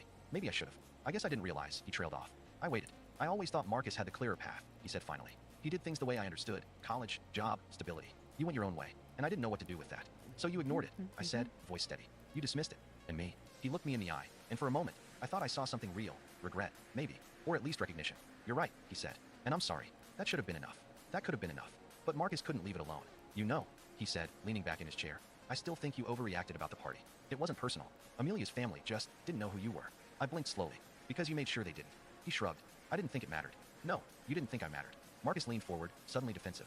Evan, come on. It's not like I lied about you. I just didn't make a big deal out of it. You made a point to keep me small. I snapped. You've always done that. You act like I'm some embarrassing experiment that worked out by accident. Amelia cut in, her voice quiet but sharp. Let's not turn this into a fight. I turned to her. You mocked me. To your family. Behind my back. She froze. I heard what you said. About how I never made it. About how I was a dropout. About how you were too accomplished to be around me. Her face flushed. I didn't mean it like that. But you said it. And Marcus let you. Everyone was still. I turned back to Dad. You want to know why I stopped coming around? Why I'm not at birthdays or holidays? It's not because I'm busy. It's not because I'm bitter. It's because you all made it clear I was only welcome if I played my part. The underachiever. The weird one. The one you laugh about after dinner when you think I'm not listening. No one moved. I stood up. You wanted me here? Now I've come. But this is the last time I walk into a room just to make you feel better about ignoring me. And I reached into my coat pocket and set down a white envelope. What's this? Dad asked.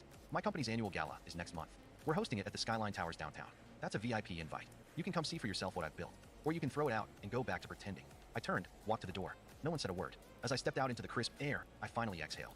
Not out of relief, but closure. The next day, my assistant called. You're not going to believe this, she said. We just got a confirmation RSVP. From who? Your father. +3.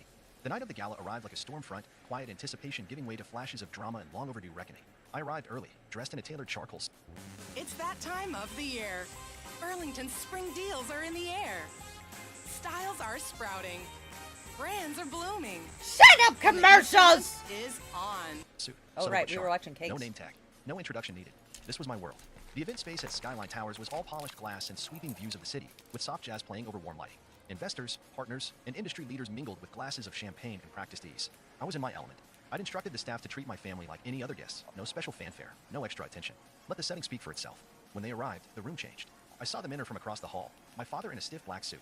My mother clinging to his arm, Marcus and Amelia just behind, both dressed like they were attending an awards show. They stood awkwardly near the registration desk until one of the assistants checked their names and gave them their access badges, VIP, same as the rest. I watched them look around, trying to make sense of it all. Then the signage caught their eye. My name, Evan Carter, printed large across the digital displays of the stage. Beneath it, founder and CEO of Nextless Systems. Amelia's jaw actually dropped. They didn't realize, not fully, that this was me. That I wasn't just doing okay. That I owned the space they were standing in. That the servers brushing past them, the musicians playing live, the curated lighting, the software demonstrations and the breakout booths, all of it was my creation. I let them wonder. They saw colleagues shaking my hand, laughing with me, congratulating me on our newest product launch. They watched a former Stanford professor approach me and say, your keynote last month was one of the best I've ever seen. They saw me smile and say, thanks, document. Still remember your class on scalability. And then the moment came. I took the stage. The room dimmed, and a hush fell. I didn't look at my family as I spoke, but I knew exactly where they stood, near the back, blending into the shadows, trying to make themselves small. 5 years ago, I began. This company was 3 people in a 1-bedroom apartment, eating instant noodles and fighting to make rent. No investors, no safety net, just an idea and the will to make it real. I let that land. There were people who told us it wouldn't work, that we were wasting time, that we weren't cut out for success. But I've learned something. What others call unrealistic is often just unfamiliar to them. It doesn't mean you're wrong. It means they can't see what you see. I paused, looked out at the sea of faces, and for the first time, I did look at my family. They were still. And tonight, I continued. I want to say thank you to the people who did believe, to those who backed us when we were nothing. Because now, we are something. The crowd erupted in applause. Cameras flashed. People stood. I stepped off stage to a line of well-wishers, friends, and admirers. My family didn't approach at first. They lingered, unsure. Eventually, Dad made the first move. He walked up, slowly, looking older than I'd ever seen him. Evan, he said, voice low. That was impressive. Thanks, I replied. I didn't smile. I didn't realize, he said, glancing around the room, what you built. I know, I said simply. He swallowed. I'm sorry. Behind him, Mom blinked rapidly. We didn't mean to make you feel like you didn't matter, she said, voice tight. But you did, I said. For years. She flinched. Marcus stepped forward. I was wrong, he said. About everything. I was just jealous, I guess. I did things the right way, and still. I'm not where you are. I raised an eyebrow. You're not supposed to be where I am. This was never a race. He looked down. I made it one. Amelia said nothing. Just stood beside him, frozen. I nodded slowly. Here's the thing. I'm not angry anymore. But I'm not going to pretend none of it happened. So what now? Mom asked quietly. Do we just go our separate ways? I looked at her. That's up to you. I'm open to starting over, but this time, on equal footing. No jabs. No backhanded compliments. No being the lesser son. I'm done playing that role. They nodded. Even Marcus. We didn't hug. Not that night. But they left early, quieter than when they came, and I watched them walk out the glass doors into the cold night. No dramatic blow-up. No shouting. Just a slow realization that the person they thought would never amount to anything had quietly become someone they'd never understand. A few weeks later, my mom texted. Just a photo. It was the old family photo from 10 years ago, the one where Marcus stood center and I was shoved to the side, barely in frame. Only this time, she cropped it differently. Centered me. Captioned. Thinking about how proud I am. It wasn't everything, but it was something. And that's how it ends. I didn't get revenge in the way people expect. I didn't ruin anyone. I didn't scream. I didn't beg. I just Oh, succeeded loudly blah, enough that blah, silence wasn't an option. And sometimes, blah. that's the best of things there is. My name is Daniel. I'm 26 years old, and until recently, I lived in a house where silence carried more weight than words. You'd think I'd be used to it by now. The passive-aggressive sighs at dinner, the lingering looks of disappointment, the way my dad would clear his throat like he was preparing to say something important, only to mutter, "Never mind," and walk off. That was just life growing up in our house. My older brother, Evan, was the golden child, captain of the soccer team, the first in our family to get a scholarship. Mister, we're so proud of you. Me? I was just Daniel. I was the kid who liked to draw, who fixed up an old laptop from a yard sale so I could learn animation, who stayed up late editing short videos in secret because I knew if I showed anyone, they'd just laugh. I never really fit into my family. Not in the way that made them cruel on the surface, but in the quiet, cutting way where love was conditional and kindness felt like my dad, Al. My daddy I was never the doesn't love favorite. me. That was my sister, the golden child, the one who... My family I'm doesn't Alex, love and I just turned me. 21. You Blah, think that'd be a blah, big deal, blah. right? A milestone birthday. Who fucking cares? You had a family. You know what? Get punched in the face. Get told by a town of strangers that you joined a cult. You know, fucking just relax. It could be worse, okay? Fucking relax, okay? Mommy didn't love me. Calm down, alright? Just relax. You've been drinking. Ooh! Secret Society! Amazon made billions of dollars and only paid zero in tax. Isn't that incredible? That's absolutely crazy. The rich keep getting richer, and taxpayers like you keep paying. Orlando just got a tattoo of your face on his neck. Yeah. You still speak to Raven? Of course. Of course. I haven't seen her too much lately, but I want to marry her, but I gotta find out a way to ask her. So after all the stuff you said, she never reached out? Oh, no, she's not going to. Like my mom, she ran away from her damn brothers. I mean, I know him, I know him, and I knew him before, after, during God, not during God. And you think you know Orlando. I worked with him for 7 years, day in, day out. That's nothing. Hi, my name is Jake, and welcome to a very special episode of Secret Society. Last time I talked about Orlando Brown on this channel, I dove deep into his rise on the Disney Channel, how he fell from grace and ended up not only on Dr. Phil, but actually getting bailed out of jail by Natalie Nunn herself. That entire situation was wild, and it spread genuinely everywhere since my first video. And now I've got some major updates. Raven Simone has officially responded, all behind a paywall nonetheless, but no worries, I've actually tracked down the interview and Orlando's response as well, and it's just as unhinged as you think. So sit back and prepare for another wild ride diving into the drama surrounding Orlando Brown. Now, to first reintroduce Orlando Brown, I want to dive into this clip from the Nessie Classified podcast where Annalise directly addresses Orlando. Since you grew up so close, is Orlando Brown crazy, or is he acting? I thought you were gonna ask me about Raven Simone being canceled. Hell No, I know. Or is he acting? Is it all a joke? Is he acting? I think so. Already, the tone for this podcast is just so different than the one that Raven's on. You'll see. I'm sorry. There's way too much vigor behind that. I want it to be. Orlando be like, no, I'll be like, he can't be serious. He was always like that, though. You know, he was. You're right. There's a good point. He was all. It was all. You never knew it was real.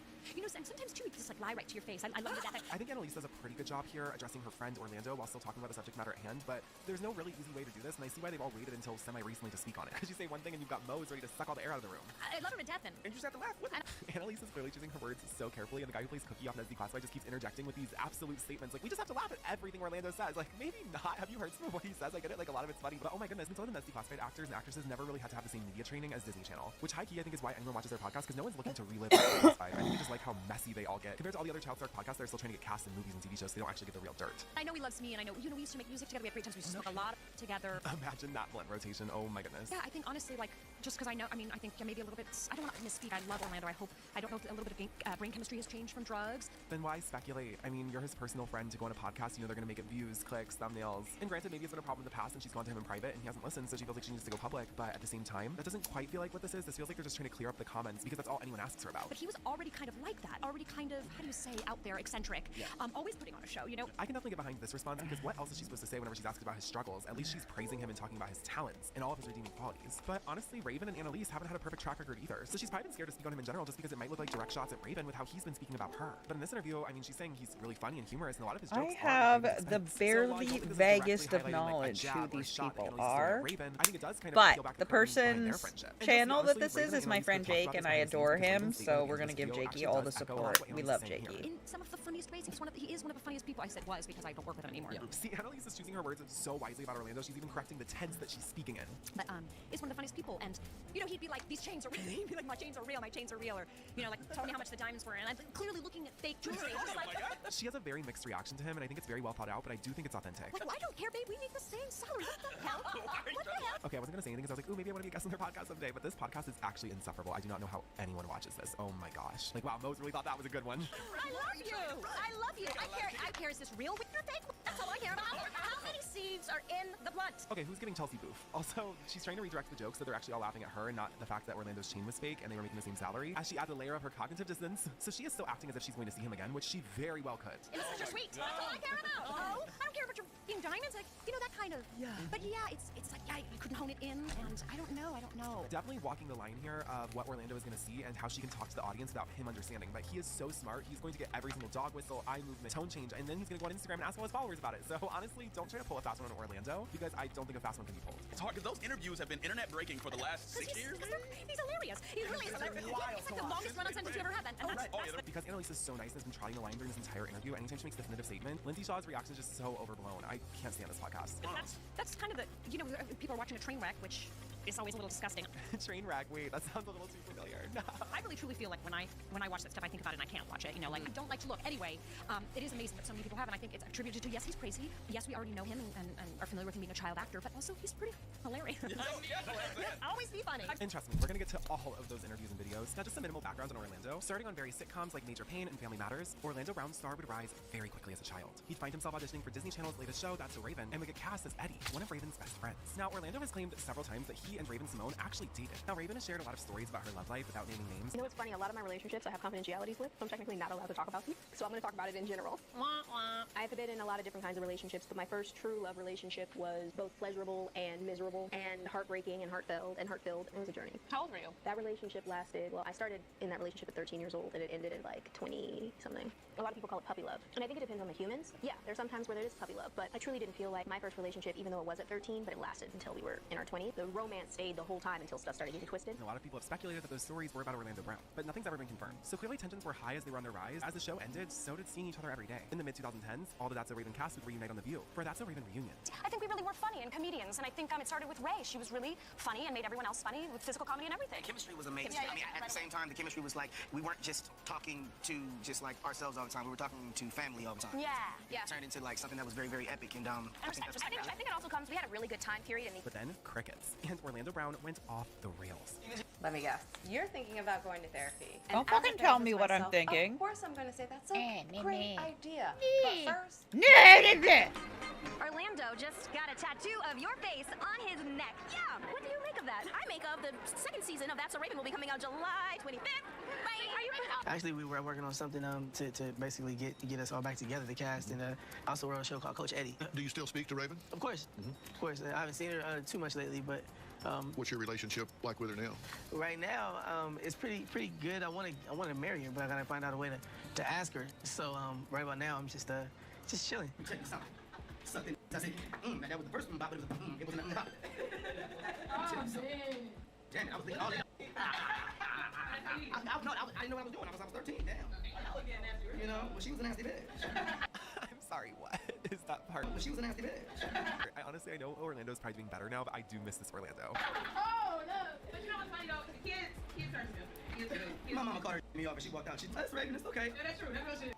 Okay, like Orlando is so funny, but at the same time I have to question the legitimacy of these interviewers. Like, they are just busting up, laughing to his face. It's like, what is the actual point of this interview? I feel like they're being pretty transparent, so I guess I can't be super I don't even understand what he's saying anyway. Under the influence. You know, recently someone who I made a video on actually made a video talking about documentaries about them online. Right. And Hang she on a said second. she reached out to every single person who made a video about her and wanted to do an interview and no one would answer. I actually have reached out to every single one of those, Teal haters. I forgot that I sped it up. Who has created those, that might have been Teal why I Tequila couldn't understand. documentaries about me. The downfall of Teal Tequila, and I've literally reached out to every single one of them myself, personally, and I said, hey, thanks for taking your time out to create a video about me.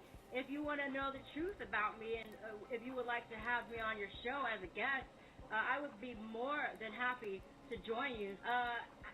And to this day, not a single one of them has reached out. Now, granted, this is Tila Tequila, someone who has completely ravaged her digital footprint, but I also went and checked and she didn't reach out to me. So I was just kind of thinking in my head after watching that video, like, would I actually want to interview Tila? I mean, no one's spoken to her in years. And would y'all even want to see that? So honestly, whether these interviews should happen or not, She's bananas. I want to watch it. Duh. I just feel like love there's a way crazies. to reason with him more, and they just kind of like accept his words at face value, which I guess is kind of what you have to do in an interview. But whenever the person's like kind of going off the rails, maybe try to steer it in a more real direction if you're not just trying to exploit them. Anyway, sorry if you've already seen this, but back to the Orlando refresher. You know what line I'm talking about? And yeah, tell Minnie Mouse to suck my sack like Raven did when she was black. And when you hear that rat-a-tat, I suggest you the scat. That, yeah. Yeah. Ew, well, what? I mean, just that. Just that? Just that, yeah. So, you know? what do you mean to say, like Raven did when she was black? I mean, I told you in the first interview. I mean, she gave me, and then I gave her some. Yeah. But what do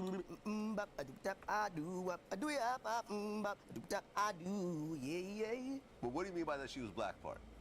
Are you saying Well, she's that's out? because of what she said. So is she no longer black? That's what she said. So you don't want to be labeled gay? I don't want to be labeled gay. I want to be labeled a human who loves humans. I'm tired of being labeled. I'm an American. I'm not an African American. I'm an American.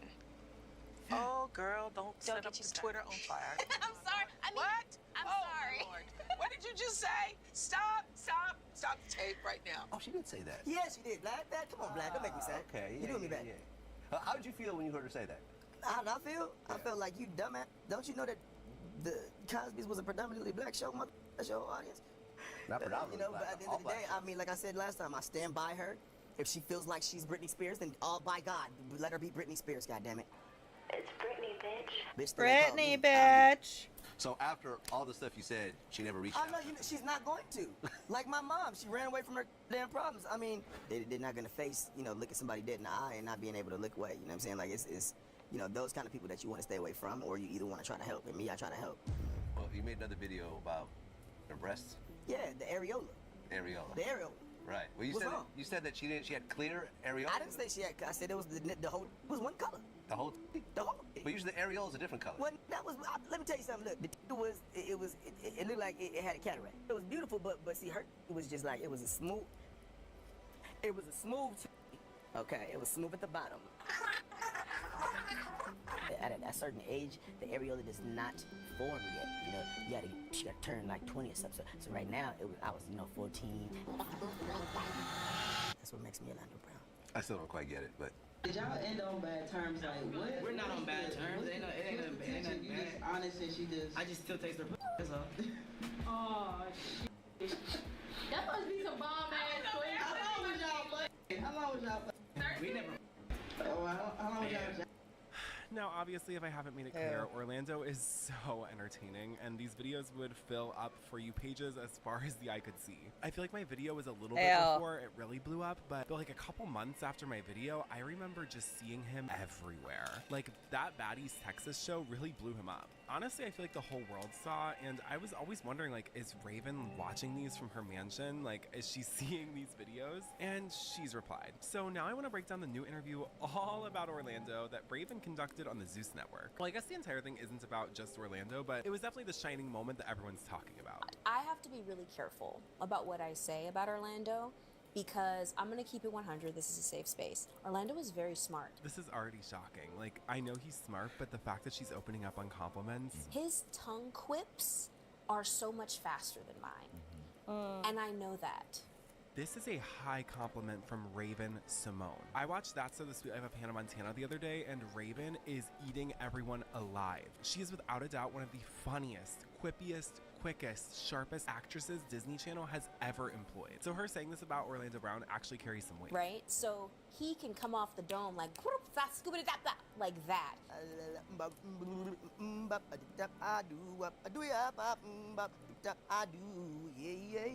I feel like Raven might have literally done this entire interview just to say that one scuba-da-bop-bop comment to address that very specific video. Speaking of scatting and music, Orlando also has a new song going viral everywhere.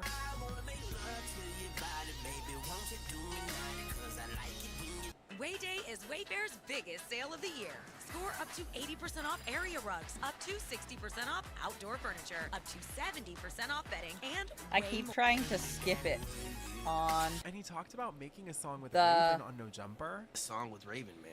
A new one? Oh, I bro. thought she didn't want anything to do with you. Oh, bro. She can't run from that day at the mansion, bro. I got the masters. Like Suge Knight. We need to see photographic evidence of you guys spending time together, or else I'm going to assume this is poppy. Oh, poppy my ass. You ever heard of poppycock? Pop my right in your ass. I was literally like, yeah, we'll believe that when we see it. Anyway, back to Raven's response. Right? So he can come off the dome like, like that. He's been doing that since I've known him, and I've known him for a very long time. My quips come 3 weeks later. Okay, not too much on Raven, though. I mean, she's, like, honestly giving him so many flowers, but at the same time, her quips are very quick. She is extremely witty and definitely, like, the sharpest person ever on Disney Channel. But also, I guess, add Humble to that list. But you can text me for quips. Hilarious. I got them. And I'm going to quip it up. I know also that I know his family.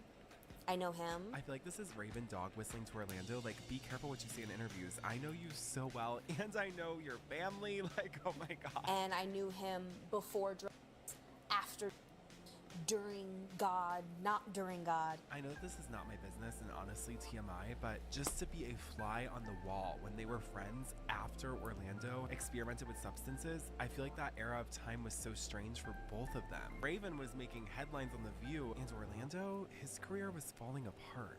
And he was a comedic genius, and he's still making people laugh. So I would actually... At others' expenses. At others' expenses. Raven's like, yeah, at my expense, and I literally don't care. It was entertaining. Like, what is this? I feel like she's always been very DGA, and I'm glad that if she's gonna speak on it, she's speaking on it after she's clearly processed it all. And I'm secure enough in my bank account and my life.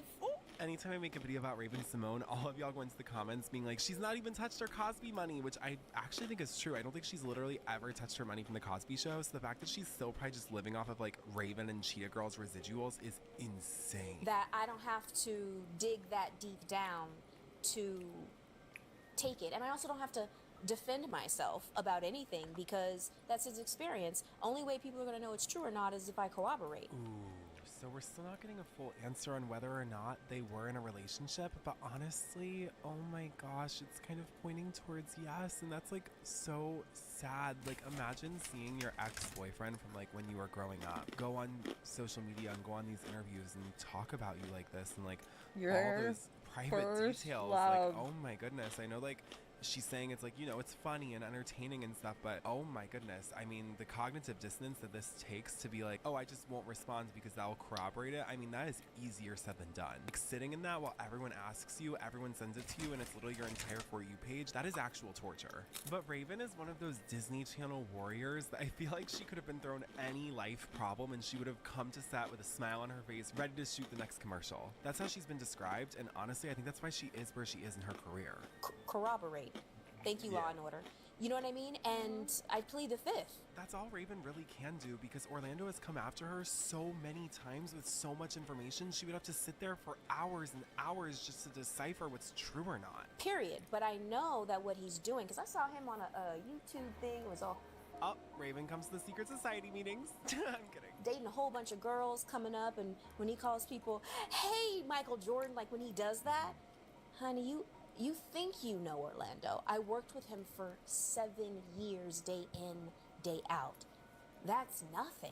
Okay, I don't know what show she's talking about on YouTube where he goes and like dates a bunch of girls. Is he like on some sort of YouTube Bachelor? I would definitely watch that. But I like how she's like, you think you know Orlando. Like, she is giving them sound bites. She knew that this was going to be behind a paywall, and she was like, this is my time. This is my time to speak my truth about Orlando to all these people who will probably leak it on Facebook, but it's not going to go very far because it's behind a paywall. Why do I kind of love Paywall Raven? I feel like she's so free.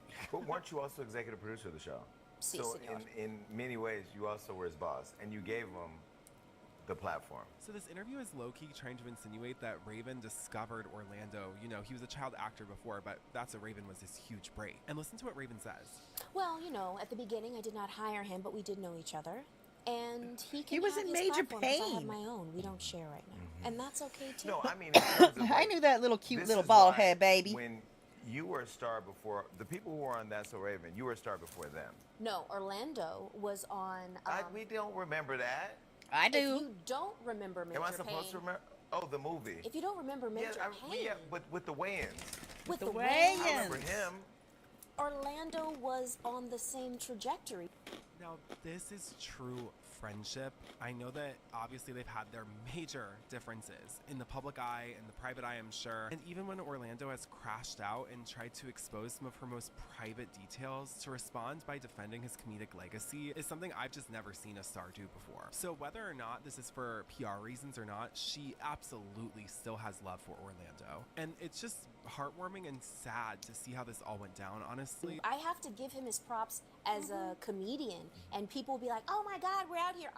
I'm almost 40. I don't have room to steep and dupe that low. I got a wife. I got shit to do. Okay, you can stoop and And a bank account. She says she's proud. Give it up for the bank account. Period.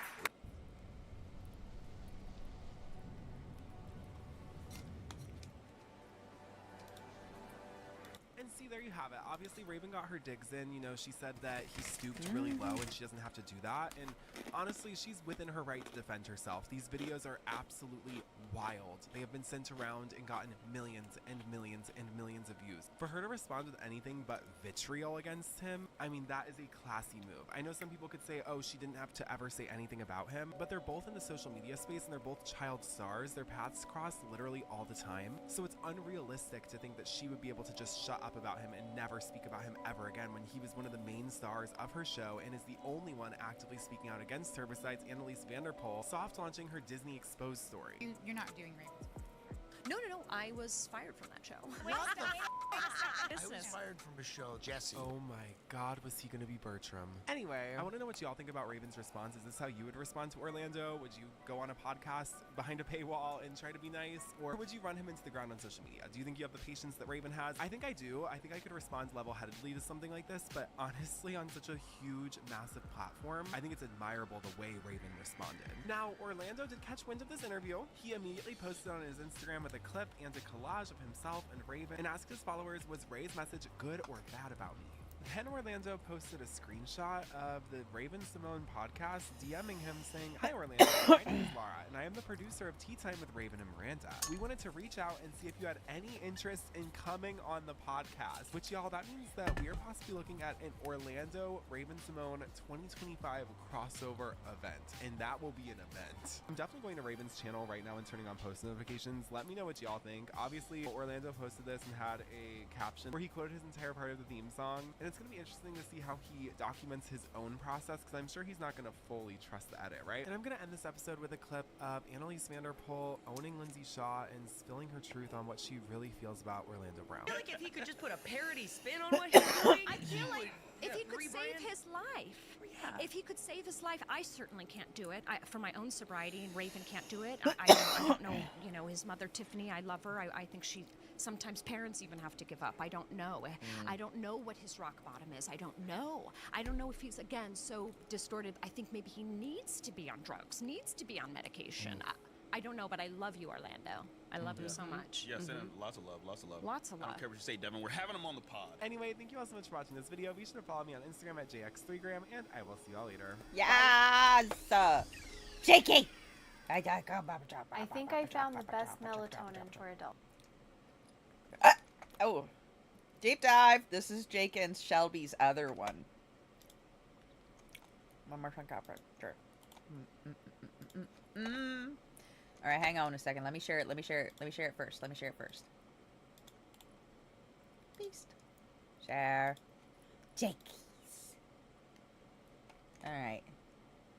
I don't know what Camp Rock is, but And some I'm of you Shelby, children's might. and welcome. Wait. I don't know what.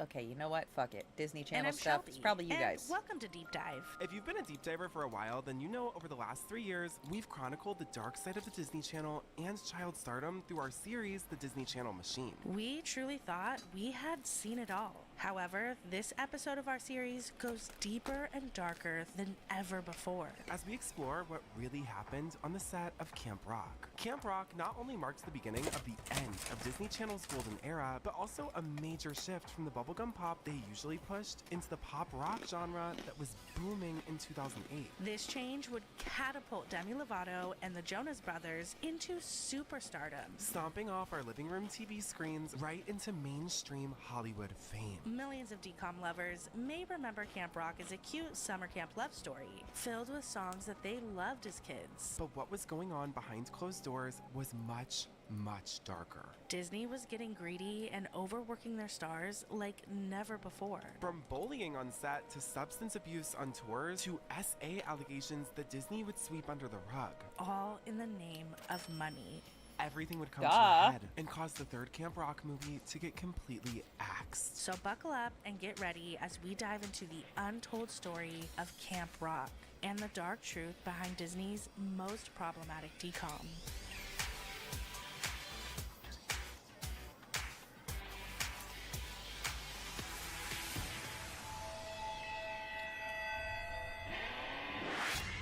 Before we dive deep into Camp Rock's darkest moments, meet my dog Ellie. She's a rescue from one of my extended family members who couldn't take care of her anymore, and she's become part of my family. Like, genuinely, I care for her like a sibling. Now, I obviously want my fur baby to live the longest, happiest, healthiest life possible, and I know diet is a major part of that. I couldn't tell you how many hours I've spent looking over ingredients, trying to find quality dog food, only to find that so many dog food companies prioritize profit over the health of our dogs. That's why we love today's sponsor, Sundays for Dogs. Sundays for Dogs is made entirely from human-grade ingredients. Literally, you or I could eat it. It is made from 100% meat, muscle, organs, and superfoods. For me, this is a huge deal because I know how beneficial and nutrient-dense organ meat is for our pups. Every one of their recipes, from chicken, turkey, to beef, starts off with 83% premium protein. There are no meat meals. Pack your bags, grab your Hydro Flask, and your Disney Channel ID wand. So the year is 2007. High School Musical 2 just released, becoming Disney Channel's most watched Disney Channel original movie of all time. And for a while, the highest watched TV movie ever. Hundreds of millions of dollars were rolling in from merchandise, DVD sales, soundtrack sales, and live shows. Vanessa Hudgens, Zac Efron, and Ashley Tisdale were all catapulted into global superstardom. It was truly the peak of Disney Channel's golden era, and each of them represented it in their own way. Now, High School Musical wasn't just a successful TV movie. It became a full-blown cultural phenomenon, marking the start of a whole new era for Disney. However, Disney knew they would only be able to squeeze one more movie out of the franchise, as the stars were beginning to age out of the channel. Thus, they needed to start developing a new Disney Channel original movie series if they wanted to keep seeing massive amounts of revenue like they had in those late 2000s. In an attempt to recreate the High School Musical magic, Kenny Ortega and the Disney Channel would follow the exact same formula. Instead of a high school setting, the new movie would take place at a summer camp for kids interested in music and performing arts. Now, like all summer camps, there would be a camp romance between the main characters and, of course, an iconic rich blonde villain. But there would be one major difference. This time, Disney would shift towards a pop rock sound. And with that, they would name the new Disney Channel original movie franchise Camp Rock. Now, High School Musical was known for their Britney Spears and NSYNC-esque songs, dancing through the hallways and singing about the story of high school, singing about falling in love and becoming best friends. But this time, Disney would shift the entire attitude and sound. So they have the title and the franchise. All Disney needed now was to find a new group of talented teens who would become the next generation of Disney stars. Immediately, the Jonas Brothers would be cast for Camp Rock, with Joe Jonas playing the lead, Shane Gray. That decision was a no-brainer for Disney, as the Jonas Brothers were rising stars who were already signed to their label, Hollywood Records. Plus, they had a popular miniseries on the Disney Channel that followed them on tour titled Jonas Brothers Living the Dream. Casting the lead girl wasn't as easy though. There was even a period of time where Disney wanted to put pop superstar Selena Gomez as the star of absolutely everything they were developing. So they first offered the role of Michi Torres to Selena. However, Selena wanted her childhood bestie Demi Lovato, whom she met on the set of Barney, to get the role instead. So Selena actually turned it down. Now this friendship is a far cry than what we see today, but back then they were truly best friends. Disney Channel was already very familiar with Demi Lovato, as she was on a 2 to 5 minute per episode short series called As the Bell Rings. But at the time of casting, they seemed to be leaning towards stars who were already a part of the Hollywood Records label. Jordan Pruitt was a rising Disney Channel pop star, and she almost got the role, but when it came down to chemistry reads and who would truly fit the character best, that was hands down Demi Lovato. And y'all, I don't know if you remember Jordan Pruitt, but I think she sang the song On the Outside Looking In from Stuck in the Suburbs, and I loved that song. And while Jordan Pruitt could clearly sell a Nicholas Sparks-esque storyline with song, Demi Lovato had the edginess they were looking for and the exact pop rock voice that they needed. And side note, don't forget the name Jordan Pruitt, because her story is going to be very important later on in this video. The way I got involved with Camp Rock was I had a meeting, which was like an audition, and I read for the people from Disney, and that was kind of like my first audition. And then I went to the final callback, which was a huge all-day blowout camp thing. And we had to dance, and we had to sing, we had to act, and then we got matched up with different people to see what it would look like. At first, when I walked through the door and I saw all these girls there, I'm not gonna lie, I was kind of intimidated. I was like, okay, cool, and especially because there was people that I've seen from other television shows, and here I am, you know? So I sat there, I was like, you know what, if it's meant to happen, it'll happen. And from that point, I was so excited to be there and to be up there with those people that I just had a good time. Missy Elliott video vixen, Step Up star, and Disney Channel regular Allison Stoner would audition for the lead role of Mitchie, but would end up getting cast as her best friend, Caitlin Geller. And lastly, Megan Martin would score the role of Camp Rock's version of Sharpay, Tess Tyler. Now, Megan Martin would really highlight how amazing Ashley Tisdale was for the role, as she would fail to fully sell the character and become a Disney Channel legend and icon like Ashley Tisdale. But she was given all the ingredients to do it. She just didn't come through. Anyway, this dream team would come together and create what we know today as Camp Rock. Now, according to the synopsis of Camp Rock, the movie tells the rock and roll Cinderella story of Michi Torres, a teen with an amazing voice and a driving ambition to be a pop singer. She wants to spend her summer at a prestigious rock camp. Unfortunately, an expensive music camp is out of reach for her family, but her mother gets a job as Camp Rock's cook so that Michi can actually attend, as long as she helps out in the kitchen between classes. Y'all, I actually helped out in the kitchen at my summer camp, but I got bronchitis and they let me leave. Anyway, the whole time, Michi is living a double life, hiding that she's the cook's daughter, all while posing as a well-to-do camper in order to become part of the hottest clique at camp, led by Tess. When Michi's overheard singing, but not seen, by celebrity camp instructor and lead singer of Connect 3, Shane Gray, aka Joe Jonas, he is completely taken and sets out to find the girl behind that beautiful voice. Michi has to learn how to confront her fears, step out of the kitchen, and into the spotlight as herself.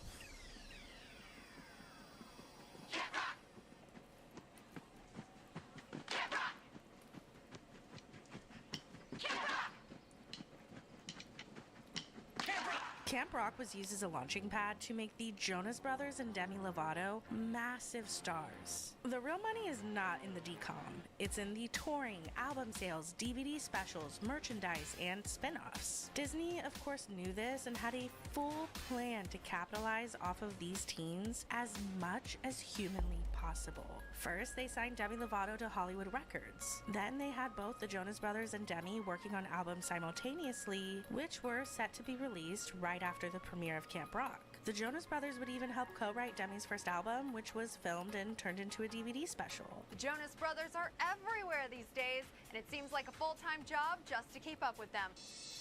We don't have time left to regret. And not so secret secret in the world of the Jonas Brothers is their new album. A Little Bit Longer is set to hit stores August 12th. The first promotional album to release in the summer of 2008 was A Little Bit Longer by the Jonas Brothers. This album was massively successful, debuting at #1 on the Billboard 200. The music video for the first single, Burning Up, aired on the Disney Channel one day after Camp Rock, and it sent the Jonas Brothers fans into a tizzy. Selena Gomez appeared in the video as Nick's love interest, which lit the internet up with speculation that the two Disney stars were dating. Now, the rumors were all true, but when asked, they had to skirt around the question, as Disney had pretty strict rules about public relationships. Nick, point blank, are you dating? Are you dating Selena Gomez? Well, she's an amazing girl. I mean, anybody would like to be dating her. Well, are you? Well, like I said, anybody would be lucky. You got to, at some point. Are you lucky? At some point, you can't sidestep it, and I think that people would embrace it. No, I think, she was a part of our music video, so maybe that's the reason why, all the rumors started. But, yeah, she's a cool girl. Are you dating Taylor Swift? What? Are you dating Taylor Swift? She's a great girl, and I think anybody would. Taylor Swift. We like her. We like her music. Have you gone out on a date with her? I think anybody would love to go on a date with her. Shortly after A Little Bit Longer's release, Demi's album Don't Forget would debut at #2 on the Billboard charts. This was a pretty big deal, not just because Disney stars were breaking into mainstream music at a rate like never before, but also because Demi was the first female Disney star allowed to break out of the bubblegum pop mold that Disney normally pushed, and it proved to be a huge success. I would say my sound is, it's pop, but it's actually with, I think, more rock than people will expect. It feels great. I like writing my own music. I will be playing guitar or piano, and the chords will just pop in my head, and then words will just flow out. And somehow, I don't understand how, but it just ends up working, so.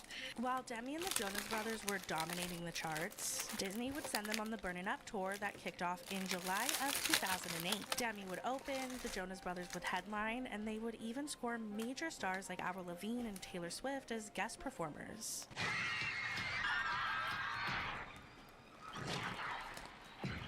I didn't go to college right after high school, and now I have this fantastic opportunity. And to anyone else that also didn't go, I would say it's never too late. Getting a degree is important to me because I feel like I'm setting myself up for future success. I'm not. Hi, babe. Nick, Joe. This was not my generation. I was in my 20s when this was happening. I'm able to connect and sing to people and try new things, and I think it's just when I'm able to reach out and touch somebody's hands, that's what I look forward to. The tour, of course, was filmed and turned into a 3D concert movie that was released in theaters. Plus, Disney also turned the music from the 3D concert into a whole new album, which ended up charting as well. Demi and the Jonas Brothers were making Disney hundreds of millions of dollars by this point, and Disney was just getting started. The Jonas Brothers would get their very own Disney Channel TV series, which had actually been in development since 2007. Originally, it was supposed to be called Jonas, an acronym for Junior Operatives Networking as Spies. They were supposed to be a famous band playing concerts by day and undercover spies by night. But by the time they could even get around to filming, the Jonas Brothers were just too famous. And the whole spy thing didn't fit with their brand. It seemed a little childish for their age. So they reworked the show to reflect more of their real lives, but it didn't hit off in the way that it could have. Demi would get another Disney Channel original movie, starring alongside her then best friend Selena Gomez in Princess Protection Program, which is just another nostalgic DCOM classic, and the friendship between Demi and Selena back in the day was truly so cute. Plus, I have even more news. I'm in a brand new show coming to Disney Channel called Sunny with a Chance. Take a look. Excuse me, can you check me out? Sure. Check out his vest. His vest? Check out his boots. His boots? Check out his hair. Yeah, I'm right here. Check out his attitude. Demi would also get her own Disney Channel TV series called Sunny with a Chance, which was a fictional sketch comedy show that was pretty successful, debuting to 5 million viewers. Now, I just want to take a moment to rewind and really put the year 2008 into perspective. Demi and the Jonas Brothers wrap up filming for Camp Rock. They work on, develop, and release albums. They are also filming their own Disney Channel TV shows. Demi is filming another DCOM. They then have to promote all of these projects. And between all of this, they somehow squeeze in a massive 5-month concert tour. That is a lot of weight to hold on your shoulders for anybody, but especially for these teenagers who are basically carrying the whole network at this point. So it's no surprise that by the end of 2008 is when we would see the first cracks that Demi was not okay. Miley Cyrus had her iconic 16th birthday party at Disneyland, and of course every single Disney Channel star would attend. But when fans were looking through the red carpet photos, they noticed specifically in Demi's pictures what appeared to be cuts on her wrist. This started getting a ton of circulation online, to the point that her team had to address it and put out a statement. A Disney star has come under fire for allegedly hurting herself. Now Demi Lovato is setting the record straight. She's the up-and-coming tween star known for her role as Michi Torres, starring alongside the Jonas Brothers in the Disney Channel original movie Camp Rock. But when this picture surfaced on internet gossip sites of Demi Lovato at Miley Cyrus's Sweet 16, bloggers recognized something else and suggested these lines on her left wrist were the result of cutting.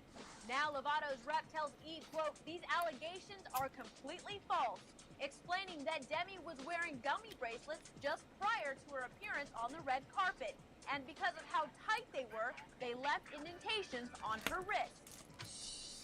This really marks the starting point of the adults around Demi completely failing her. They had to know that those marks were not from a bracelet being too tight, but it was all swept under the rug, as Sunny with a Chance was set to premiere months later. Demi also had a second album releasing titled Here We Go Again, which is one of my personal faves, as I was obsessed with Remember December. And to top it off, Camp Rock was greenlit to start production. Needless to say, Demi had a lot of projects in the pipeline, and they needed to squash the negative press.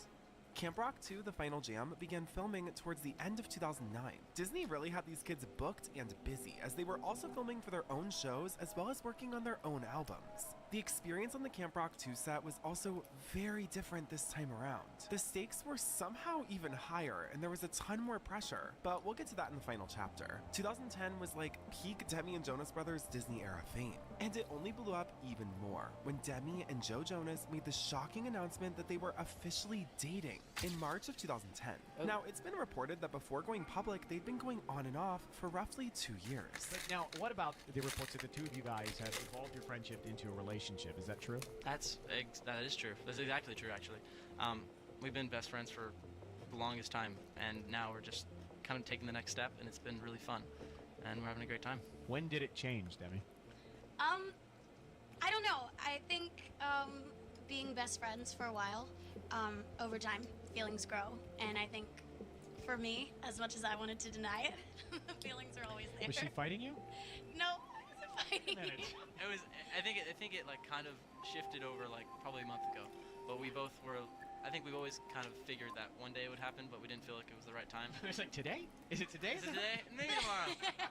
Demi and Joe's public relationship would be extremely short-lived. Just 2 months later, in May of 2010, it was confirmed that Joe had ended things with Demi, and she was completely heartbroken over this breakup. Their lives had been so intertwined for so long. It was truly devastating for her, and this couldn't have been worse timing. The breakup happened while they were on a PR run promoting the upcoming premiere of Camp Rock 2, and their summer tour that they still had to embark on together. The Disney Channel original movie, Camp Rock 2, The Final Jam. This is gonna be the best summer ever. Camp Rock 2 premiered on Disney Channel on September 3rd, 2010 to 7.9 million viewers, which was a million less than the original Camp Rock. This is the opposite of High School Musical and the Cheetah Girls, whose sequels garnered more viewership than their initial premiere. Despite this, it was still the most viewed TV movie premiere that entire year. There was a Camp Rock Nintendo DS game, and the soundtrack debuted at the number 3 spot on the Billboard charts. So by all metrics, still a money-making machine for the Disney Channel. But that machine was about to break down, as Demi was showing signs very publicly that she was getting burnt out, and it was taking its toll on her personal life. I definitely owe, a lot of my thanks to Disney Channel for, giving me the platform and the fan base that I'll have for the rest of my life. I even graduated early so that I could continue to work longer hours, and even by doing that, it's been hard. There's been times where, you know, you get really tired, but you're doing it for a reason. You're doing it because you love what you know, music, what you're chasing after, and so it's been a hard adjustment. 18-year-old Lovato may be the latest overnight sensation from the Mickey Mouse machine, but it took years of training to get there. I was working my butt off as, you know, from 8 years old to 13. It was dance 3 times a week, and it wasn't anything I ever, you know, got annoyed by or like, Mom, I don't want to go. It was at Saturday morning at 8 o'clock. I was up and out of bed, ready to go to voice lessons and then dance. Aside from being absolutely exhausted from the sheer amount of pressure that was mounting, Demi was now performing on the Jonas Brothers Live in Concert tour, which meant she was traveling the world with her ex-boyfriend. And to top it all off, Joe Jonas started bringing around his new girlfriend, Ashley Green, who he started dating within weeks of dumping Demi. It was all getting very complicated. Nick Jonas would try to act as a buffer, really being there for Demi, but the train was going full speed, and there was no stopping it. In an interview, Demi said that she felt so out of control and so overwhelmed that she turned to self-destructive coping mechanisms, like partying, drinking, and harming herself. Demi tried her best to hide her struggles. She was an actress after all. But when you're on planes and buses with the same people every day for weeks, it's just not possible to keep up the facade. All of the pressures of being a Disney star, the substance abuse, and personal mental health struggles would come to a head in October of 2010, only 1 month before the Jonas Brothers Live Concert World Tour was set to end. I was in Colombia. I was on the Camp Rock 2 tour. And I invited a bunch of people to dinner, my band and my background dancers. I paid for all the alcohol. Somebody ended up getting weed. I was on Adderall, and we had trashed the hotel. The hotel was like threatening us. They went to some of the dancers and asked what had happened. And I think they told on me for using Adderall. Somebody told Kevin Jonas Sr. and Phil and my dad. I was very upset. I couldn't believe that it happened. Now it was out that I was on Adderall. Okay. Fargo I is have your virtual assistant ADHD. from Wells Fargo. Oh, come on. Are we Fargo not lets you supposed do to be? this. Fargo, turn off my debit card. Are we not supposed to be on The next Adderall? day, I was in a lot of trouble. I'm confused. I remember going to Kevin Sr. and saying, listen, I want to thank whoever told on me because I know they were just worried about me. And, you know, I just really want to know who told you. And I manipulated him into telling me who it was. And he said it was Shorty. Shorty and I had been really close through Camp Rock and Camp Rock 2. So when he said Shorty, I remember thinking,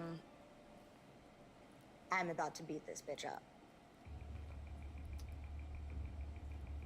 I remember I was up in the front of the plane. She had already boarded the plane. Demi walks up onto the plane and I heard some commotion. I just went up to her, and it was like a blur. And I turned around and Demi had punched her backup dancer in the face. Everyone was freaking out. She walked right past me without acknowledging me. I just remember going and sitting down, Just this angry look on her face. texting my mom, I'm sorry. Put her head on her pillow and shut out the world. And I slept the whole day.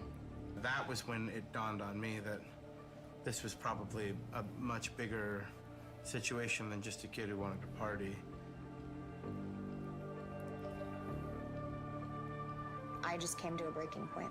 According to her backup dancer, Alex Welch, aka Shorty, the altercation was the definition of a sucker punch. It happened so fast, no one even knew how to react. Apparently, right after it happened, Demi went right back to her seat and proceeded to sleep for the rest of the flight. Afterwards, Alex would do various interviews with Daily Mail, an Inside Edition, and the public about what happened on the plane that fateful day. She was upset that she hadn't gotten an apology and was making it very clear she was considering taking legal action against Demi, but that never ended up actually happening, as the two would financially settle the matter for an undisclosed amount. There's already over here had an altercation with Demi Lovato.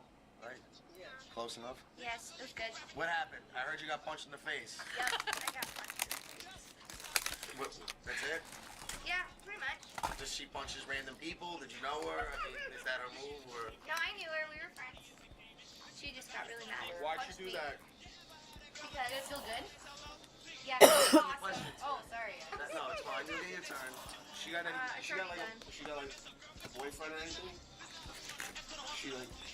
Does she have anybody that could? Disney executives, the Jonas Brothers team, and Demi's management needed to figure out what they were going to do, and fast. Up until this point, they had ignored Demi's downward spiral in order to keep the machine running, but that was no longer an option.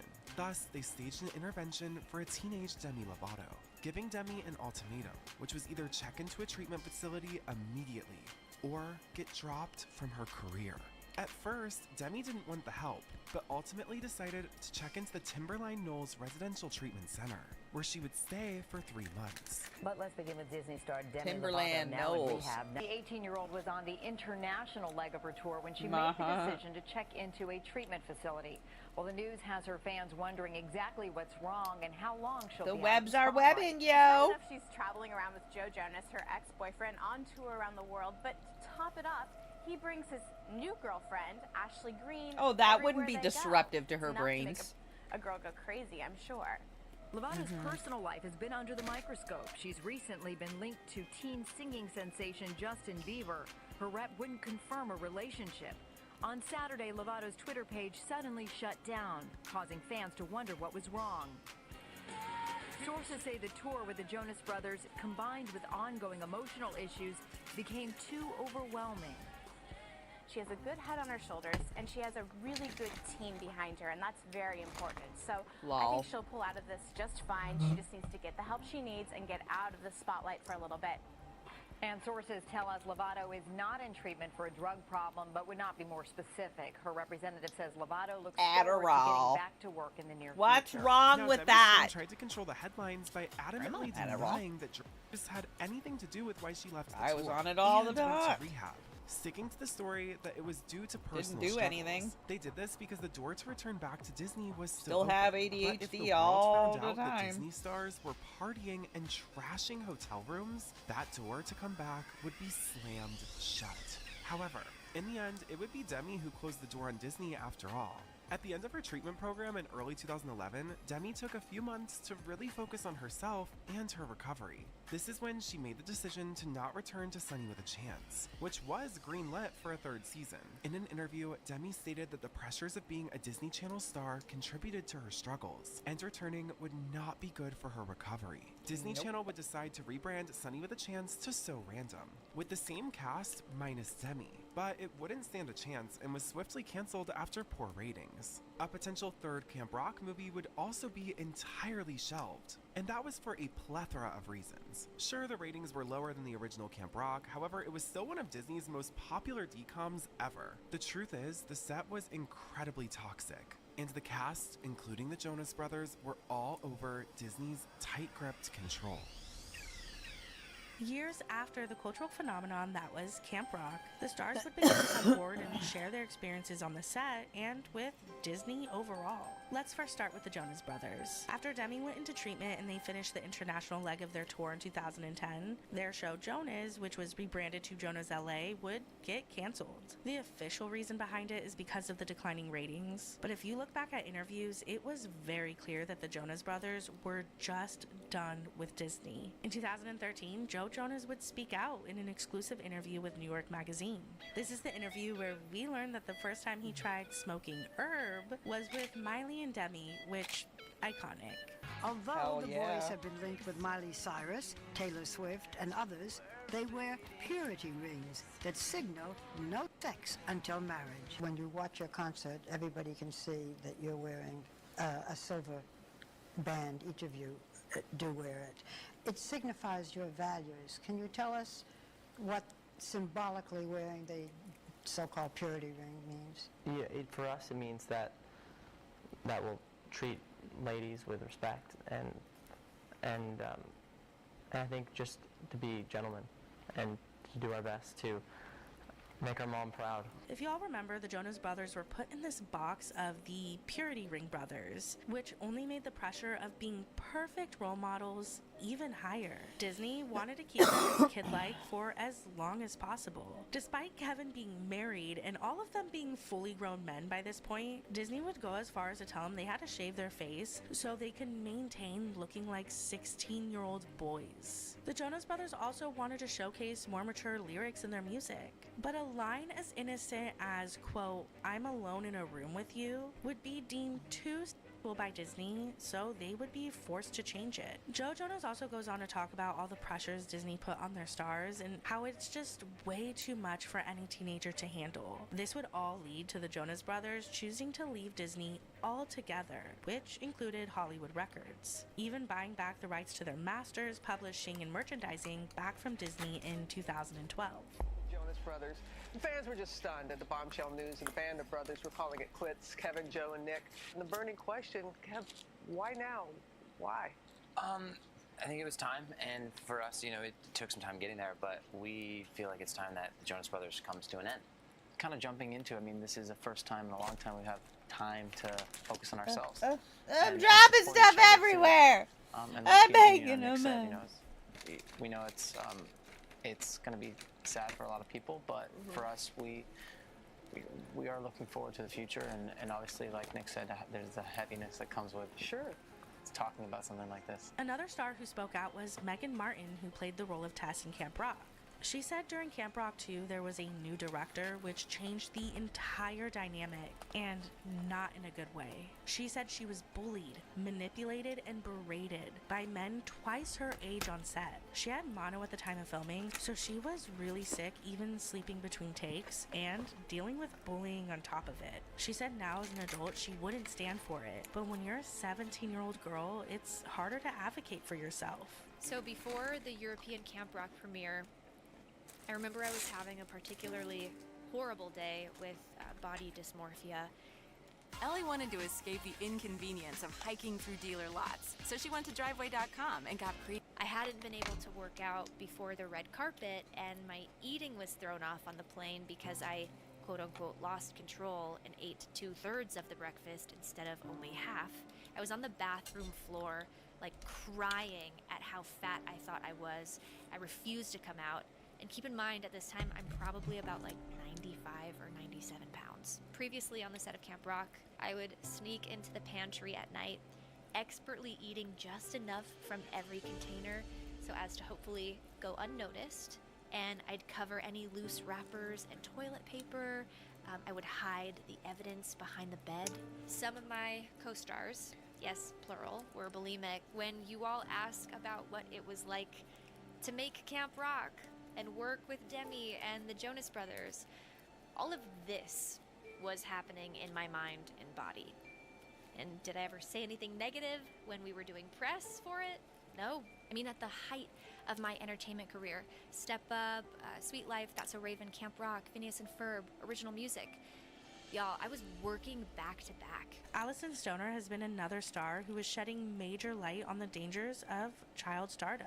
She has done a whole series on YouTube where she talks about her experiences in the industry. She has said that there's even more that happened behind the scenes of Camp Rock 2, and that maybe one day she'll expose it all. But one of the saddest stories to come out of the toxicity that is Camp Rock is Demi opening up in her documentary Dancing with the Devil about how she was assaulted by a fellow star. I know what I'm about to say is going to shock people too, but when I was a teenager, I lost my virginity in a... And while the 28-year-old entertainer doesn't name names, she does open up about losing her virginity when she was a teenager.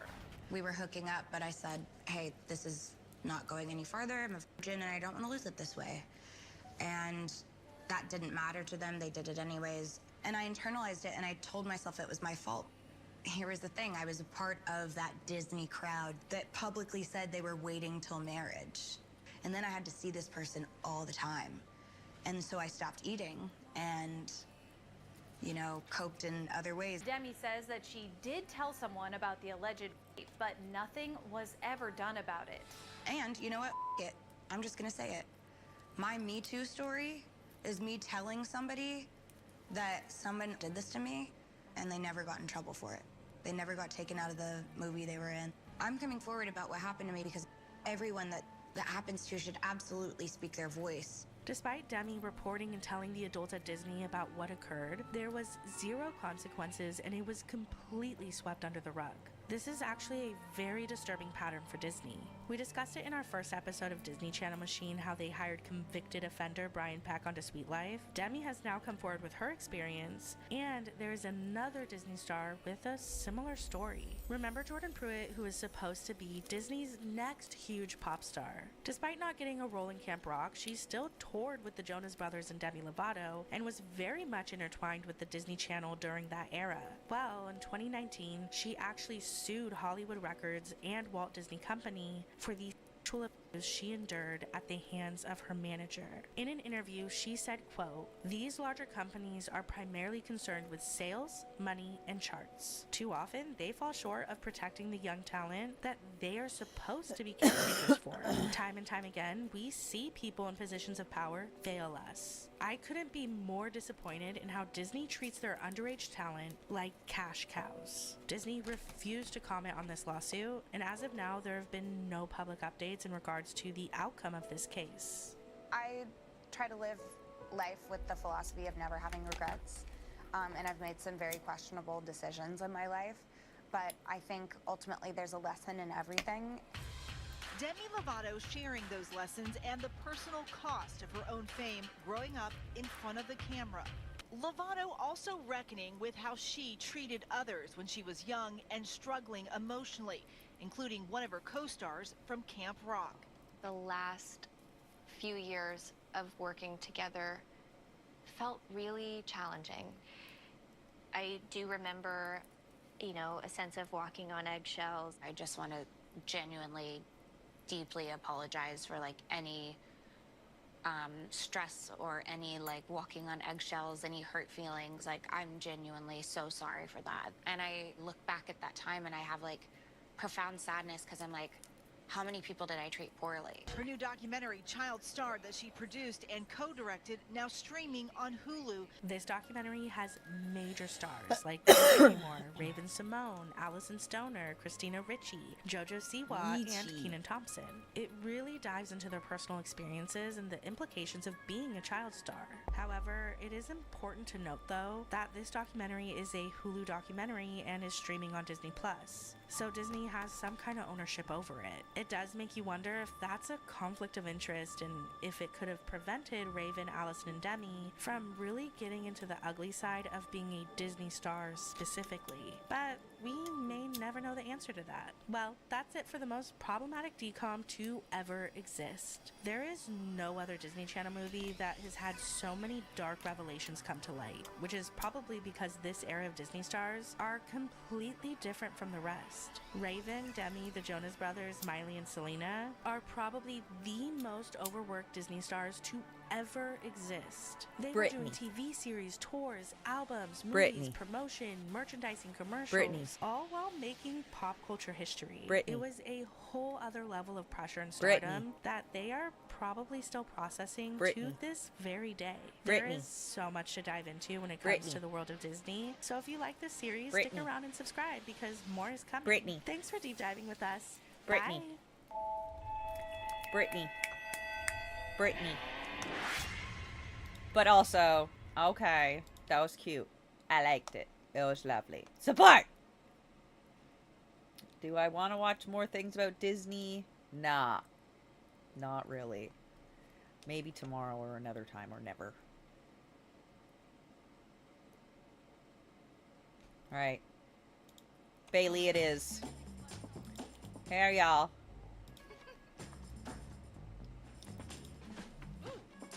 Bailey Sarian. Every bite's a delight. Shut the up. other day I was once again Googling most scandalous murders in history. you know, as one does. Duh. And, you know, I bop around, I read stories, and the one that always comes up over and over and over again Dark was or is history. the murder of Julius Caesar. It was I nasty, know. though. At first, I was like, I Come always on. avoid that story because I don't know. The only Caesar, Julius Caesar, I know of is Little Caesar's Pizza, Caesar salad, Julius Caesar. Any other ones? Those are the Caesars I know. You know? So Caesar. When I got you Googling, things started coming back to me. Oh yes, Caesar was stabbed in the back. It was very dramatic. People love the guy. Why? I wanted to know why. If you Google Julius Caesar, you'll probably read that he was a big-time politician and military mastermind. But what caught my eye was none of that. It was the shocking amount of like scandals, sex scandals this man was caught up in. Some say he was a very horny, power-hungry psychopath who deserved to die.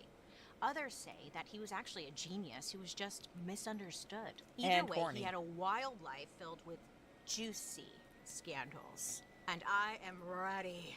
So, let's get into it. This is the dark history of Julius Caesar. Julius Caesar.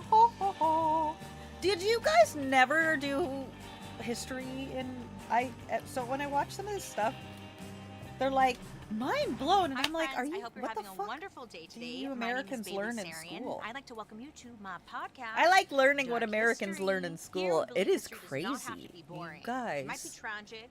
are Sometimes it's so happy, but either way, it's our unwilling to dark question history. anything, huh? Before we get into it, don't forget to like and subscribe. I'm always posting new content for you. And let me know what you think down below in the comment section. I love hearing from you. And Love we you, read some of them girl. at the end. Yeah, we do. Hi. Now, let's get into today's story.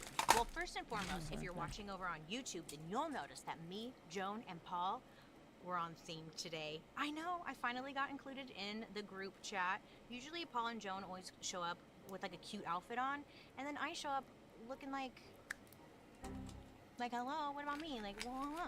So this time, you guys included me, and we all came dressed up. Isn't it cute? Okay, that's all. I'm just excited to be included, you guys. Thank you. So let me just give you something else to chew on. I'm going to be talking about Julius Caesar, the person. There are plenty of historians who have covered his battle wins, what he did in politics, and I think that's great, and we'll get there. But I wanted to know more about Julius Caesar as a person, and then go from there. So if you're interested in today's episode, we can do a part 2 where it's about, you know, his battles and all that stuff. But I wanted to get to know who Julius Caesar was, because I don't know anything about him. So don't be mad at me if I don't mention like all of his battles and stuff. I don't really like a lot of action movies, you know? So it's like, it kind of makes sense that I don't want to go there. Do you know what I'm saying? Okay, great. I'm glad you understand. So let me tell you about Julius Caesar. His real name is Gaius Julius Caesar. So he was born July 13th in the year 100 BC. So I guess he came from like a really wealthy, very well-connected family. And naturally, they used these connections to get into politics. Caesar's dad was very into politics. During Caesar's childhood, his dad had big government dreams and was elected into several different important political roles. But sadly, in 85 BC, he just like died. Caesar, I guess, at this time was only 15 years old, so he automatically became the Okay, head of listen, the listen, household, listen, listen, meaning listen, that listen, he listen, now listen, had the listen, listen, responsibility of listen, taking listen, care listen, of listen. Y'all say things like only 15 years old. Listen. Listen. You didn't used to survive. There was stuff. There was stuff that killed you and eat you and deadly and things and critters and stuff and dysentery. Died of dysentery. Like stuff. So 15 was decent ripe old age. Shut up. Don't worry about it. Shit happens. the family. Oh, Now, a man. lot of teenagers Only. might have been terrible. I was out of the house at 14, so calm down. But not Caesar. He was always super confident and outspoken.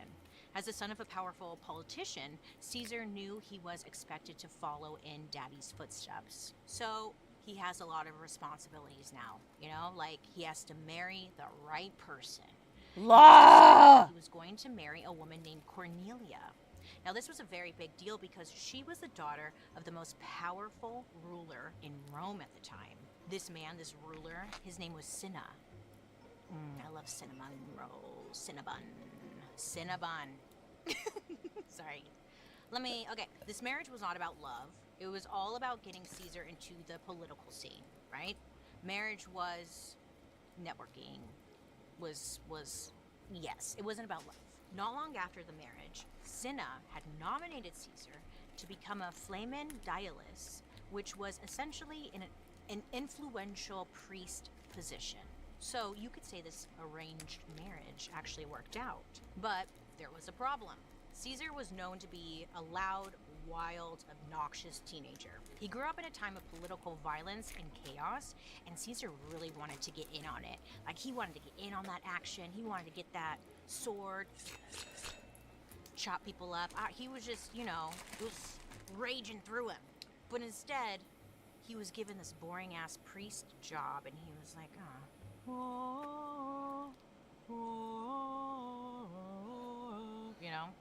he's like, damn.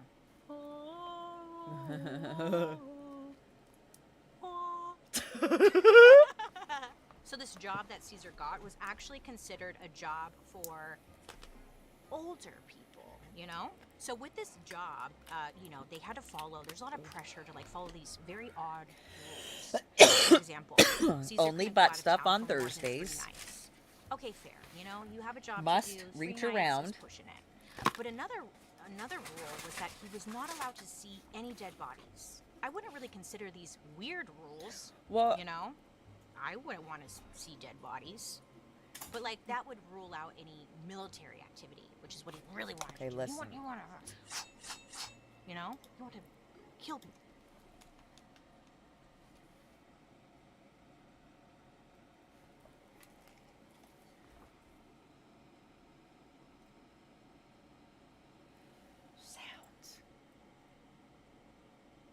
Hang on.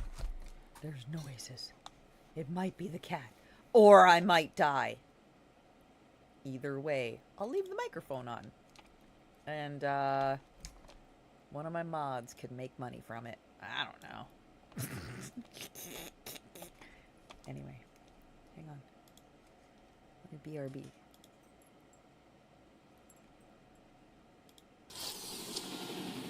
You will address me by my Christian name, stank ass hoe. Yeah, I forget. Unless I can remind myself, like I just did, which I will continue to try and do, because I will forget immediately. Yep. ADD. I have math, okay? I have math. Can't help it! All the players are ready! Okay, maybe just give it a minute, because it seemed like... I don't know. Seems like it's having a stroke. It's having a stroke. I can't help that. Hi, TNL. I'm halfway through my drunk. And I ate chicken so that your wife wouldn't complain.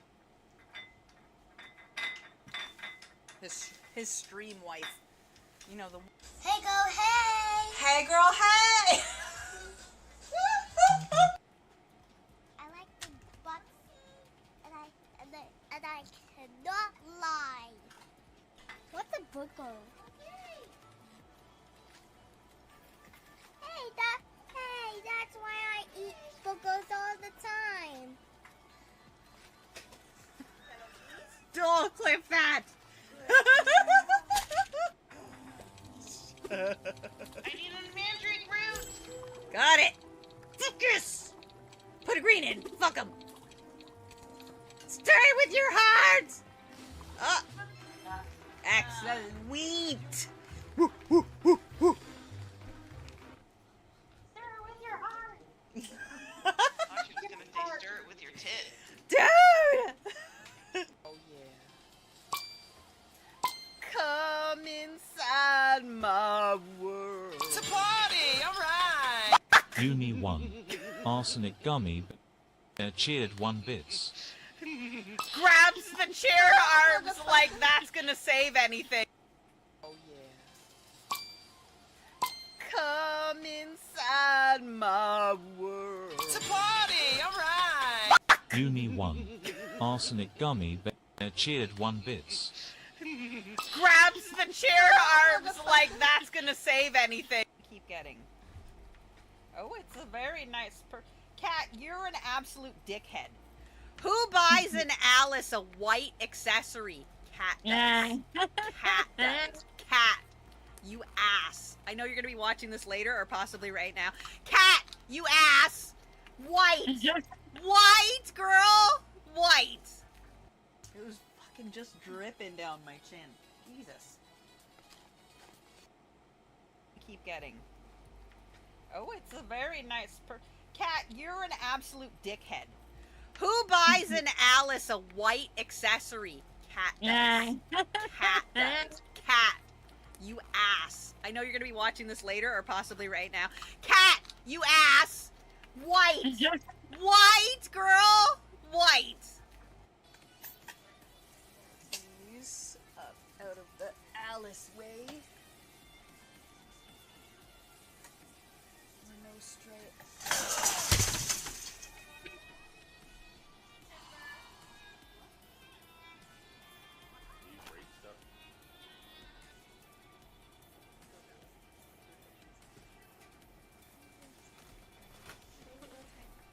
It was the damn cat. Behind my computer. I'm back. I got yogurt. All the bowls. Just.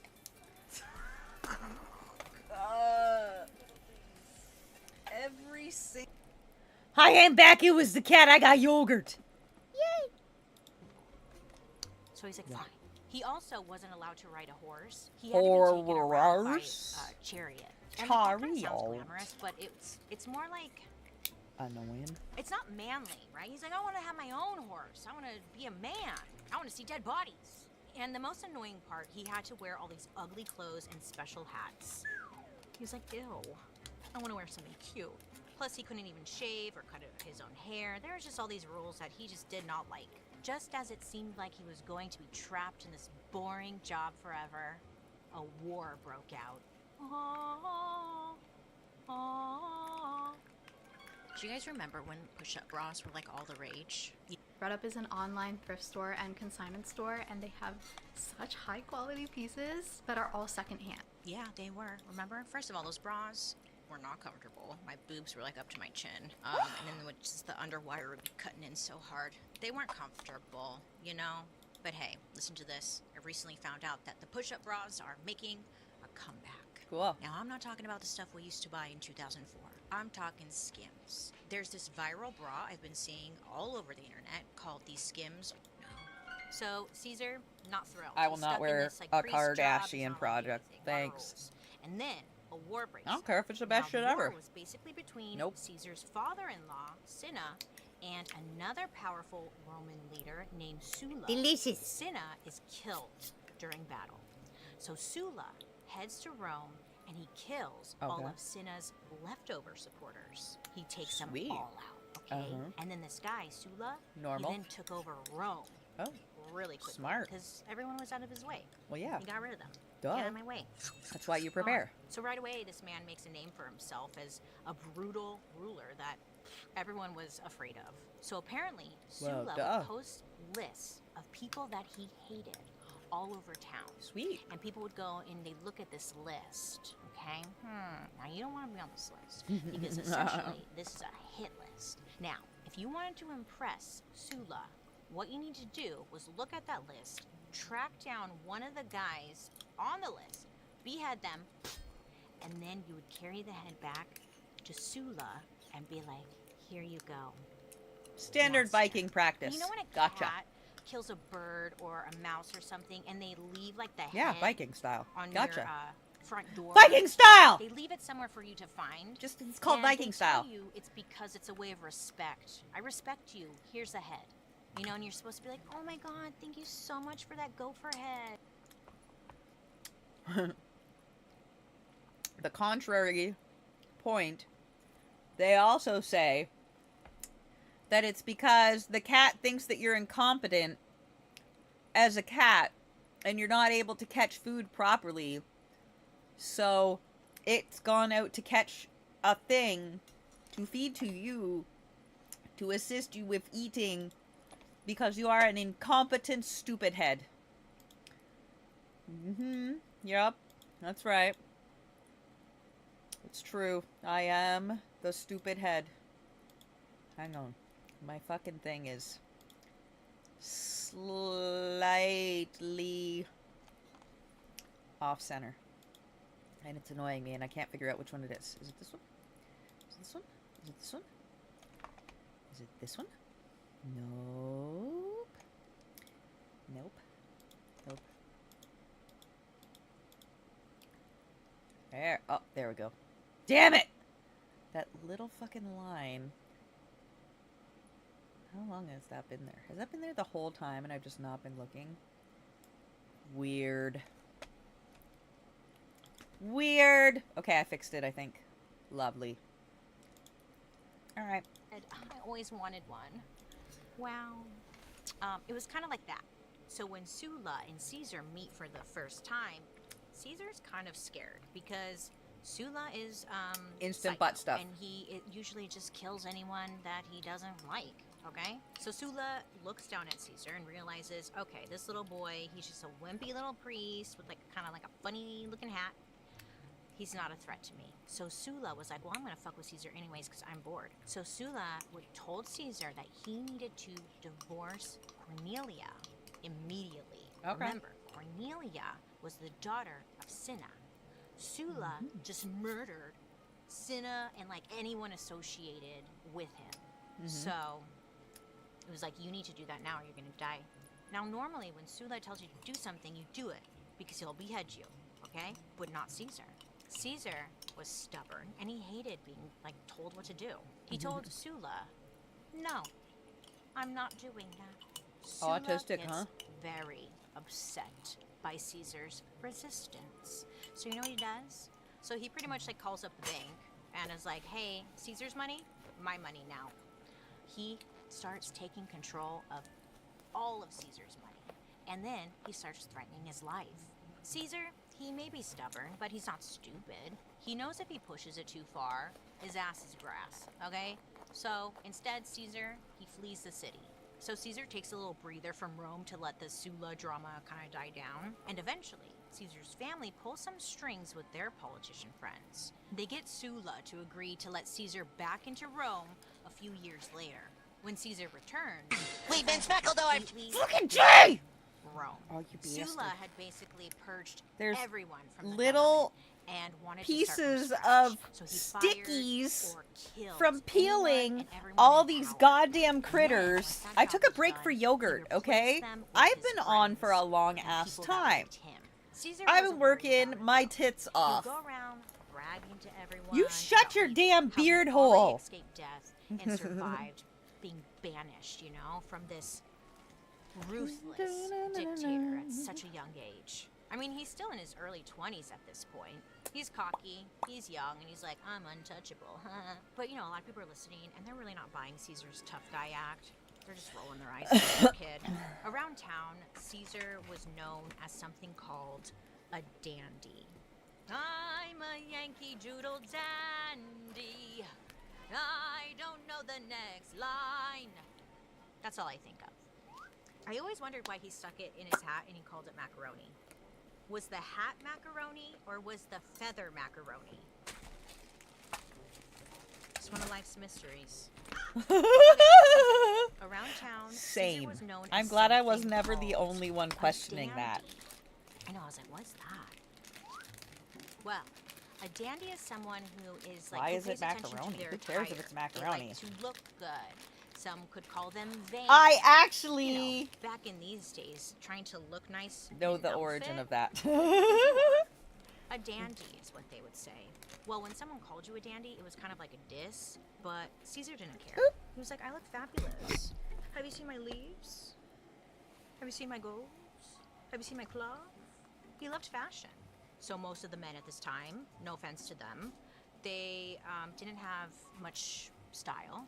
And Caesar was just not afraid to stand out when it came to fashion. Fashion. So most of the normal guys at this time, they'd be wearing just like a short sleeve tunic and like a toga on top of it, usually made out of wool. It was pretty basic.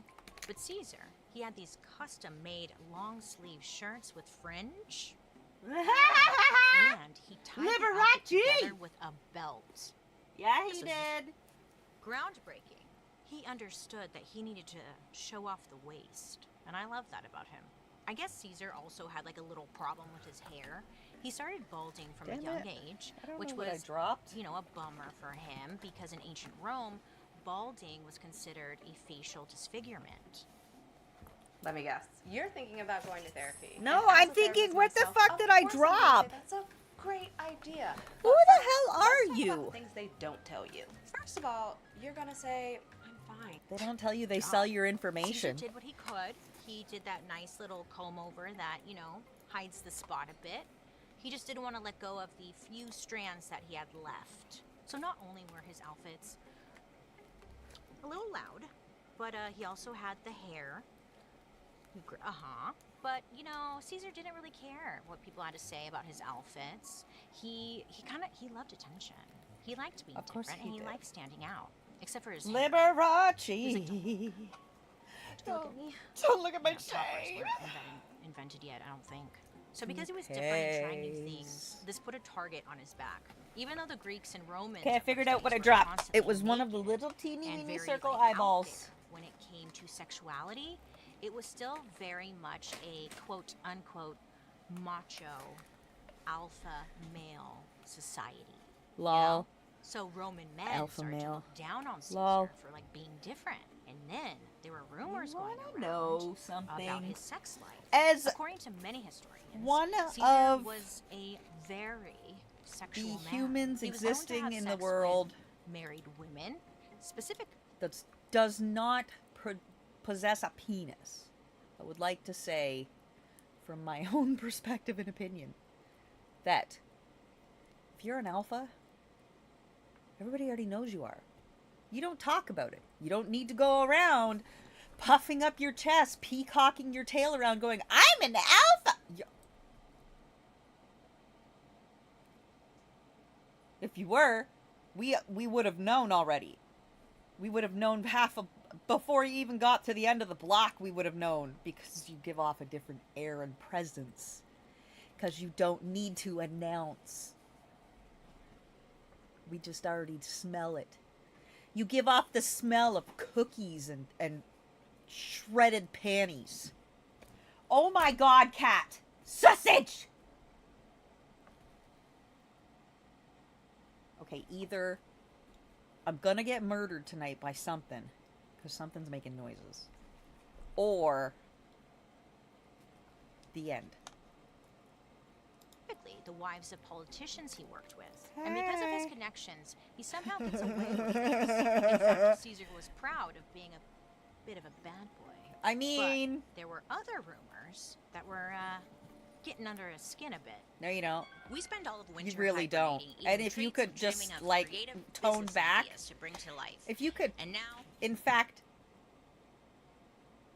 Okay, there's noises on my balcony. Free trial and...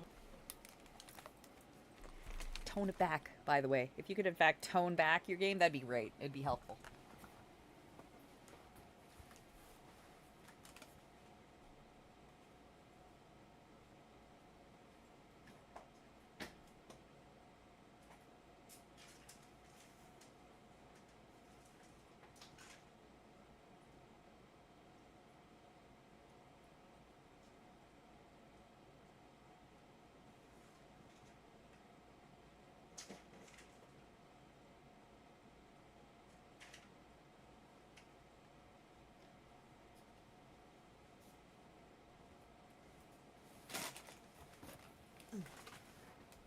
Alright, I'm not using the laser anymore tonight until more of the acrylic gets here.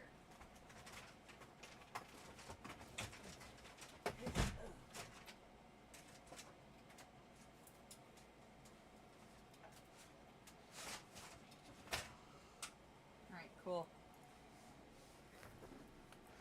So, I locked the back door. maybe. I'll probably be fine. Or I won't. Who cares? I don't. I'm not safe even if it wasn't somebody outside the goddamn house. If you know, you know. And that's unfortunate. Play button! Ready to launch? Use offer code Dark History. Shut to up save and just 10% go, off your first Squarespace. purchase of a website or Blah, blah, blah, domain. blah. Now let's get back to the episode, huh? No! Caesar, by this point, had finally been able to get involved with the military. His dream. It's happening. Yes. And he was sent on a mission to go to the kingdom of Bithynia, Bithynia. which is in modern-day Turkey. So all Caesar had to do was I travel down there and prefer secure military support chicken, from but the king. His I name don't was mind turkey. Nicomedes It usually IV. dries out like crazy, though. Nailed that. He's like, okay, I got this. Let me get on my cute little outfit. So Caesar goes down there, and I guess it's quite a success. Nicomedes promised to help Rome with their future military needs. So the job was done. Caesar should have been on his way back home to deliver the news. But instead, he stays and he hangs out with Nicomedes in his private court. They're just getting to know each other a little bit. on a Touching more stuff. personal level. On a more intimate level. yes. He just wants to see what things look like under the garments, if you know what I mean. There were eyewitnesses who claimed to have seen Caesar lounging in the king's bedroom, and they even said he was a frequent visitor during his trip. So by the time Caesar got back to Rome, Oh, Caesar! Caesar, how could you? about some situations that may have taken place. People were talking about Caesar having sex with King Nicomedes. I mean, during his time in the military, Caesar had a bunch of, sexual relations, and many believed Sound familiar? a lot of them were with men. This was shocking because it was so public, and also with a king. Now listen, gay relationships in ancient Rome, they weren't rare. Oh, really? They You were thought the actually guy pretty wearing the normal, fringe? but there was a don't ask, You thought the don't tell guy wearing the kind of mentality, fringe it seems, was and gonna they also it was think gonna be that fine? You can do that, but you just need to keep it on the down low. Like, don't go around telling everyone.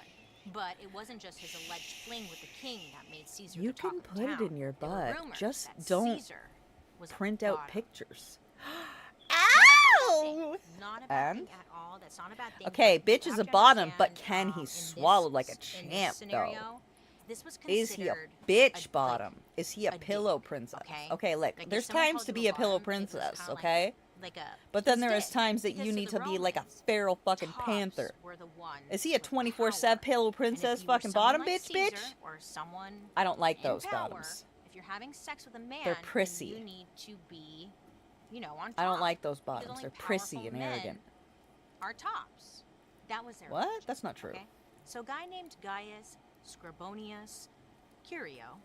Here we go with this one. Weep, weep. Someone very high up in Scrub the your Roman whattiest political scene condirios. added fuel to the fire. Oh my. Because he was Fueling ready to take fires. Caesar down. So this guy, he starts running in his mouth. He's ready to anyone eat who's that listening. salad. He's going around. To No the wonder people it's in a the toss government, Caesar to the salad. people on the streets. He's like, yeah, that Caesar guy. He's cocky. He's weird. Have you seen his toes? Oh, and did you know that he's a bottom? Yeah. Now, obviously, this guy's Guys, super shit 'cause he's jealous of me, Caesar. but he's trying to get people to. He's got a think of Caesar as loose butthole. not being strong, someone to look up to. And this narrative starts to take over society. People start thinking, And Caesar Caesar's is like, not fuck a real yeah, man, I'm a bottom. He's not a top. So he can't be a real He leader. comes skipping There's no into way. the So that guy who was talking shit, but I comes can't skipping say his into the name, forum. Curio, he took it a step further and publicly dragged Caesar by saying that he was, quote, every woman's man and every man's woman. Ooh, ooh. Thank you. Oh my gosh. Thank you. It's kind of poetic. Thank in a you. way. I would wanna be Thank every you. woman's man and every man's woman. I am that. Can work with all. It's beautiful, actually. It's Well, this was called being upsetting, pan. Caesar I'm that. was like, what the fuck? He's publicly denying all these claims, okay? He's like, no, I'm a top. I'm a top. Watch me, everyone. Gather I'm a around. super I'm topping." top. Yeah, he was pissed. Look at me. He was Put my pissed that people were penis in associating the him with these, inappropriate Where's your rumors vagina? instead of focusing on I don't know. Let's talk about like some Ew, cool it's achievements I did recently. sticky. Huh?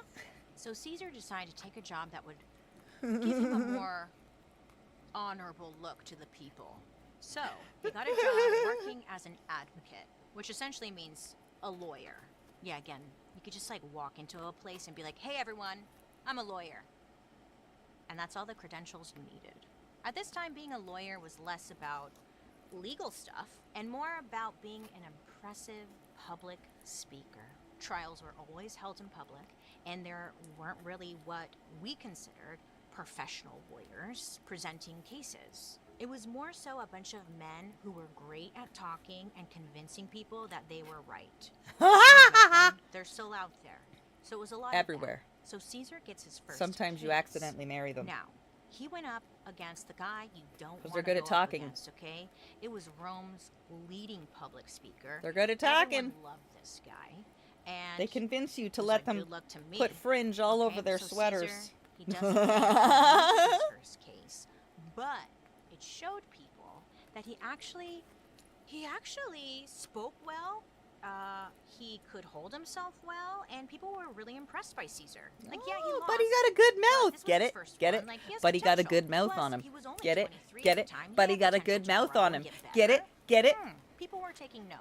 So even though Caesar lost, his speeches had gotten him some fans, and he started getting a lot of attention. A lot Caesar of was not satisfied but. being just a mediocre lawyer. He wanted so much more. I didn't know any of this. I am learning so much. So he decided to study abroad for just a semester so he could Egypt. study rhetoric, aka the art of writing and speaking well. So he's heading to this place to learn how to be the best, right? But on the way, there was a little complication. Caesar was allegedly kidnapped and taken captive by pirates. Oh, no! Really?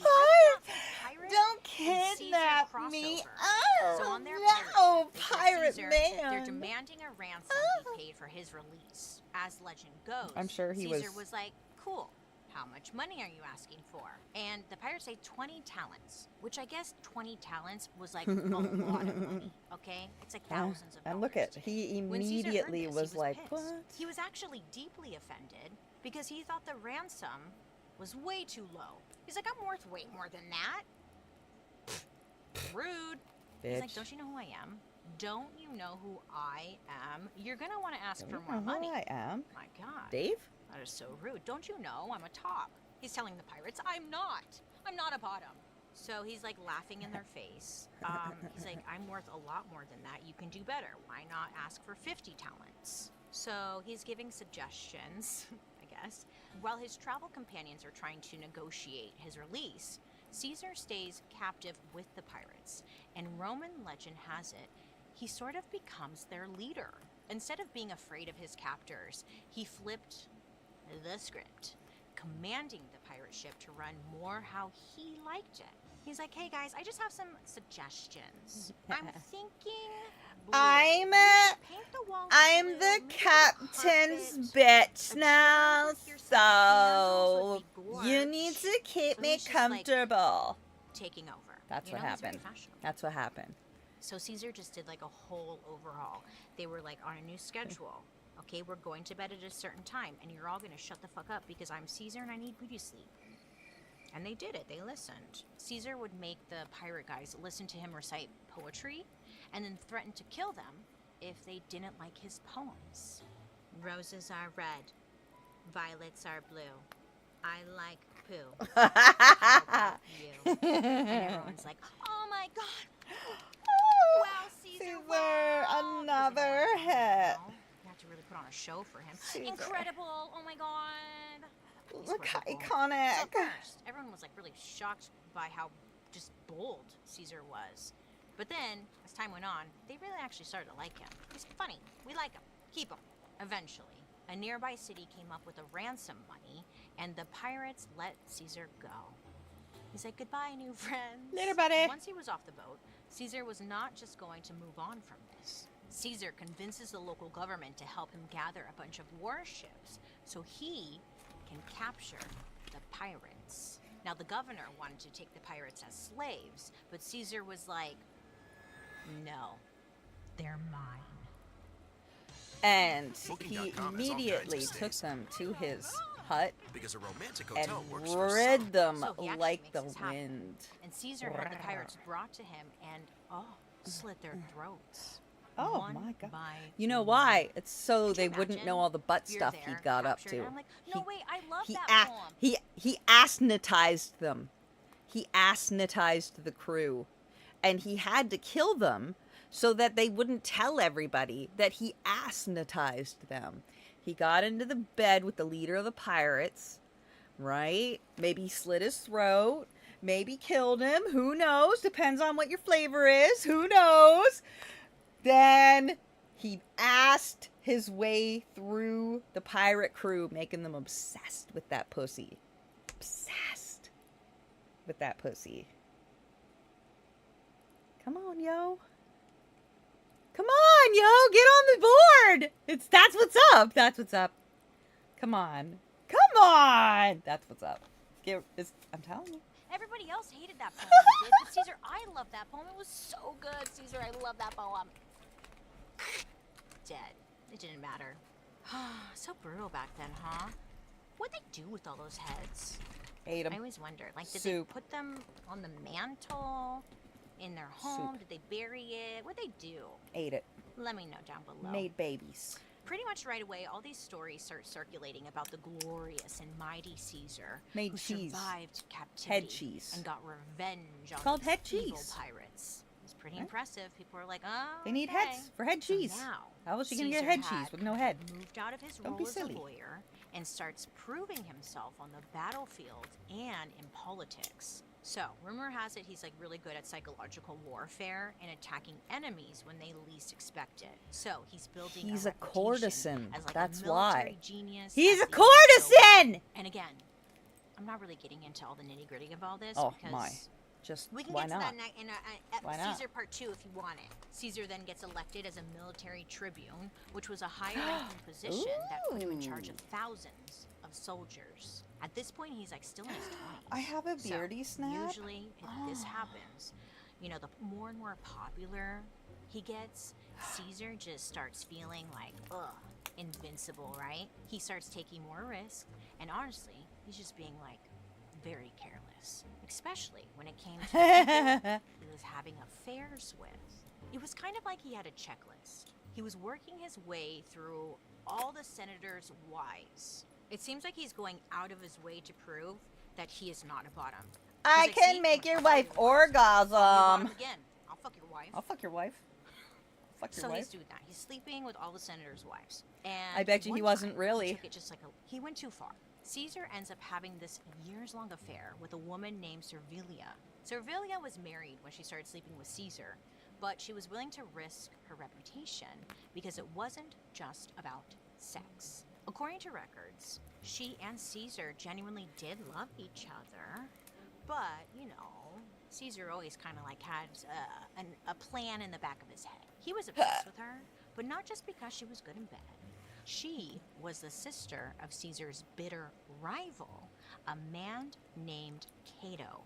Cato was a Roman senator who, personality-wise, was really the opposite of Caesar. He was conservative, he played by the rules, and he was a very principled guy who cared about his country. Caesar was impulsive, reckless, and made decisions that were all about him, not necessarily like the Roman Republic. And these two, they really drove each other crazy. And the fact that Caesar was having this long-ass affair with Cato's sister really pissed him off. He's like, that's my sister. I fuck my sister, not you. It's Rome. Wouldn't surprise me. How am I going to take Caesar down? Mm-hmm. You know? He was going to humiliate They all him about the in front of a inbreeding back Senate then. session, Uh-huh. which was like this big public hearing with all the Roman politicians watching. So they all gather. He's like, I'm going to take him down. So at this point, a lot of people wanted to take Caesar down because there was this serious rumor, a lot of rumors going around, that Caesar was involved in a conspiracy to take down important people within the government. So he, Caesar, could maintain power. This is what everyone's believing at the time. So Cato's thinking, hey, if I could prove this to be true, oh, for sure, it'd be over for Caesar, okay? Oh, so for they're all sure. gathered at the Senate For session, sure. okay? Everyone's there. Someone passes Caesar a note, and he's like, oh my god, cute, love this note. And Cato's watching, waiting, buzzing, excited, salivating. He's thinking, oh, this is it, bitch. I'm about to humiliate his ass. Cato thinks that this note that Caesar's holding is all about Caesar's shady plans, and that it will implicate him in front of all the government. The second Caesar gets the note, Cato stops the session and is essentially like, hey, Caesar, hey, I see you got a note there. Why don't you read it out loud to the rest of the class? So people on the Senate floor are thinking like, oh my god, what's going on? What's the drama? What has Caesar done? Read the note. What's going on? Caesar opens up the note, he smiles, and he looks at Cato, and he's like, Cato, I think you should read the note. So Cato grabs the note, okay? It's like, fine. So Cato starts reading it out loud to everyone, and it goes something like this. Caesar, baby, last night was so hot. I can't stop thinking about your hot bod. Meet me back here at 10 p.m. for some butt lovin'. Yep. Yep. Just kidding. We actually don't know what the note said exactly. I was adding a little flavor. But we do know that it was actually kind of like a sext from Servilia to Caesar. She was straight up sexting him at work. Ooh. And in the letter, what we know is that it was pretty steamy. Sexting and it was like about what they at had done work? last night, and it was just not to be read out loud. But Oh my. Cato read it out loud. Cato's whole plan had backfired. I mean, this was humiliating and kind of creepy. It just made him look like an idiot. He was trying to call out Caesar, and instead, it just proved that Caesar was getting that pussy. Yep. Sorry. So this Sorry. was humiliating not sorry. and creepy, to say the least. I mean, it made him look like Caesar, an fuck your idiot. wife. People listening to Cato. Oh, reading Caesar, the fuck note your were wife? just Yeah, cracking Caesar, fuck up, your wife? And Yeah. this just further made Cato upset. What about He was you? pissed. No, He sister. crumpled up the note. You and think threw you it got at bad? Caesar and Caesar said, fucked my "Keep it, mom." drunk." Pizza. Pizza. I'll sprinkle in a few pizzas. It became known that Caesar never had to deal with the consequences of his actions. He kept getting elected to even higher positions within the government, and he was getting more and more popular. It's like, yeah, he was doing everything wrong, fucking all these bitches and stuff, but he was just growing and growing. Fucking bitches. But then something Fucking terrible all Caesar's them wife, bitches. Cornelia, yeah, they were still married. He was having an affair. It didn't matter. Yeah. Okay. Anyways, she Didn't ends like up him anyway. dying. Yeah. Sad. From dysentery? Did she die from dysentery though? She was giving birth to their child, and she ended up passing away. This left Caesar devastated. I mean, yeah, he was sleeping with Devastated. everybody else, Oh but my. that was still his wife. After his wife's funeral, Caesar's like, this is too much. I need to get away. I need a wellness retreat. So he picks up his stuff and he goes to Spain. Now this was just supposed to be like a chill out little trip, He But finds it turns love. out to be a huge turning point for him and the Roman Empire. This is why you should go on wellness retreats. Yep. You might take over the Roman Empire. Oh my Spring is God. here, You and know what what? that I'm gonna means? take a wellness Wedding retreat. season. And all I these need to take a weddings wellness I retreat. RSVP to You know are what? just around the corner. And I think I'm gonna look into wellness retreats in Florida. Hey, I hear there's a good wellness retreat in the Northwest. dark history. Let me know. I'm on a yoga ball. So, Caesar goes to Spain. He's there, he's drinking sangria, he's crying about his dead wife. I shouldn't have cheated on her. Well, maybe, I don't know. He's just kind of like spiraling a bit. Like, what am I doing with my life? Who am I? What time is it? Have we invented clocks yet? I'm not sure.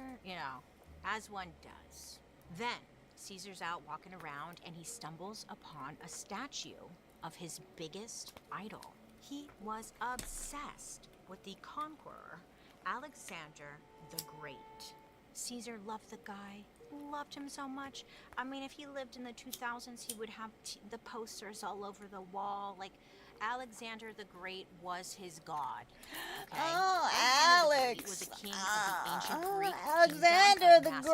Great. Now, he never lost a battle and is considered to be one of history's greatest and most successful military commanders. Now, Caesar is always compared to him in history. Hostile conqueror. And in But Egypt, okay. they have a place called Alexandria. And it's actually Alexandria? named after Alexander the Great. Yes, it I sure wonder how great he is. was, though. We should do an Not episode that on him. I great. know nothing about him. He was So when alright. Caesar sees this Could have statue, done better, it's though. huge, allegedly. I don't know. I wasn't there. He starts bawling. Fully just loses it. Caesar, calm you know, down. he had Get a it lot of together. military achievements under his belt, but I I don't think he was know, feeling not ashamed you. that he hadn't, like, I don't know, come close to Alexander's accomplishments. He felt like nothing in comparison to his god, you know? You know when you compare yourself to others and you're like, what, I don't 20, they even accomplished have a X, Y, and Z, statue. and you start feeling like shit? He was doing that with Alexander the Great. So in this moment, Caesar knew that he really wanted to make a change in his life. Then one night, Caesar crawls into bed, tucks himself in, and falls asleep. He goes Mimi's. And he has a dream that would change his life. In his dream, his mother was there. Beautiful. Was that you? wow. He's like, Mommy. Marianne? But in the dream, Caesar ends up raping his mom. Ew! Yeah. I like that this So, all he gets wakes up. documented, that he got into the Absolutely details. horrified, panicked. So What the hell was that necessarily about? Like, he was really needed really to be. disturbed This by is fucking dream, okay? ancient He Rome. was so bothered by We this dream have that he document. We have fucking documentation. Y'all. Of all the shit of the time, of all the shit at the time, can you fathom stopping to record a dream of our word and your mama so that hundreds of years later generations are able to dictate the story about you having a dream of humping your moms?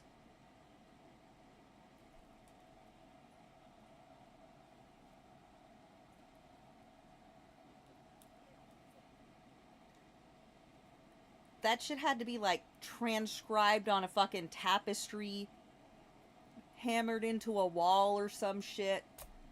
A story about pounding your moms.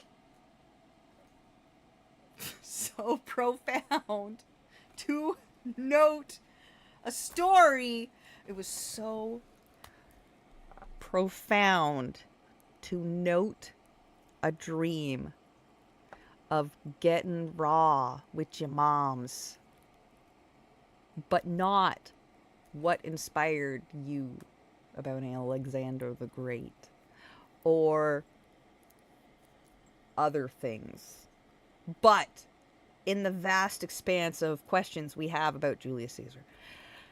Never on my bingo card was there, man, I wonder if he ever dreamt about getting raw with his moms.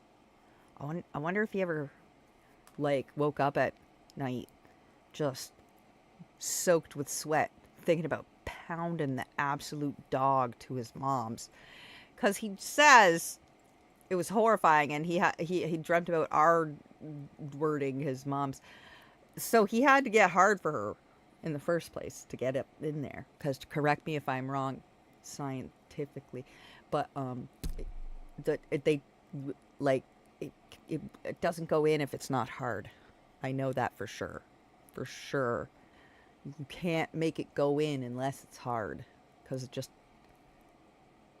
You ever start trying to cram bubble gum into your nostril?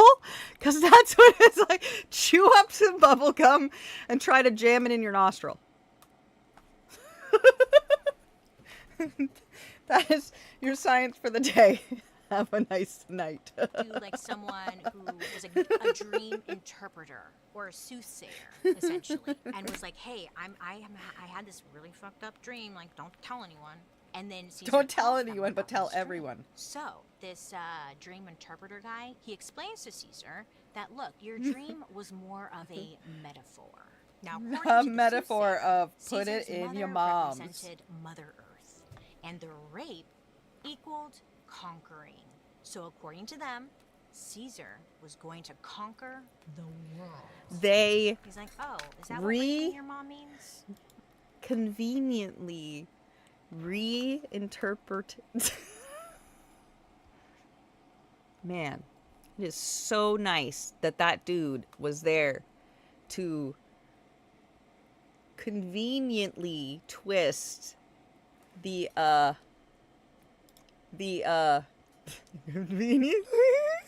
conveniently twist the definitely not horrifying fantasy Buddy had of dogging down his mom's that he needed to go tell somebody about, and not only tell somebody about, but note it in history's annals. I know that's not how you say it. Shh. Shh. That's how you say it now. The annals. Annals of history.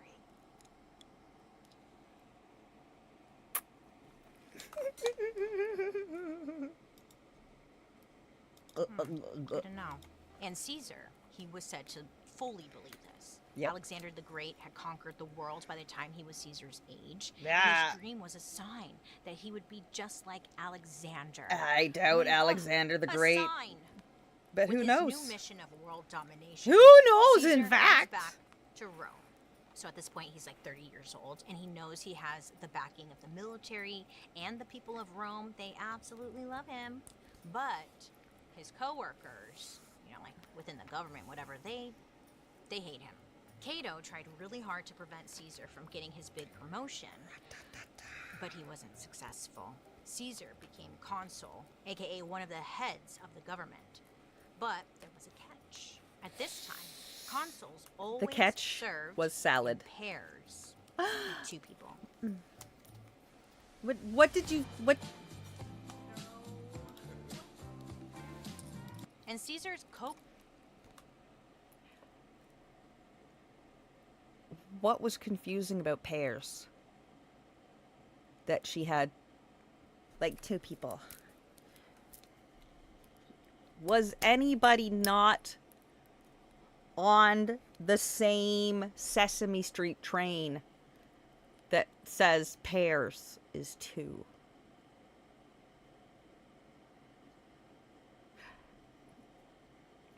I met this, like, she was clearly one of the popular girls once, but this was after, like, one of the, you know, when you meet them after, like, after high school, you know, after they've peaked, they clearly peaked at high school, you know, that thing. She was very formerly popular girl in high school, cheerleady, you know, like that kind of thing, and you're like, girl, come on, gross. Telling us this story about this date she going on and all these dates she keeps going on, and she's like, okay, so I got up and I was starting my day and blah blah blah, and I had a shower. I'm like, wait a minute, why? I have a question.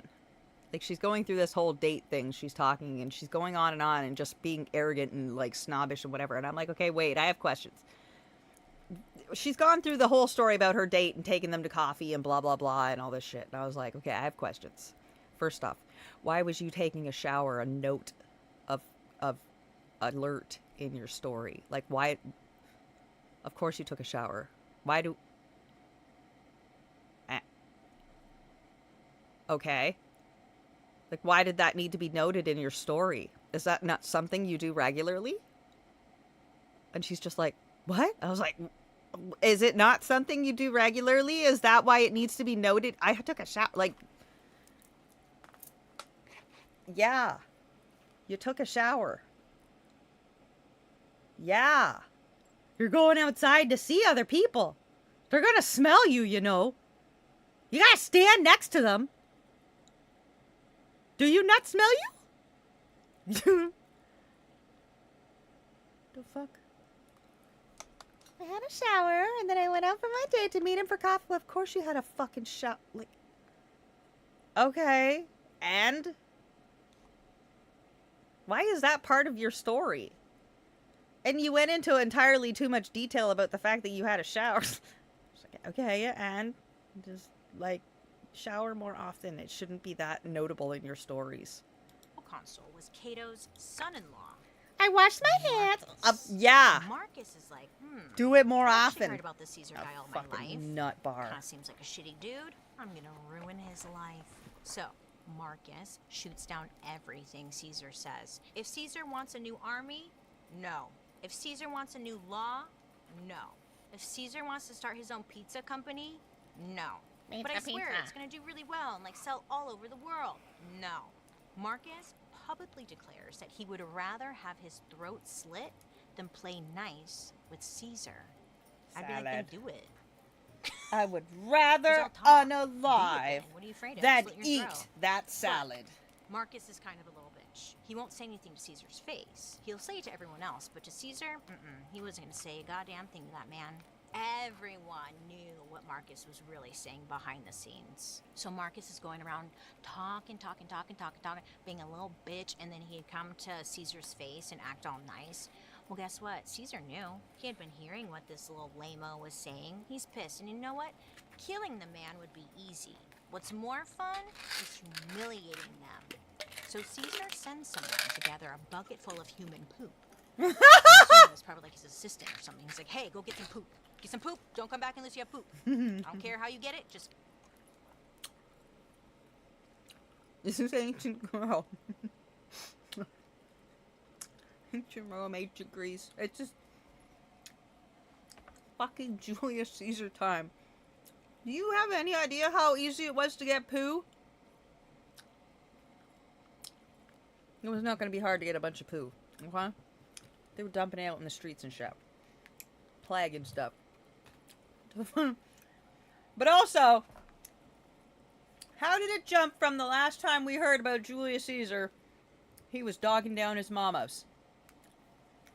He was dogging down his moms. And the next thing, Get the poop. I don't even think he wants a gloves are bucket of invented poop. Yet, so just raw dog it. Get poop. Put it in a bucket.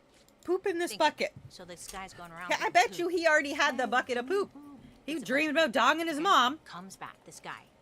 Bucket of poop. Comes Hey, walking into buddy, the meeting. I got this bucket of poop. Could you use it for something? He goes right up to Marcus. He's like, you know what? And Pretty sure I could use that for dumps something. the bucket of poop right on his head in front of everyone. Poop. And scene. Thank you so much. He probably like took a bow afterwards. Hang on, Thank let me you, check my thing. everyone. Thank you. And then he left. Hang on a First of all, second. if everyone is wearing white wool, do you know how hard it is to Wool. get poop out of white wool? Marcus is Wool. pissed. Wool. He's been publicly Wool. humiliated. He had no He power had to do poop. anything. If you're a web designer, He here are had 4 all big the poop. studio features So you much gotta poop. know. Poop, poop, poop, poop. So Okay. first on the list, It's after Smells like midnight. shit, Now I don't right? have to do that time So, click tomorrow. He Yeah. steps away. Caesar went on to get a bunch of political wins in the Senate. Oh but my after a goodness. while, he gets bored. I mean, it's too easy at this point, you know? He's able to just do things so easily. He needs a challenge. So he decides it's time to go back to where he finds himself the happiest. the Inside his mom? For the next 9 years, Caesar would spend most of his time fighting the Gallic Wars. The Gallic Wars were essentially all about Rome versus Gaul. Exciting, I know. Today, Gaul is known as present-day France, Belgium, Switzerland, and Germany. Gaul had attacked Rome a few times in the past, and there was some fear that they were going to do it again. So, Yeah, they Caesar were.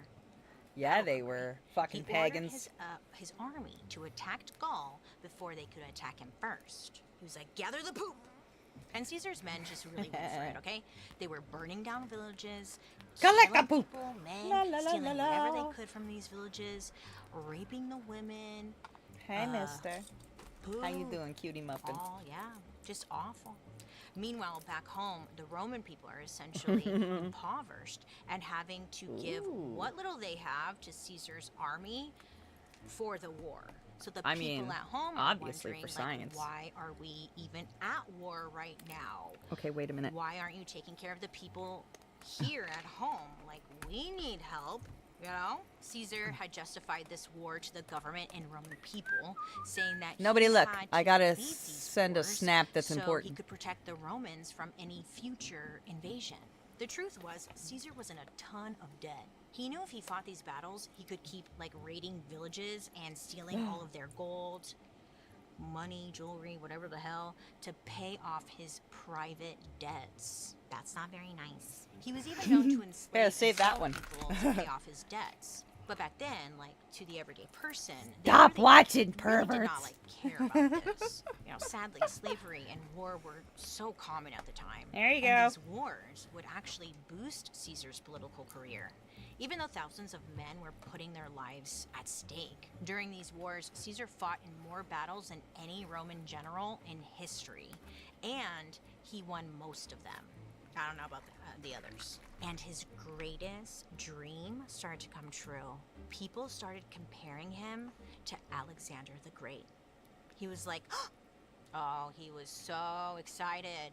I mean, he wrote a series of books called Commentaries, which was basically a bunch of books talking about how great he was. So, all this cocky asshole made Caesar's enemies want Damn to it, get we rid got of distracted him again. Once and for all, they were tired. At the time, Caesar had a lot of rivals, right? But his main one was, his name was Pompey. And Caesar was Ooh, he obsessed was a ugly with dude. defeating Pompey and his army, and he wouldn't give up any power until he did.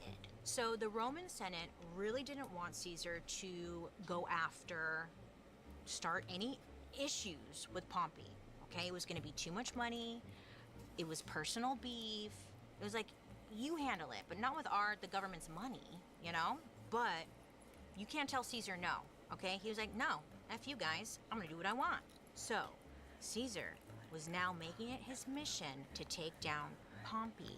And he knew, like, yes, this was a huge risk going against, you know, what the government told him to do. But Caesar doesn't care, he's gonna do it anyways. So he knows, like, look, I better win, because if I lose, total humiliation.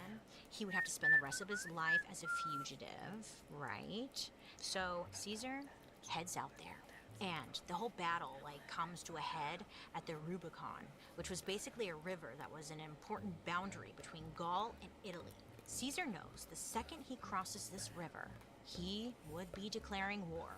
So he's standing there, being all wise and whatever. And this could be the moment that he turns back, but whatever. But according to Caesar, suddenly he felt this intense passion come over him. He thought of Alexander the Great and the weird-ass dream about raping his mom. He remembered, I'm Julius effing Caesar. And I'm here to can take dog over my the mom. world. After some thinking, whatever, Caesar steps into the river and shouts at his army, "Let the die be cast!" Which is like, let's freaking go, man! Way more fun, though. Let the die be cast! Caesar and his army cross the river, and the war began. It's getting warmer outside. Sun's out, buns Or out, everyone says. sanctuary. I'm going to go to the dermatologist to get my skin checked. Sanctuary. What? Yesterday I just did nothing. I slept. Look, a top-rated doctor. Today I've just been working and working and working. Arsenic shared a bunch of my stuff in her shop.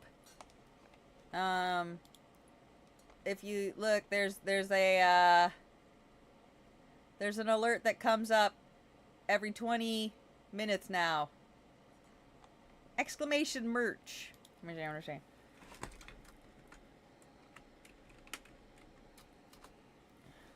Is that it? Yeah, right there. Go buy the crap.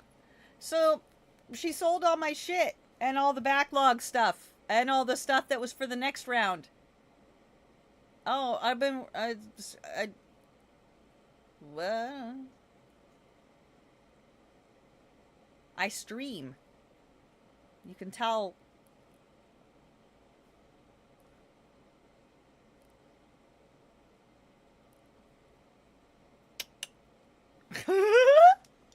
Hey, I'm alive for now. Until next time. That's ZocDoc.com/dark history. I might not get off next time if I cross myself. So Caesar's at war, you know, doing his thing. Meanwhile, back in Rome, a lot of people were also Thank getting sick y'all. of Caesar. They started supporting the enemy and became Team Pompey. Plus, Pompey had a much bigger and better army than Caesar. So everyone thought like, Caesar's not going to win, you know? There's no way. But Caesar, he was sneaky and smart. He managed to defeat Pompey's army. But when he looks around for Pompey, nowhere to be found. When he looks around for Pompey had Poopy. fled the scene. Pompey was like, I'm not about to be a prisoner to Caesar. He bounced out of there. He got out of there. He said, bye. So Pompey, he takes off to Alexandria, Egypt, where he was told he would be safe. When Pompey boarded the boat, he waves goodbye to the shore, relieved that like, oh shit, I got away from that Caesar guy. But as soon as Pompey arrives in Egypt, the men on his boat stab him to death. Then they chop off Pompey's head, take a prized ring from his finger, and then dumped his body into the ocean. So just like a cat, they took Pompey's head and ring to present to Caesar. You know, like here, look at what we did. Did we do good? What head would you want? Honestly, Ronald McDonald. I would want Ronald McDonald's head because I was always so afraid I want a head of that him. feels nice. And honestly, look what he did to us. Addicted to fries. Bring me his head. Or colossal. Oh, like that. That's the only head I will accept. When Caesar was that shown chick Pompey's that ring, the one that they what's took, his name not is even his dating head, Bezos. just the ring.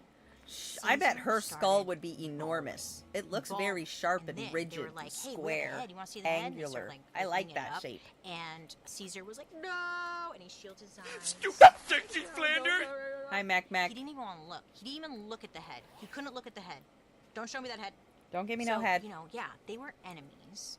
No But memories. Caesar actually had a lot of respect for the guy. Did he? And in a way, I think, rumor has it, like, Oh, my. Caesar enjoyed chasing this guy. And this guy, Pompey, was, like, so good that finally Caesar had, like, competition. Did he Because now? everyone else was dumb and easy or whatever. Yeah, But they this was. Pompey guy was smart. Fuck 'em. I don't think he really wanted him dead. Okay? So when he sees the head and realizes, oh, shit, this Pompey guy's actually dead, like, it's like you can't have Batman without the Joker. I think that's great. He was the Joker. Someone was Batman. I don't know who was Batman. You choose. Caesar's in Egypt. He's trying to get his life back together. He realizes, I have to go home. It's time to face, like, the Roman senators. Many didn't care about his victories. They still wanted him out for just recklessly going to war, wasting money, not caring about the people. The poop. What about the poop? Cato, the guy who attempted to humiliate Caesar, he was trying to prove himself as well in battle. So Cato was actually leading a battle over in Africa, but it wasn't going well, okay? It was not going well at all. So Caesar hears about this and he's like, oh, okay, like, that's cute. Let me help. So Caesar, he brings his army in and easily wins the battle. Right after he hears about Caesar's win, Cato freaking loses his mind. Loses it. So he returns to his room with a few of his friends and he just starts ranting and raving and like, you know, like he's over it. And then, without warning, Cato pulls out a blade and stabs himself in the stomach.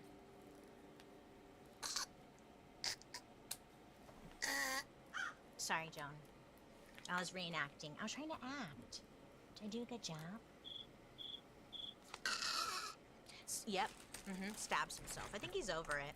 Doctors rush in and they are able to save Cato. They stitch up his stomach. They clean it, whatever they do. But then Cato wakes up. Shit! I'm still alive? He's pissed. So he starts violently ripping out the stitches and pulling out his organs. He's lost his mind, I think you could say. People are all around begging him to stop. Like, why are you doing this? Cato, no, what are you doing? Cato said that he hated Caesar so much that he wanted to die so he wouldn't have to deal with the humiliation of facing him again. Baby, slit your throat. Am I right? There's just other ways. I feel like this was a little dramatic, okay? I mean, whatever. Not my life. Good for him. He cuts himself. He's ripping out his organs. Guess what? He dies. Yeah. I mean, once you rip your organs out, I think that seals the deal. Cato's suicide was not only extremely disturbing, but it sent shockwaves throughout society. He was a very important member of the Senate, and he represented the quote-unquote old Rome. To the Senate, Cato's death represented the dark power Caesar had over the government. He was literally unstoppable. He drove this man to rip his guts out, right? But their hands were tied because people loved Caesar, okay? The public loved Caesar. What do we do? What do we do? In the year 46 BC, Caesar threw a bunch of parties and processions in his own honor. He showered the Roman people with gifts, just reconfirming their love for him. He's like, here, have a Tootsie Roll. Here, have a Pez dispenser, no candy inside. Here, I got you this leaf. I found it. Gifts. At this point, he had been in power for over a decade, way longer than any ruler before him. The Roman people started referring to him as Divine Caesar. He wasn't a man anymore. He was now their god. Yeah, I know. Divine Caesar does sound like a good salad dressing. One that you gotta shake really good because everything settles at the bottom. But you know what I'm saying. A couple years later, Caesar demanded the Senate name him dictator for life. I know it sounds like a joke, but it's not. He knew he could make this demand because he had so many people and the love of the public to support him. Now, this title gave him power all over the government. At this point, Caesar is 55, which, for starters, is old to go to a for concert. this time. What's the because no next one set of lived concerts past, up what, near me? 10? You know, you were lucky to get to 25. So for him to be 55, it's pretty wow. But as a leader, as a quote-unquote dictator, this was considered a little maybe too old. But he showed no signs of stopping. He was getting ready for even more military campaigns to expand the Roman Empire. Behind the scenes, the government was in full panic mode. Caesar was making decisions without even consulting the people. Rumor has it, if anyone accused him of having too much power, Caesar would immediately arrest them and then throw them in jail. The senators knew that they had to take matters into their own hands. They were tired of hoping things would get better. Caesar was a bully, and they knew if they spoke up, they'd just end up in jail or get poop on them. I'm stuck on this poop thing, okay? That was a little much. Or maybe murder. That's kind of bad too. So, a group of 60 people started coming up with an idea. First, oh my god, it's like, so you guys have seen Mean Girls, and you know when they come up with that little list on the chalkboard of how they're gonna take down Regina George, aka Caesar. Get rid of Senator Friends. Number 2, expose the hairline.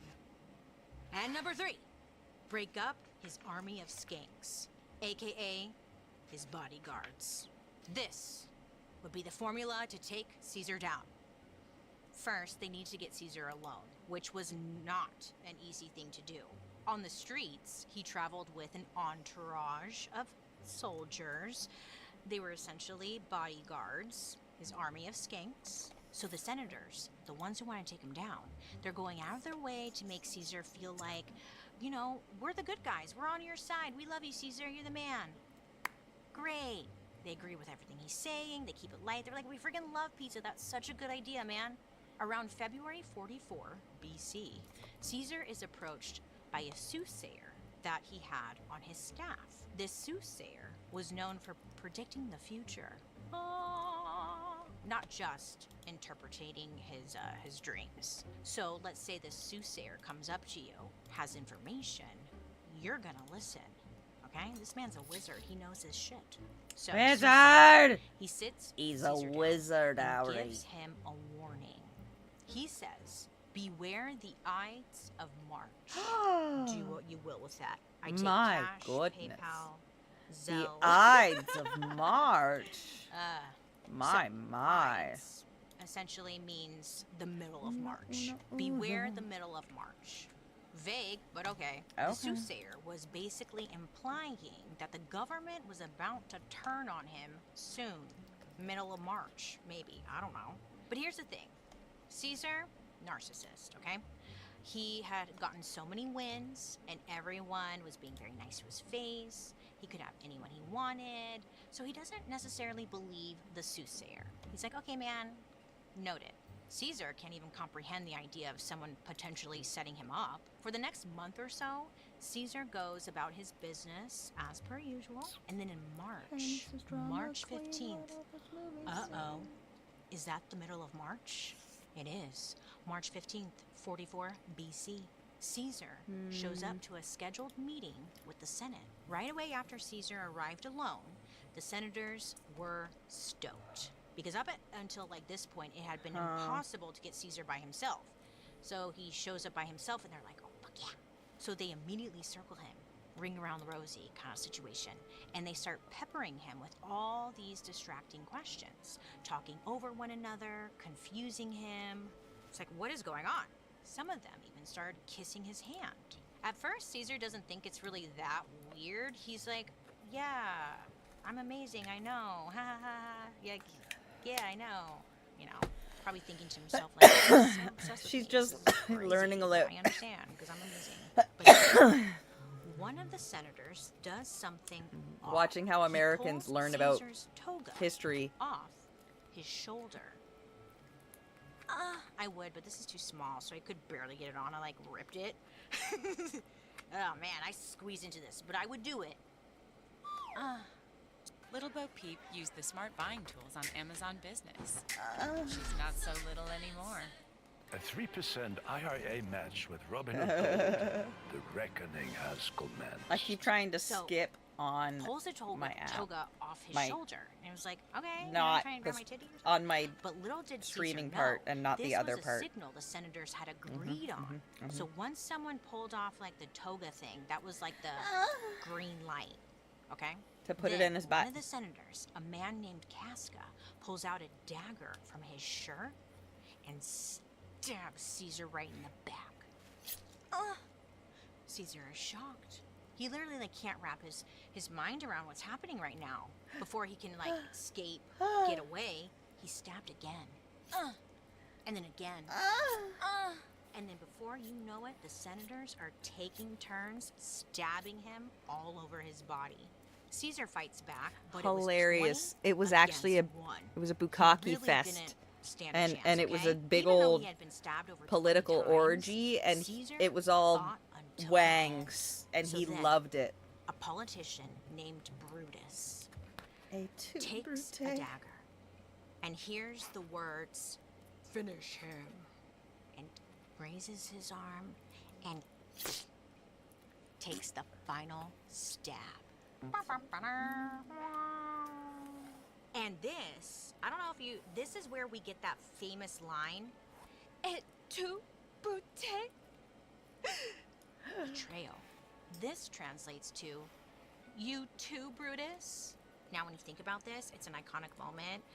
Whether it's true or not, he literally didn't say this. It actually came from a Shakespeare play about Caesar, but we all believe it to be true because it makes for a good story. Because Brutus allegedly was like really close to Caesar, and when he said "Et tu, Brute," it was like this ultimate betrayal. Like, you, my friend, my buddy, you? You've been in my ass. Realistically, As we that's all not know, what he said Caesar when he was being really a stabbed. bottom. He's probably like, "Fuck you," or you know, like, "You piece of shit." And this is where we get the famous last line from Caesar. He looks up and he says, "Pizza, pizza."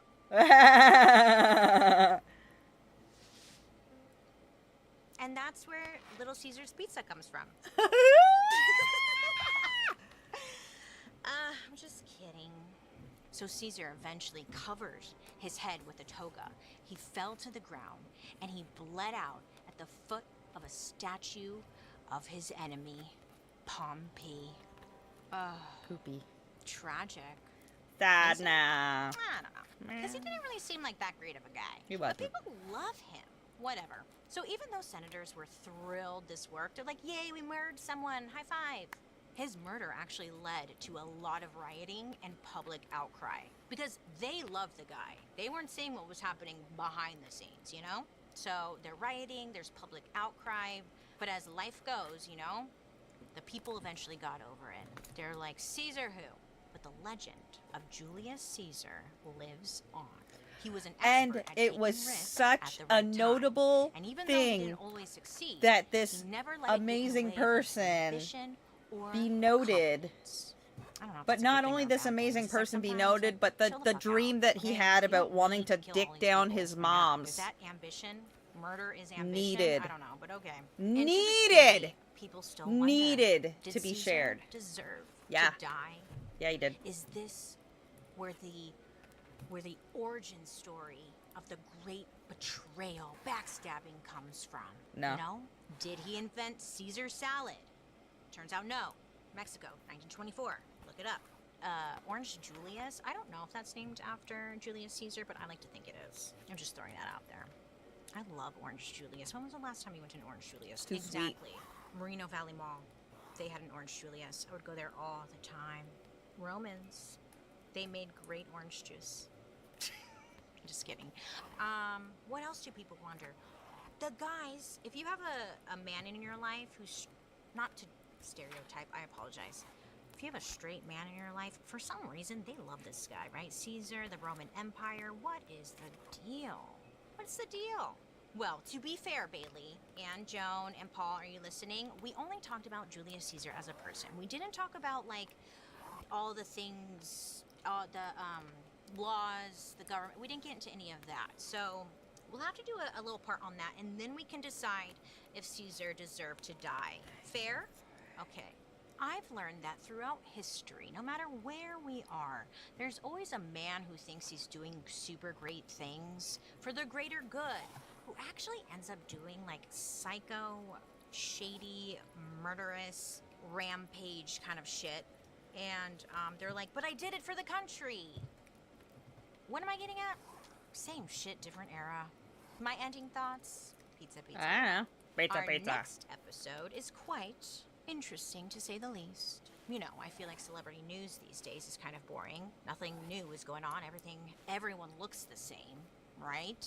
No offense. But there's one thing that's always caught my attention and didn't know much about. Nobody And looks like recently me, has caught my bitch. attention more and more. The Wendy Williams story. Oh, now You you're saw on what's Wendy going Williams' on right story. now? Anyway, so I saw that. And I was like, damn, what's going on with Wendy? No, I hope she's okay.